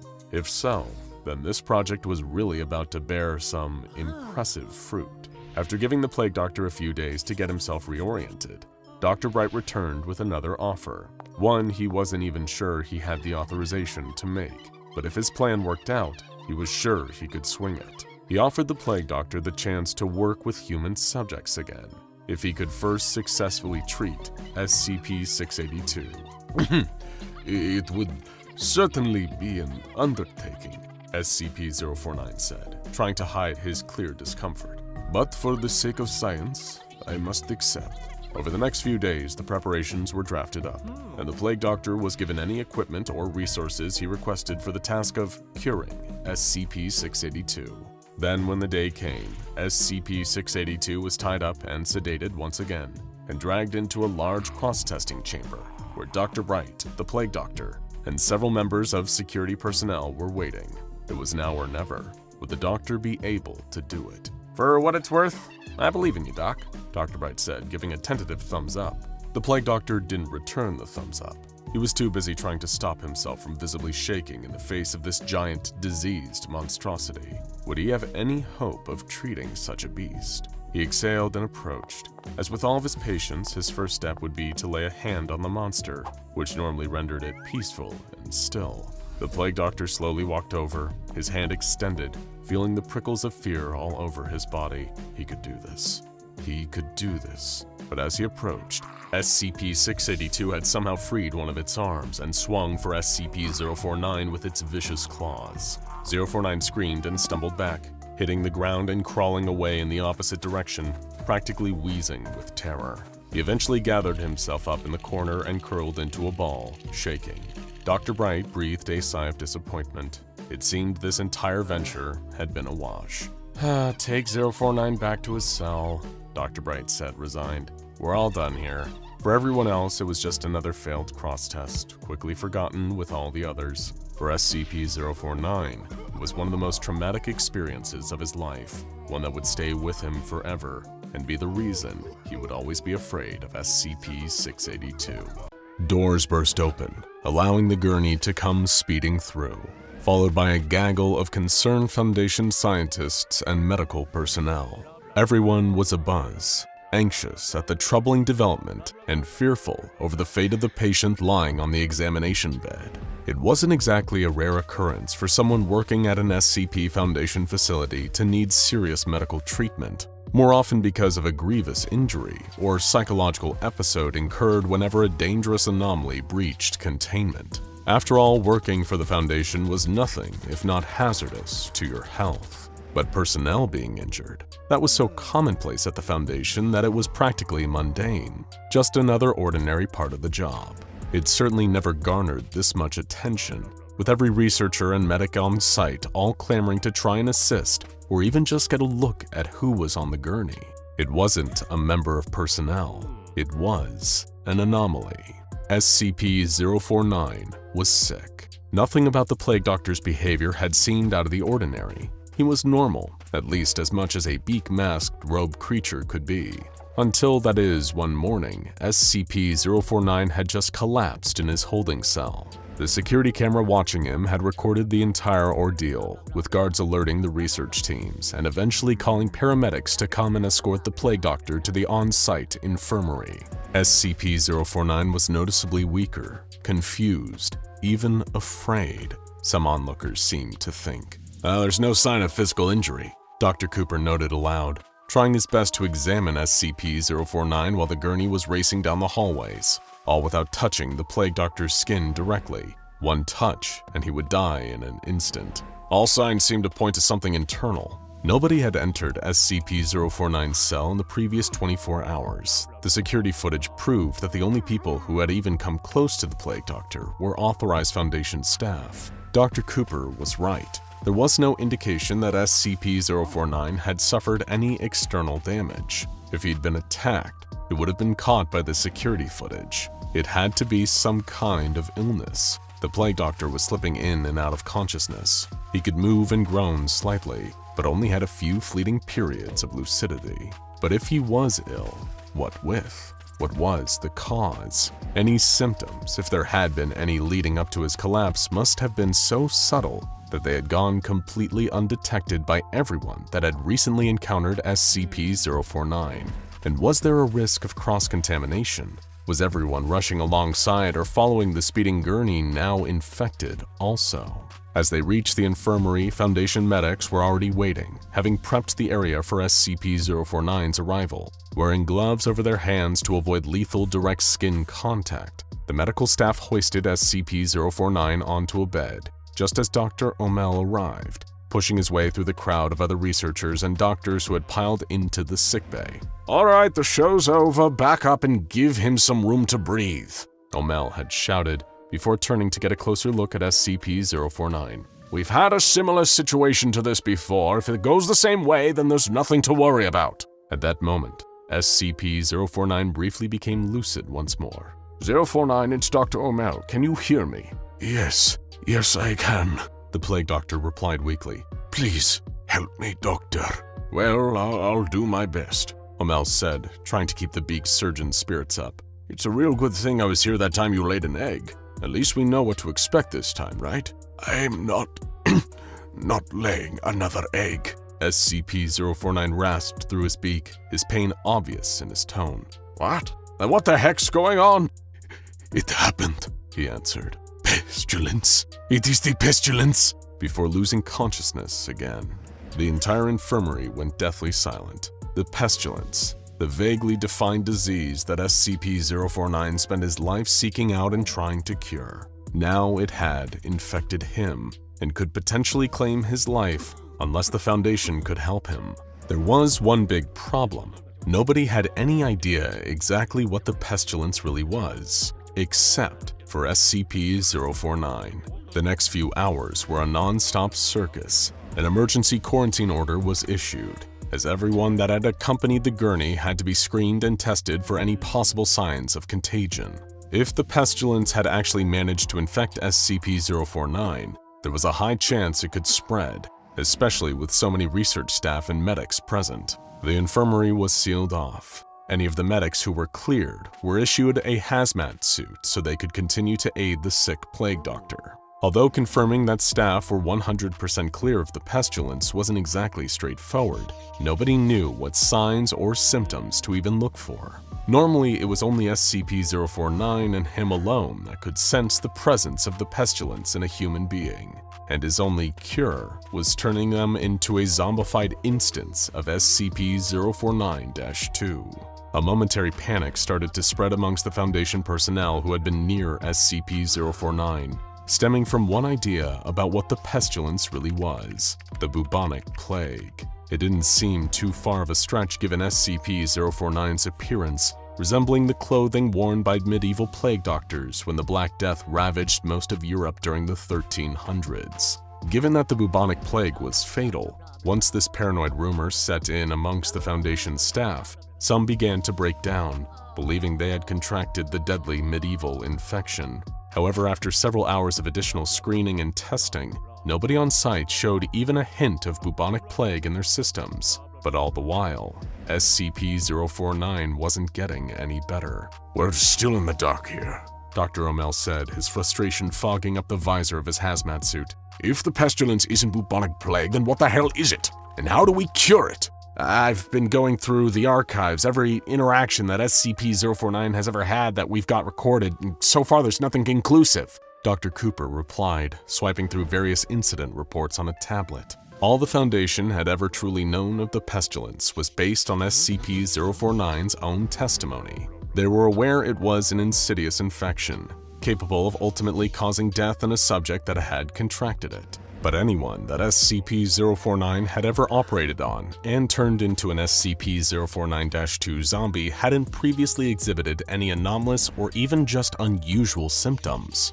The Plague Doctor had only ever described the disease in vague terms, and he alone had been able to sense it. I went back over Dr. Ham's notes after his interview with SCP-049, Cooper continued. Based on these, it looks like there are a few working theories about what the pestilence really is, but what? O'Mel replied. Come on, out with it! Well, they're pretty abstract, to say the least, the fellow Foundation researcher admitted. The entity is at the top of his list. You're kidding. Dr. O'Mel sighed. The entity was something that the Foundation had long been aware of, but had no way of confirming if it even existed. It had been learned about from SCP-5000, a heavily damaged absolute exclusion harness. The suit's data logs told of an alternate timeline wherein the SCP Foundation turned on humanity and began using various anomalies to commit a worldwide apocalypse. This had been done according to the information recovered from the harness in order to combat a being known only as the Entity, or It. Apparently, this being had managed to latch on to the human race's collective subconscious and had been manipulating the entire planet for some nefarious reason. The entity was what caused humans to feel pain, and subsequently fed on that pain. Although nobody was aware of its intentions, the foundation of this SCP-5000 timeline had deemed it to be so diabolical that they had resorted to wiping out humanity at all costs to prevent the entity from ever succeeding. I think it's a theory with legs, one of the medics chimed in. It can't be, it's so dumb. Dr. O'Mel replied dismissively, scratching his head. Exactly, it's so dumb but so brilliant, the medic replied. No, it's just dumb, O'Mel shouted. Dr. O'Mel's right. According to the logs from SCP-5000, the entity affects everyone, Dr. Cooper pointed out. But SCP-049 doesn't attempt to operate on everyone it meets. If it was trying to combat the entity, it would have to cure every human being alive. Where are we at with treating SCP-049? Dr. O'Mel asked. The longer we spend yakking and doing nothing, he could be getting even closer to death. We're seeing no chance, the medic answered solemnly. The Foundation's immediate course of action was to administer SCP-049 with a single dose of SCP-500, also known as the Panacea, coming in the form of a red pill. SCP-500 was known to cure a person of all diseases. But as we know, Panacea doesn't have one consistent rate of effectiveness, the medic explained. It can take longer to heal a subject depending on the disease they've been infected with. So, SCP-500 could be working? Dr. O'Mel asked. Like I've said, we've not detected any change in SCP-049's condition, the medic replied. It could be that the treatment isn't working at all because it can't isolate the pestilence on the Plague Doctor's system. As far as SCP-500 might know, there's nothing for it to actually heal. Great, really, that's just wonderful. We have a miracle cure that works on any illness, and it's just not doing what it's meant to. O'Mel sighed. What about next of kin? Any luck there? He's notoriously good at evading capture, believe me, I know. But if we tell him what's going on... Not my department, the medic shrugged. I'd say the fact nobody's brought him in yet means that our field agents still haven't found him. But your guess is as good as mine. Oh, very insightful, Dr. O'Mel said, his frustration coming out as sarcasm. Just get the hell out of here and see what you can do for SCP-049. And send someone else to give us updates next time. Hold on, O'Mel, Dr. Cooper interjected. Take a look at Dr. Ham's notes, and I've come up with another theory about the pestilence here. Well, what is? It's death. The room fell quiet. Death? As in the fundamental law of the entire universe, the entire state of not being alive? O'Mel exploded with outraged disbelief. Listen, what if, specifically, dying of natural causes could itself be the pestilence? Ham was pretty old when he first interviewed SCP-049, right? And they had a number of sessions together until one day, SCP-049 turns on him, senses the pestilence, and gives Dr. Ham the whole treatment. He zombified him. I know you don't need to be coy, Cooper. Right, well, during their very first interview at Site-19, 049 said he could sense a lot of death there, but not all had that many traces of the pestilence, the researcher explained. So, what if SCP-049 had started to realize the odd little signs of Dr. Ham aging, graying hair, wrinkles, the usual suspects, and instead of waiting for Ham to die, he cured him immediately? Here, in an interview, 049 said the following. Do you wait to remove rotten timbers until the hall collapses on top of you? No. You find them, and you pull them out and replace them with those untouched by rot. And most of all, you do not simply mock the structure, because it now looks different to you. It is strong. It is free of disease. But not everyone he's killed or cured has been Ham's age. There's no way. He would have spotted that pattern, O'Mell reasoned. And if he was trying to stop people dying, he wouldn't start out his procedure with that lethal touch of his. Think about it though. How does SCP-049 cure people? You said it yourself, he zombifies them. He reanimates them. We're all infected to him. Everyone dies after all. So he cures that with those horrific resurrections and thus cures death. A flabbergasted Dr. O'Mell finished the sentence. So, assuming you're right, and the pestilence really is just death itself, SCP is in the other room, dying from completely natural causes. And that might be the only thing even we can't fix. Dr. Cooper nodded solemnly. Tell that to the O5 Council, O'Mell muttered. Suddenly one of the medics, a different one, as requested, came bursting into the room. Sir, the next of kin, one of the field agents has recovered SCP-049-J. The plague doctor was quickly rushed into an operating theater, while Doctors O'Mell and Cooper watched from beyond a glass screen. A shorter version of SCP-049, his son, SCP-049-J, was guided into the room. The little plague doctor timidly approached its father. Are you sure this will work? Dr. Cooper asked. I read the file on SCP-049-J. Apparently, despite all its claims of being a magical wizard doctor, he's never actually healed anything. Made a few conditions even worse, in fact. I was around when Junior over there was born, Dr. O'Mell said. You know what SCP-049 said to me when his egg hatched? What? He is the cure. That's how I know this is going to work. Now go check out SCP-049 Boiled, Scrambled, and Fried, Plague Doctor Tale, and A Day in the Life of SCP-049.